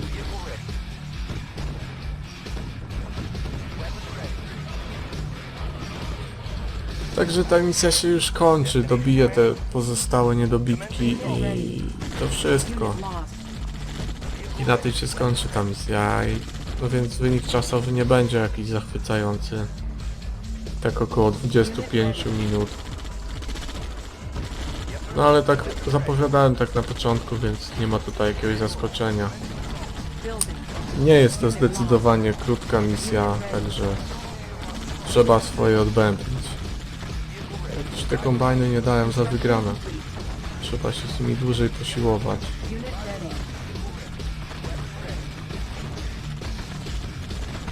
No, leżeć panowie, leżeć. Mogłem od razu przysłać tu część czołgów, to by było szybciej, no ale już tam minuta nas nie zbawi. Unit I promoted. wykonane zadanie. Mission accomplished. No, także to wszystko. Dzięki za uwagę i cześć. Siema, witajcie w kolejnym odcinku Zagrajmy w Red Alert 2 aliantami na hardzie. Dzisiaj pokażę wam bardzo sprytną sztuczkę, jak bardzo szybko można przejść misję wykorzystując pewne niedopatrzenie programistów. Gdybyśmy chcieli przejść tę misję tak jak przykazali programiści w tym czasie, to zajęłoby nam to około pół godziny, może więcej. Ale jest tu pewien bug, po prostu programiści nie jakby to powiedzieć, przeoczyli pewną rzecz, którą ja nauczyłem się wykorzystywać. I zaraz pokażę wam jak przejść tą misję w jakieś 4-5 minut. Więc tak, zaczynamy od tego, że budujemy sobie inżyniera. Jeden wystarczy. I budujemy kilku tych rakieciarzy. Tych kolesi z jetpackami. I helikopter, żeby wsadzić do niego inżyniera. No ja zrobiłem dwóch, ale to jeden wystarczy. I teraz Structure garrison. już działamy. Unit lost. Jest tam wysepka tu po lewej stronie, która jest niszczona przez ruskich. Oni ją za chwilę zasiedlą. I my w tym momencie wysyłamy helikopter z inżynierem na tą wysepkę.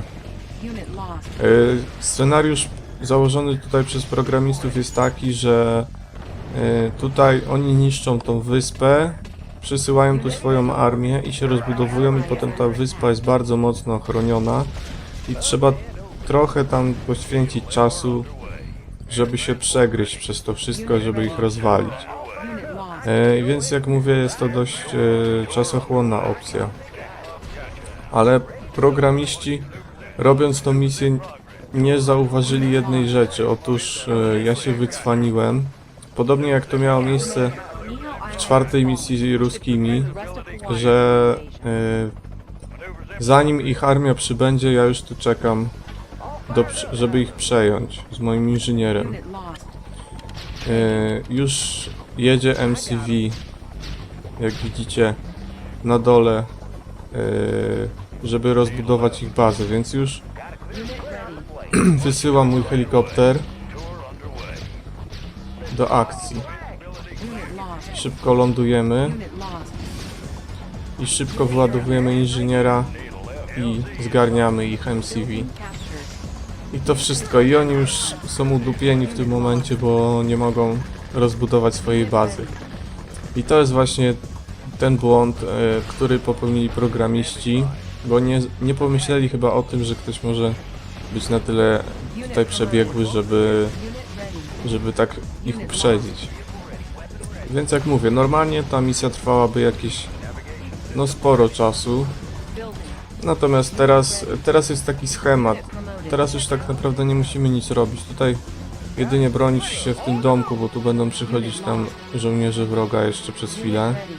I teraz to znowu zadziała taki skrypt. Po prostu na razie komputer będzie sobie czekał i nic nie robił. I myślę, że to potrwa jeszcze z minutę, może ze dwie. I po prostu się podda. Bo po prostu zadziała jakiś tam, nie wiem, skrypt czy schemat,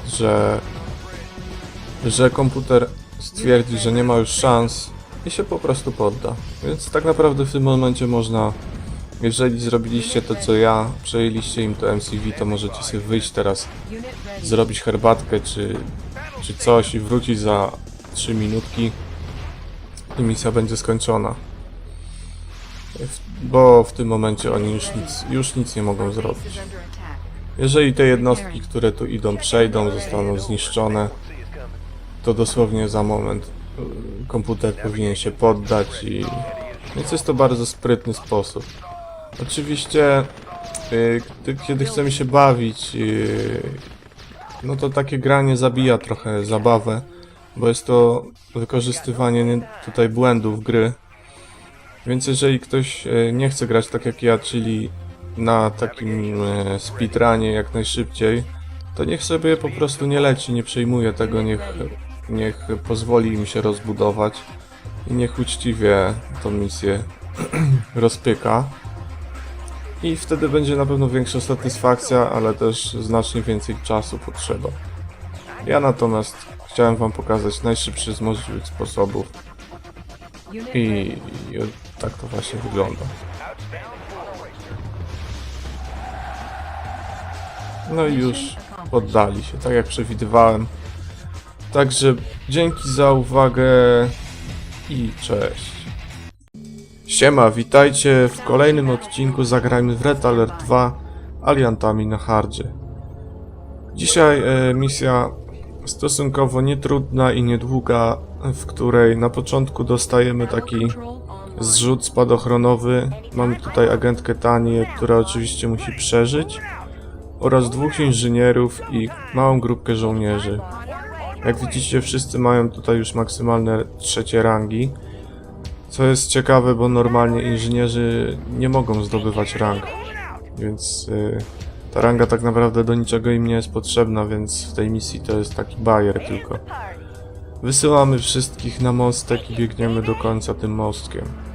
Musimy się dostać w ten odkryty punkt na mapie po lewej stronie, ponieważ jest tam psychiczny dominator, czy jak to tam się nazywa, i Tania musi to zniszczyć. Bo jak na razie wszystkie tutaj cywilne oraz amerykańskie jednostki są po prostu przejęte przez ruskich, są pod ich kontrolą psychiczną i dopóki nie zniszczymy właśnie tego budynku, to oni będą po prostu jednostkami ruskich. Tutaj właśnie ten most doprowadził nas prawie że pod samo tutaj to miejsce, także nie było to trudne, jak widzicie. I teraz już cała reszta w tym momencie to już zostaje agentce Tani.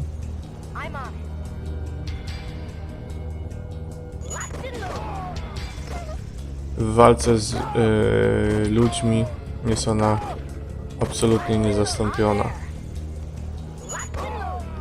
Strzelamy w beczki, wysadzamy. Wszystko pięknie zostało tak tutaj skonstruowane z tymi beczkami, żeby jednym strzałem dało się to zniszczyć pół bazy. No i oczywiście teraz musimy jeszcze rozwalić te 2 elektrownie, żeby odłączyć zasilanie od tych cewek Tesli. Jedna i druga, ciach. I teraz niszczymy ten właśnie budyneczek po środku. I kiedy to uczynimy, to odzyskamy władzę nad naszymi, znaczy nad wszystkimi cywilnymi jednostkami na mapie oraz nad tam nielicznymi jednostkami wojskowymi, które też się pokazały. No tak jak tu widzicie. Jest żołnierz. Ale są również cywile. No i czołgi też są. No i już właśnie zadziałał schemat, kiedy żeśmy zniszczyli tamten budynek, to dostaliśmy tutaj zrzut na poduszkowcach naszej armii, MCV, trochę jednostek. Jest to pierwsza misja, w której będziemy mieli dostęp do prism tanków, czyli tych czołgów strzelających takim laserem, tak samo jak wieżyczki pryzmatyczne, tylko o trochę mniejszej sile rażenia w stosunku do jednostek, za to o bardzo dużej sile rażenia w kontakcie z budynkami. Wyznaczam cywilowi ścieżkę po prostu dlatego, że do cywilów Ruscy nie strzelają, więc oni są dobrym sposobem, żeby mi to odkryć mapę. Jest to zarazem jedna z niewielu misji, w których możemy poruszać się cywilami, bo na ogół, jeśli są nawet na mapie, to po prostu sobie są jako tło i nie możemy nimi sterować. Także tutaj to jest wyjątek, można by powiedzieć.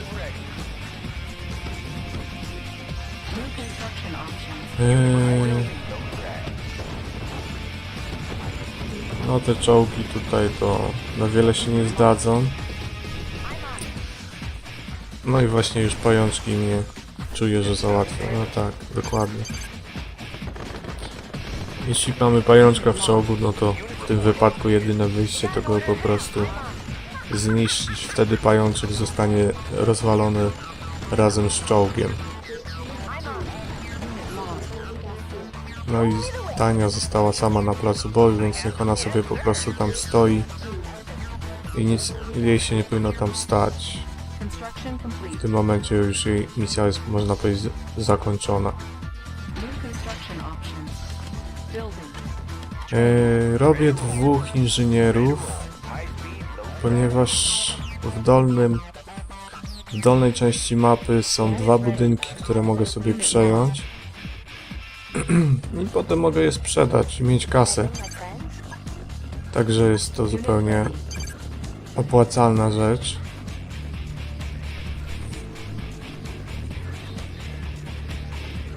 Już cywile nam tu ładnie poodkrywali tą mapkę.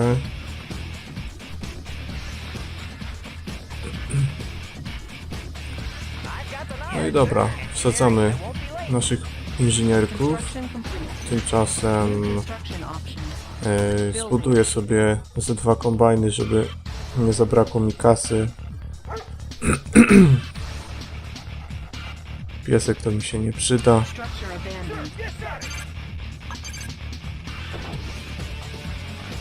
Unit lost. No tutaj Ruscy mają desolatorów. Construction complete. Tak jak widzicie tego desolatora. New construction options.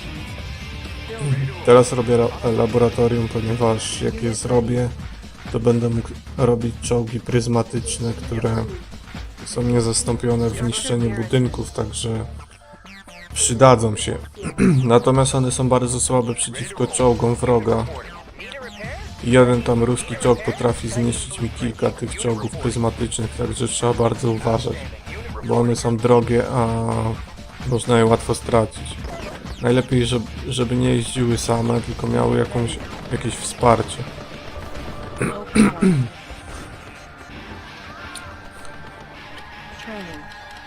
Construction complete. Zrobię też trochę żołnierzy, żeby wprowadzić ich do budynku. Abandoned.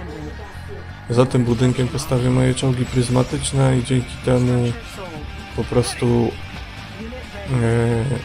dzięki temu moje czołgi pryzmatyczne będą ochraniane przez budynek, właśnie z którego będą strzelać żołnierze. Construction complete. Building. New rally point established. Unit ready. Gdzie ten kombajn mi pojechał? Niech zbiera tutaj, jak ma pod nosem. To jest też tak czasami wkurzające właśnie, że kombajny mają złoża pod nosem, a czasami ci wyjadą gdzieś nie wiadomo gdzie na zadupie.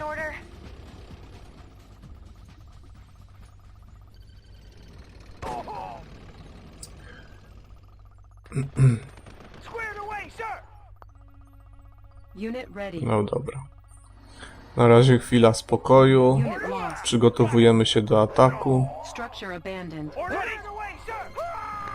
O kurde. Nie zauważyłem, że tam był pies. Mi trochę nabruździł, wygryzł mi paru żołnierzy. Unit ready. Też desolator idzie, ale zaraz go zestrzelą. Dobra. Structure abandoned. Sir, yes, sir! No i teraz jak oni się tutaj wpakują do tego budynku, Structure garrisoned. Unit ready. to będą tutaj stanowić właśnie dobry taki punkt obronny. Tylko że sporo czołgów widzę, że się tu tarabaniło. I mogą mi to trochę nabrudzić, bo jednak te budynki mają stosunkowo słabą wytrzymałość. Unit lost. Unit ready. Przydałby się jeszcze inżynierek, żeby naprawić trochę ten budynek, tak na wszelki wypadek. Przecież nie sądzę, żeby coś tam miało mu się stać, ale przezorny zawsze ubezpieczony. Niech te czołgi sobie jadą po ten budynek. A tymczasem właśnie wyślę inżynierka, żeby go naprawił. To wtedy jego odporność wzrośnie. Znaczy całkowicie się naprawi, także będzie jak nowy.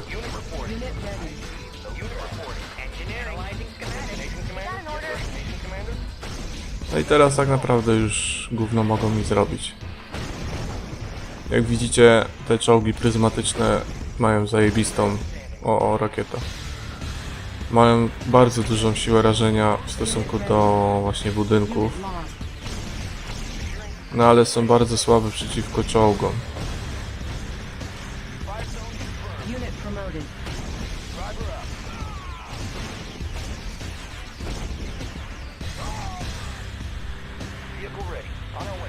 Unit ready. Więc teraz spokojnie możemy ich niszczyć.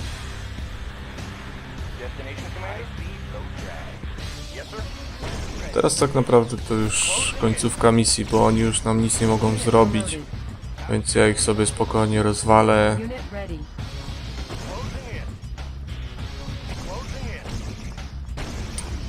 Przecież te czołgi tak jeżdżą. I teraz, no i sprzedali wszystko. Tak jak było do przewidzenia. Tu też zadziałał ten skrypt, że jeżeli stracą Unit ready. jeżeli stracą te główne budynki, to po prostu sprzedadzą wszystko i pozostałymi jednostkami ruszą na mnie, żeby mi dokopać. Ale co oni mogą mi zrobić? Już właśnie dlatego warto było ufortyfikować ten budynek, żeby wszystkie te jednostki wpadały pod ostrzał z tego budynku.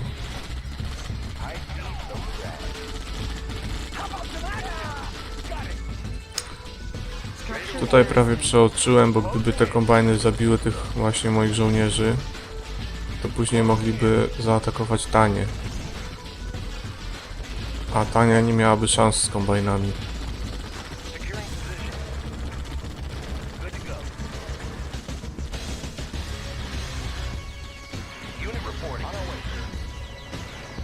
Ale to generalnie już misja się na tym kończy.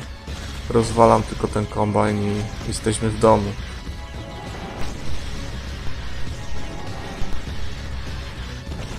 Także no, prosta misja, ale w miarę przyjemna. Także dzięki za uwagę i cześć. Siema, witam w kolejnym odcinku, którego zapewne nikt się nie spodziewał, bowiem ostatni odcinek ukazał się 7 lat temu. Dokładnie to 7 lat, 2 miesiące i 16 dni temu. Ale postanowiłem w końcu dokończyć to Zagrajmy w Red Alerta. A więc wróciłem po 7 latach i zaczynamy z kolejną misją, dokładnie od miejsca, w którym skończyliśmy 7 lat temu. Więc zaczynamy. Lądujemy naszymi komandosami tutaj na wyspie i już kierujemy ich do ataku. W tej misji musimy po prostu zniszczyć wszystkie budynki przeciwnika. Jest to stosunkowo prosta misja.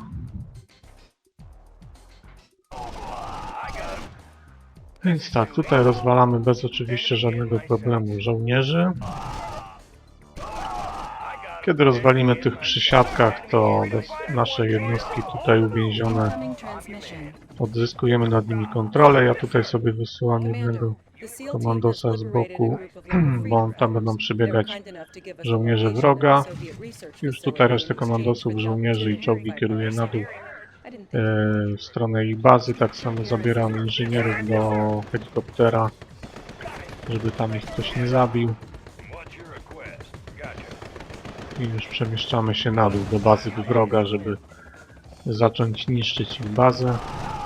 Tam jak widzicie ten jeden komandos i Jeden żołnierzyk w chatce sobie świetnie radzą na górze. Niszczymy tutaj działko i zaraz wchodzimy do środka bazy i tam będziemy mogli przejąć sobie, widzicie tutaj taką jakby wieżę. Ciężko powiedzieć co to jest, jakaś taka, ale jak przejmiemy ją inżynierem i to ona oczywiście potrzebuje prądu, więc jak ją przejmiemy i do tego przejmiemy jeszcze elektrownię, to będziemy mieli takie wykoksane działko pryzmatyczne, za chwilę zresztą zobaczycie, które ma duży zasięg i naprawdę potężny sieje zniszczenie. Więc wysyłamy jednego inżyniera do tego właśnie dziwnego budynku, którego wcześniej nie było w żadnych misjach. Tylko uwaga, jak go przyjmiemy inżynierem, to zaraz tutaj inżynierowie wroga zaczną biec, ale no teraz to już nikt nie podejdzie, bo... Ale gdybyśmy przykładowo nie osłonili go żołnierzami i nie włączyli elektrowni, to wówczas inżynier przeciwnika mógłby przejąć ten budynek i wtedy byśmy mieli przechlapane, bo on by nas wszystkich wytłukł tym działkiem pryzmatycznym. Możemy też sobie przejąć oczywiście baraki, to doprodukujemy sobie wtedy żołnierzy i będzie nam jeszcze łatwiej. Tutaj też taka ciekawostka, widzicie tą zagrodę z krokodylami, jakby na przykład wjechać tu wcześniej czołgiem, rozwalić ten płotek, to te krokodyle by tu się rozbiegły po bazie i by zaczęły atakować wszystkich. Mogłyby nam trochę pomóc, ale tam nie sądzę, żeby dużo pomogły, więc zostawię je w spokoju w ogóle. Nie będę ich puszczał. No i co? I już możemy zacząć powoli działać. Tutaj wysyłam czołgi do pomocy, gdyby jakiś pojazd jeszcze tutaj nadjechał. I niszczymy od dołu.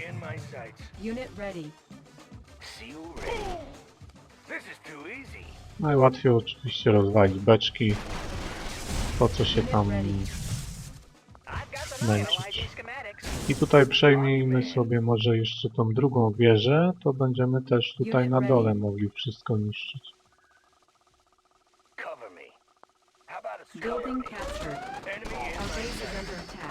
No i pięknie ona sobie wszystko wsieka. Jak widzicie ma zarąbisty zasięg. No i zadaje też mega duże obrażenia.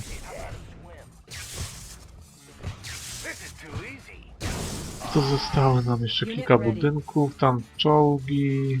No myślę, że nie powinno być z tym większego problemu.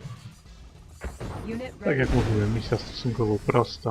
O, tutaj niestety straciliśmy tego komandosa, ale jest niewielka strata.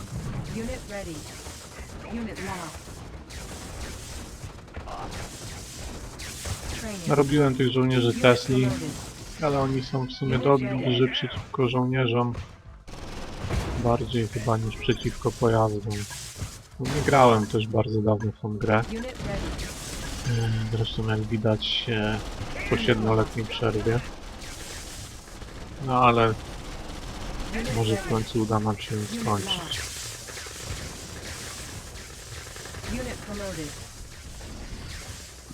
Teraz wszyscy już się na mnie rzucili, więc wytłuczemy jednostki przeciwnika, a potem skończymy już te budynków wysadzać i misję mamy z głowy.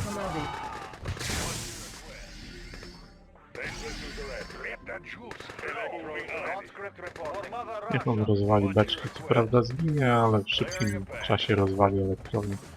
Z kolei helikopterek niech leci rozwalać te działka. No i już bierzemy się za wsadzanie wszystkiego po kolei.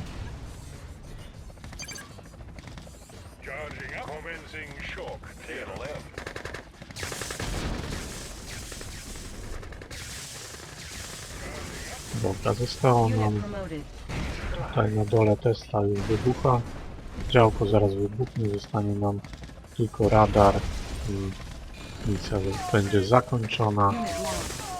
I kolejny odcinek po 7 długich latach. Mam nadzieję, że następny ukaże się szybciej niż za 7 lat. Więc dzięki za uwagę i do zobaczenia. Mam nadzieję, że wkrótce. Witam w kolejnym odcinku Zagrajmy w Red Alert 2. aliantami na hardzie. Tym razem mamy tutaj przed sobą misję, w której po raz pierwszy dostajemy Mirage tanki. Po raz kolejny jest to misja, którą można przejść w bardzo szybki i prosty sposób. Niech tylko skończy Einstein tutaj wygadywać głupoty i możemy zaczynać. Battle control online. Tak, robimy od razu sobie inżynierków i transportery. High speed, low I drag. teraz tak, wszystkich tutaj wysyłam przed bazę, bo zaraz tutaj zostaniemy zaatakowani. W ogóle w tej misji na górze są 3 bazy takie alianckie, które za chwilę zostaną zniszczone przez Sowietów i tam powstaną 3 bazy sowieckie. I teraz 2 szkoły przechodzenia tej misji. Jedna taka, że oni się rozbudowują w tych 3 bazach i musimy wówczas jakby no, walczyć z tymi 3 bazami, co jest czasochłonne. No i druga szkoła taka, że po prostu Moving. przejmujemy im szybko te bazy, zanim w ogóle zdążą się rozbudować. Unit reporting. I wówczas, tak jak to już nieraz było robione, po prostu nie dajemy im się rozbudować i rozwalamy ich w bardzo szybki Our sposób. ally is under attack. Vehicle ready. Tutaj też wysłałem jeden transporterek z komandosem w środku z tego względu, że po prostu będzie tu szło dużo żołnierzy, więc on jest bardzo skuteczny i szybko eliminuje żołnierzy wroga. Unit lost. Tutaj niestety nam Yes, sir. Yes, sir. nie pykło, bo to ciężko się tutaj, wiecie, skupić na tych 3 miejscach naraz, z tego względu, że no, oni wszyscy idą jednocześnie, ciężko kontrolować te 3 miejsca i 3 różne bazy przejąć w tym samym czasie, dlatego też może tutaj właśnie jedna się nie udać. Teraz szybko przejmujemy tak samo tutaj, Building captured. New construction options. tylko zanim pies mnie zdąży i sprzedajemy i dziękuję. Tak samo tutaj sprzedajemy. Our base is under attack. No nie udało się tutaj tej jednej bazy nam zająć, niestety. Unit lost. No widzicie tutaj no, spore nam się ją spustoszenie. Mirage tanki są bardzo skuteczne przeciwko czołgom wroga, Unit promoted. a Komandos sobie świetnie radzi z kolei z żołnierzami. Unit lost. Trzeba też szybko tutaj wysprzątać wyrzutnie rakiet V2, które też tutaj nam będą z dystansu siały spustoszenie. Our base is under attack. Także jest to dość zmasowany atak, ale taki, że wiecie, jak mamy tutaj Unit lost. odpowiednio rozstawione jednostki, to nie powinno być jakiejś tragedii. Ready to roll. Closing in. No. Tutaj już jeszcze jedna wyrzutnia V2, jeszcze tam z lewej strony jedzie jedna, ale jak widzicie jest no niestety Training. sporo jest tutaj tych żołnierzy, którzy też właśnie mogą, są niby słabymi jednostkami, ale w dużej grupie potrafią narozrabiać, ale Mirage Tank teraz tutaj na 3. poziomie to on już ich będzie spalał jednym strzałem dosłownie, także to nie ma się co za bardzo teraz już stresować tym. Unit report. High speed, low drag. I've got the knowledge. Moving. Yes, sir.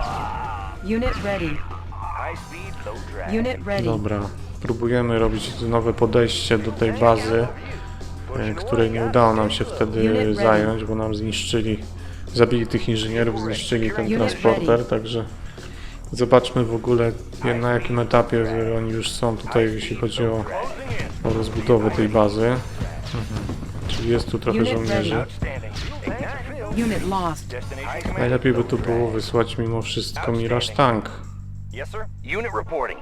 bo jednak do walki z żołnierzami to będzie najskuteczniejsza linia obrony, linia ataku. Need a repair? Engineering knowledge. A teraz powtarzamy ten manewr, który nam nie wyszedł na początku, czyli Vehicle ready. wysyłam tam inżynierów po prostu Weapon ready. w transporterach. Need a repair? Od razu kilku, żeby tam nie było takiej sytuacji, że Yes, sir. Outstanding. znowu ktoś zginie i będę musiał wysyłać od nowa. Dlatego wysyłam od razu Bound forward. wszystkich. Yes, sir. Outstanding. Building. To już zostały tylko raptem niedobitki przeciwnika, także one już nam tutaj nie stanowią jakiegoś większego zagrożenia. Mogę już właśnie z braku kasy nawet posprzedawać co nieco, bo to Unit już ready. Analyzing schematics. jest mi niepotrzebne tak naprawdę. I have the tools. Dobra, Building Got the captured. plans right here. I New have the tools. construction bierzemy się za options. nich szybko. Yes, sir. Bound forward. Building captured. New construction options. Unit ready. No i w zasadzie pozostało jedynie nam wysprzątać Our wszystko, base is under attack. bo teraz to Ore już miner under attack. nic nam nie są w stanie zrobić. Sprzedali zresztą wszystko. Unit ready. No to nie jest skirmish, tutaj po sprzedaniu budynków się misja nie kończy, trzeba wytłuc wszystkie Insufficient jednostki. funds. Ale to już jest dosłownie Unit chwila. lost. Najdłużej Unit oczywiście ready. kombajny, ale Ore Mirage miner tanki, under attack. one są bardzo skuteczne Unit przeciwko promoted. kombajnom. Ostatni kombajn Unit ready. i już, misja zakończona. Mission accomplished. Także dziękuję za uwagę i cześć! Siema, witam w kolejnym odcinku. Zagrajmy w Red Alert 2 aliantami na hardzie. Jesteśmy już w misji przedostatniej, zatem już koniec coraz bliżej. W tej misji mamy za zadanie zniszczyć 3 reaktory atomowe ruskich. Jest to jedyne zadanie, jakie mamy. Nie musimy niszczyć tutaj żadnych innych budynków, żadnej bazy, żadnych jednostek wroga. Mind-controlled squid. Intelligence informs me that effective countermeasures involve specially trained dolphins, which are now at your disposal. What's next? Zaczynamy tak. Najpierw tutaj rozwalmy tą kałamarnicę. Control online. Budujemy szybko Unit promoted. War Factory i budujemy New kilka rally point poduszkowców. established. 5 poduszkowców dokładnie będzie nam potrzebne.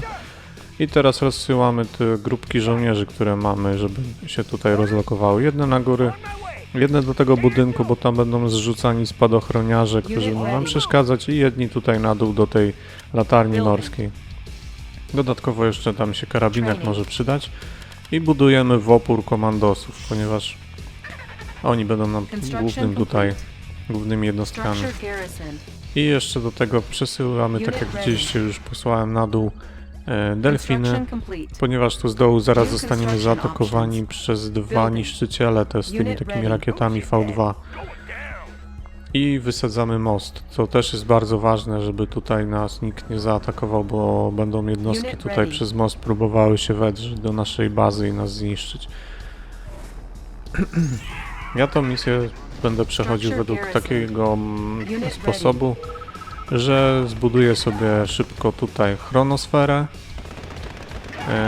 zrobię 5 poduszkowców, w każdym z poduszkowców będzie po 5 komandosów i jak chronosfera nam się już załaduje, to wówczas Construction po complete. prostu Unit ready. wysyłamy chronosferą tych komandosów do bazy wroga, oni wychodzą, niszczą 3 reaktory atomowe i misja jest zakończona. To tak w skrócie, a teraz zobaczcie, jak to wygląda w praktyce. Tutaj, tak jak widzicie, przypłynęły te statki, tak jak zapowiadałem. Building. Jeden został zniszczony, jeden no niestety zdąży oddać już jakiś strzał, ale na Our base szczęście, is under attack. gdyby oba zdążyły oddać strzały, to wówczas mogłyby zniszczyć moje War Factory. Repairing. Unit promoted. Unit ready. Ale teraz problem z głowy, więc już możemy nawet posprzedawać działka przeciwlotnicze, bo nie będą nam już potrzebne. Ale zauważcie, że naprawili most, więc trzeba to też mieć cały czas na uwadze, żeby go regularnie niszczyć, jak oni go tam naprawią, żeby nikt się nam tutaj nie wdarł. New rally No i teraz point możemy się established. skupić już w zasadzie wyłącznie na budowaniu, znaczy no rekrutowaniu kolejnych komandosów i ewentualnie możemy budować dodatkowe baraki, żeby nam przyspieszyć tempo budowania komandosów. W momencie teraz New właśnie jak objective received. chronosferę postawiliśmy, no to jak widzicie odsłoniło nam się na dole 3 reaktory atomowe. Całkiem nieźle chronione. Tutaj są Tesla, tu są Apokalips tanki, także tak wedrzeć się tutaj tak legalnie, że tak powiem, jednostkami, to by było troszkę trudno. pain from my nuclear bombs, you will wish for another chance. Dobra, on sobie tam pogadał, co miał do powiedzenia, to sobie powiedział. Tymczasem wracamy do naszego zadania. Chyba możemy już sobie darować tamten kombajn, przenieśliśmy tutaj na dół i... Bo tam już zostaniemy zaatakowani, także nie ma co tam Unit ready. Unit lost. trzymać tego kombajnu. Także najlepiej będzie w ogóle sprzedać tutaj tą rafinerię. Structure sold. I Construction complete. teraz tutaj zwróćcie uwagę też na tych desolatorów, którzy nam tutaj spadają. Mogliby też nam trochę nabrudzić, ale na szczęście nasz komandos sobie tutaj świetnie poradził. Już wysłałem mu wsparcie, bo właśnie nie byłem przekonany, czy on sobie tam poradzi, ale poradził sobie wyśmienicie. Dlatego kolejną porcję komandosów wsadzamy tutaj do kolejnego poduszkowca, ale też jednego wysyłam dalej na górę, no bo jak za chwilę nam ten most tutaj naprawią, to żeby go po raz kolejny rozwalić. Unit ready. Building. On your man. How about a swim? Unit ready. Construction complete. Teraz już w zasadzie będzie monotonnie aż do końca, bo jedyne co będę robił, to szybko tworzył komandosów i czekał, aż załaduje mi się chronosfera. Allied ship reporting. Let's get it on. Można też to oczywiście próbować zrobić inaczej, na przykład można zamiast poduszkowców i komandosów naprodukować sobie pryzm tanków i ewentualnie, chociaż nawet pryzm tanków. Insufficient funds. O, po raz kolejny wysadzony most. Można pryzmy tanków naprodukować i można przenieść je tam i po prostu niszczyć bazę, bo zniszczenie bazy ogólnie pryzm tankami to banalna sprawa jest. Gorzej jest z niszczeniem... Cholera, przejechał mi komandosa. Gorzej jest z Apokalips tankami, bo one są no, niestety bardzo niszczycielskie. Jednym strzałem w zasadzie chyba kładą pryzm tanka. Też można się tak bawić, nieraz tak robiłem. Structure sold. Trzeba trochę pohandlować, bo jak widzicie kasa się kończy. Structure sold. Dobra, jakoś damy radę chyba. On your man. Kolejna grupka. Unit ready. Seal ready. Dobra, ten już bez numeracji. I teraz zasejwuję, bo jakby mi się tam w razie nie udało, no to wiecie, to...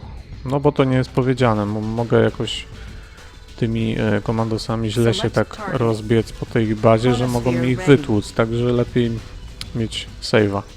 W środeczek się przenoszę szybko, wysadzamy ich wszystkich Unit lost. i tutaj wysyłamy grupki. Unit promoted. Jedna, druga i trzecia. Unit promoted. I tak to się kończy. Szybko, łatwo i przyjemnie. I warned you we would destroy On teraz your jeszcze nie wie, że już mu rozwalili, za chwilę dopiero dzieć mu powie. What? Disabled. The missiles have been disabled. But your time is up, Commander, and you will be crushed very soon. To wszystko. Mission accomplished. Także dziękuję za uwagę i do zobaczenia w kolejnym, ostatnim już odcinku. Cześć! Siema, witam w ostatnim już odcinku. Zagrałem w Red Alert 2 New objective. aliantami na hardzie. Jest to ostatni film z Let's Playa z Red Alerta 2. Lądujemy tutaj szybko komandosami, jednym wysadzamy elektrownię Objective achieved. i rozwalamy żołnierzy, rozwalamy tutaj beczkę, żeby dostać dostęp do uwięzionych tutaj na górze żołnierzy i inżynierów. Ja tutaj mam na to bardzo taki czy bardzo szybki, no dość szybki sposób na przejście tej misji. Wysyłamy szybko wszystkie jednostki tutaj na północ, żołnierzy wsadzamy do budynku, inżynierków na razie bezpiecznie stawiamy z tyłu komandosów w sumie też. I wysyłamy nasze tutaj samochody rakietowe. A przez pomyłkę wysłałem też MCV, szybko trzeba je zawrócić. Structure garrison. Dobra, zwróciliśmy na siebie uwagę czołgów. Niech nasi tutaj żołnierze się nimi zajmą szybko. Jeszcze jedzie tutaj Apocalypse Tank, który no, jest bardzo potężnym czołgiem. I chyba zdąży nam troszkę narozrabiać tutaj. Unit lost. No niestety rozwalił nam jeden pojazd, no ale nic to nie szkodzi. Idziemy teraz, zajmujemy ten budynek tutaj troszkę bardziej na dole.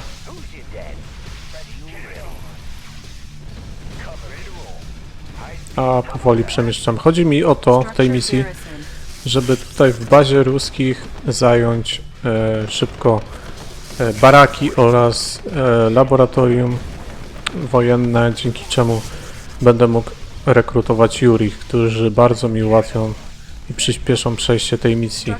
Bo w tej misji musimy zjechać na dół do Kremla i musimy tam jakby rozwalić czarne Apocalypse Tanki, czarne Tesla i czarne działka. Wówczas przyleci Tania i przejmie Kreml. Teraz to zobaczycie, jak się odsłoni mapa. Dobra. Możemy przejmować. Jednego inżyniera wysyłamy do laboratorium technicznego, drugiego wysyłamy do baraków. No i rozkładamy MCV. Mogłem to zrobić wcześniej, ale się zgapiłem. I teraz robimy szybko Jurich. Gdybym chciał tak speedrunowo to przejść, to bym zrobił kilku i spróbował nimi od razu iść na dół i to rozwalić, ale z doświadczenia wiem, że zawsze wysyłają mi pajączki, których nie można przejąć i one zabijają Jurich. Więc będę chciał to zrobić w ten sposób, tylko tutaj straciłem chwilę czasu, bo się zgapiłem, nie rozłożyłem MCV, żeby tutaj postawić baraki i Jurich rekrutować sobie w swojej bazie, a nie tam z tych baraków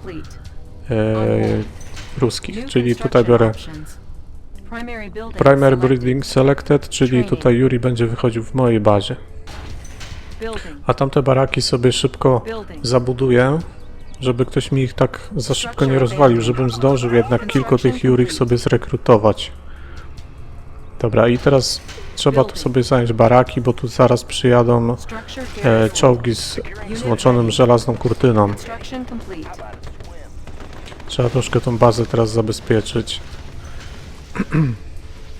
Czyli robimy szybki murek. W międzyczasie można porozwalać im te Tesle, które są w naszej bazie, żeby nasze czołgi mogły też trochę awansować.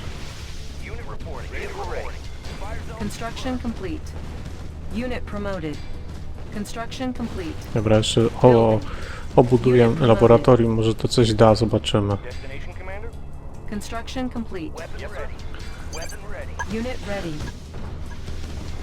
Dobra, niszczymy dalej Tesla. Na razie cisza, spokój. Jeszcze jeden murek. Dobra, robimy rafinerię. Dostajemy teraz tanki. Także sporo rzeczy dostaliśmy chronosferą.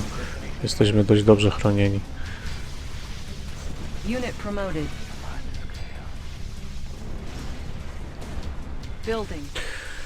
Zaraz powinnam chyba przysłać, o właśnie, Iron Curtain. Jest to o tyle niebezpieczne, że Juri nie może przejmować czołgów, które właśnie są pod żelazną kurtyną. Najlepiej postawić murek i liczyć na to, że za chwilę po prostu im się skończy czas tej żelaznej kurtyny.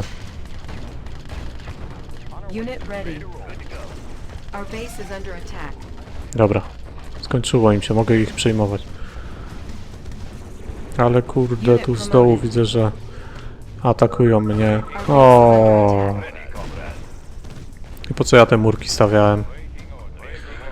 Trzeba szybko ich unieszkodliwić. Już nie mogę mieć więcej Jurich, niestety. Trudno.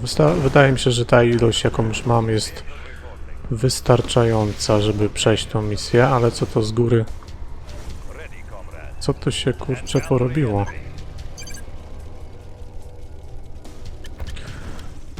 Jest to taka misja, że właśnie trzeba patrzeć na wszystkie strony, bo z każdej strony ktoś chce nam dokopać. Our base is under attack. Unit report. Outstanding. Repairing. No Unit właśnie. promoted. Z góry nas też atakuje rakieta V2. Z każdej strony tutaj próbują nas podgryzać. Building. Ready, comrade. Ale my się nie damy. Unit reporting. Construction complete. Unit ready. Dobra, Jurich na razie trzeba gdzieś wycofać. Ready, comrade. Moving. Tutaj by się przydało wsadzić jakichś żołnierzy do tych baraków. Building. Unit reporting. Construction complete. Unit Oni ready. tu za bardzo sobie pozwalają atakować mnie. Trzeba zrobić z nimi tutaj troszkę porządek. Good to go. Ale to nic. Studying blueprints. I have the tools. Got the plans right W here. zasadzie to jakbym... Building captured. Może trochę przejmę, kasa może się przyda.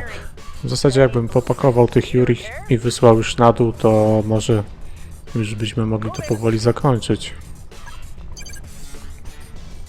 Tech building captured. Unit reporting. Skoro już mam tych inżynierów, to trzeba ich wykorzystać. Unit ready. Yes, sir. Unit ready. Tech building captured. Tech building captured. Dobra, Primary building poprzejmowane. selected. New rally point established. I teraz robię żołnierzy, żeby sobie w bunkry ich powsadzać, żeby mogły jakieś stawiać tutaj opór przed nadjeżdżającymi czołgami wroga. Building. Jeszcze murek sobie zrobię, zawsze to trochę zatrzymuje przeciwników. Unit ready. Dobra, chyba Jurich trzeba popakować już do samochodów i zaraz będziemy ich przewozić na dół, żeby ogarnąć to wszystko. Unit ready. Target sighted. Jest to taka misja, którą można przejść też w taki sposób, że po prostu budujemy silną armię i idziemy na Hama. Przedzieramy się na południe i rozwalamy wszystko. Ale wydaje mi się, że taki sposób, który ja prezentuję, będzie szybszym sposobem. Structure garrisoned. Ale to się okaże, zaraz zobaczymy, jak to szybko pójdzie. Unit lost.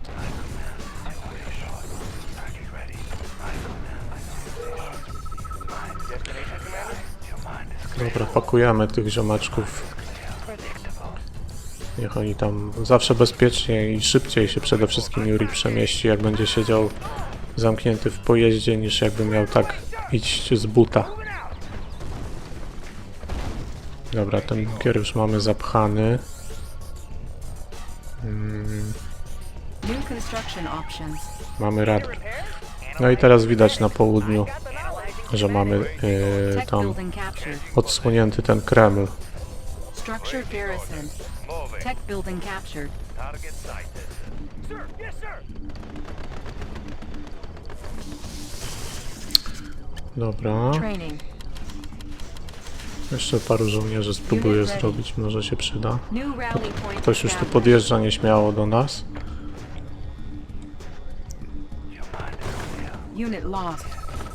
Unit ready. Dobra, pakujemy tych Juri Unit lost. i spadamy stąd. Building. Zaraz chyba nam walną niuka. Unit ready. Building. Ready to roll. Outstanding. Construction complete. Vehicle ready. On our way. Unit ready. Dobra, Warning. O nie. Nuclear missile launched. tak jak mówiłem, Reporting. Vehicle ready. szybko spadamy na dół. Zobaczymy Unit zaraz, ready. co nam zniszczą. Podejrzewam, że w środek bazy uderzą. No bo gdzie by mieli w sumie uderzać, jak nie tam. Our base is under attack. I Unit wszystkie lost. budowle poszły się kochać Repairing. poza MCV, które oczywiście wytrzymuje uderzenie bomby atomowej. Ready to roll, Commander. Good to go. Dobra, żarty się skończyły. Unit reporting. Przemieszczamy się. Unit reporting. Czołgi niech tutaj sobie pilnują bazy, Construction complete. Yes, sir. a tymi transporterami przemieszczę się na razie tutaj w okolice, New construction options. tam gdzie miałem przejęte laboratorium. Vehicle ready. No i tam powoli też będę się odbudowywał, żeby jednak mieć jakieś budowle Vehicle ready. w bazie. Kirov reporting. Aha. Kiro. Czy to znak, że trzeba by jednak wyselekcjonować z tej mojej grupki te transportery, które nie przewożą Jurich i jednak skierować je do bazy, bo zaraz tu przyleci Kiro i może mi rozwalić bazę. Jak mi rozwali wszystkie budynki, no to niestety, ale przegram, bez względu na to, czy będę miał jednostkę, bo wiadomo, bez budynków od razu się przegrywa.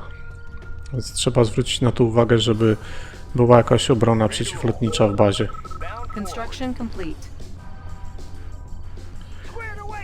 Dobra, wysyłamy już, wszystkie chyba są wysłane. Także jeżeli to będzie jeden Kiro, to myślę, że sobie z nim poradzą. Ale jeszcze możemy zrobić stacjonarne działo przeciwlotnicze, żeby jeszcze zapewnić dodatkową osłonę przeciwlotniczą. Także myślę, że jak jeden Kiro, już właśnie go widać, na południu wylatuje, to myślę, że spokojnie sobie z nim poradzimy. Nie powinno być jakiejś tragedii.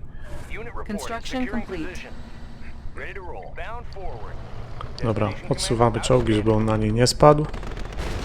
Stawiamy działo przeciwlotnicze, podjeżdżamy naszymi flag truckami i zaraz go sprzątniemy stąd. Nie powinien nam zrobić jakiejś krzywdy, tak mi się bynajmniej wydaje. No, pozamiatało go. Można ewentualnie jeszcze zrobić trochę właśnie samochodzików, żeby nam tutaj na wszelki wypadek podziałały. No i powoli chyba będziemy się przemieszczać już w stronę Kremla. Tak opłotkami pojedziemy sobie po krawędzi, tak żeby uniknąć wszelkiego kontaktu z przeciwnikami. Czyli tutaj do samego Roszkał się udajemy. Nie trzeba się przejmować jakimiś tam lekkimi stratami. Myślę, że mamy wystarczającą liczbę Jurich tutaj i tych transporterów, żeby sobie poradzić. Dobra, dojeżdżamy tutaj, wysiadamy. W międzyczasie jeszcze postawię tutaj ten murek, żeby tam nikt nie wjeżdżał. Tymczasem trzeba tutaj sobie wykorzystać też tego apokalipstanka. Dobra, murek w dobrym momencie postawiłem. I tutaj właśnie chodzi o to, żeby przejąć lub zniszczyć te wszystkie czarne budynki i czarne apokalipstanki. One wszystkie są na 3. levelu, więc są bardzo, bardzo potężne. Te Tesle też są bardziej potężne niż zwykłe Tesla.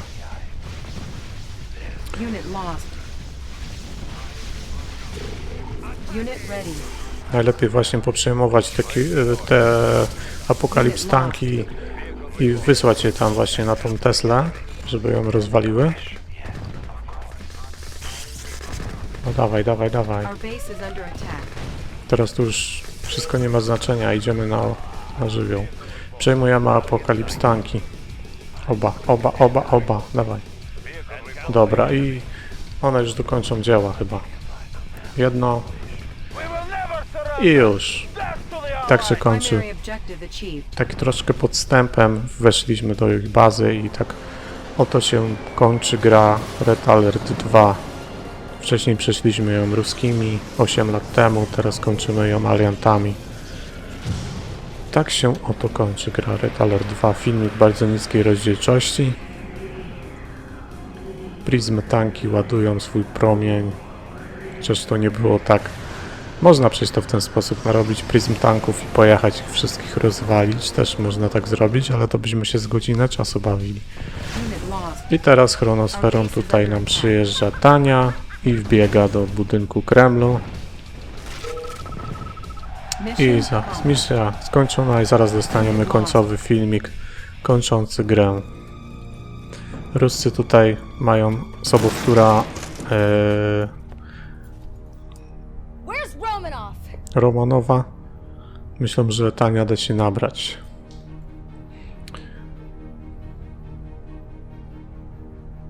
Tak komediowo zagrana scena. Ale nie stanią te numery.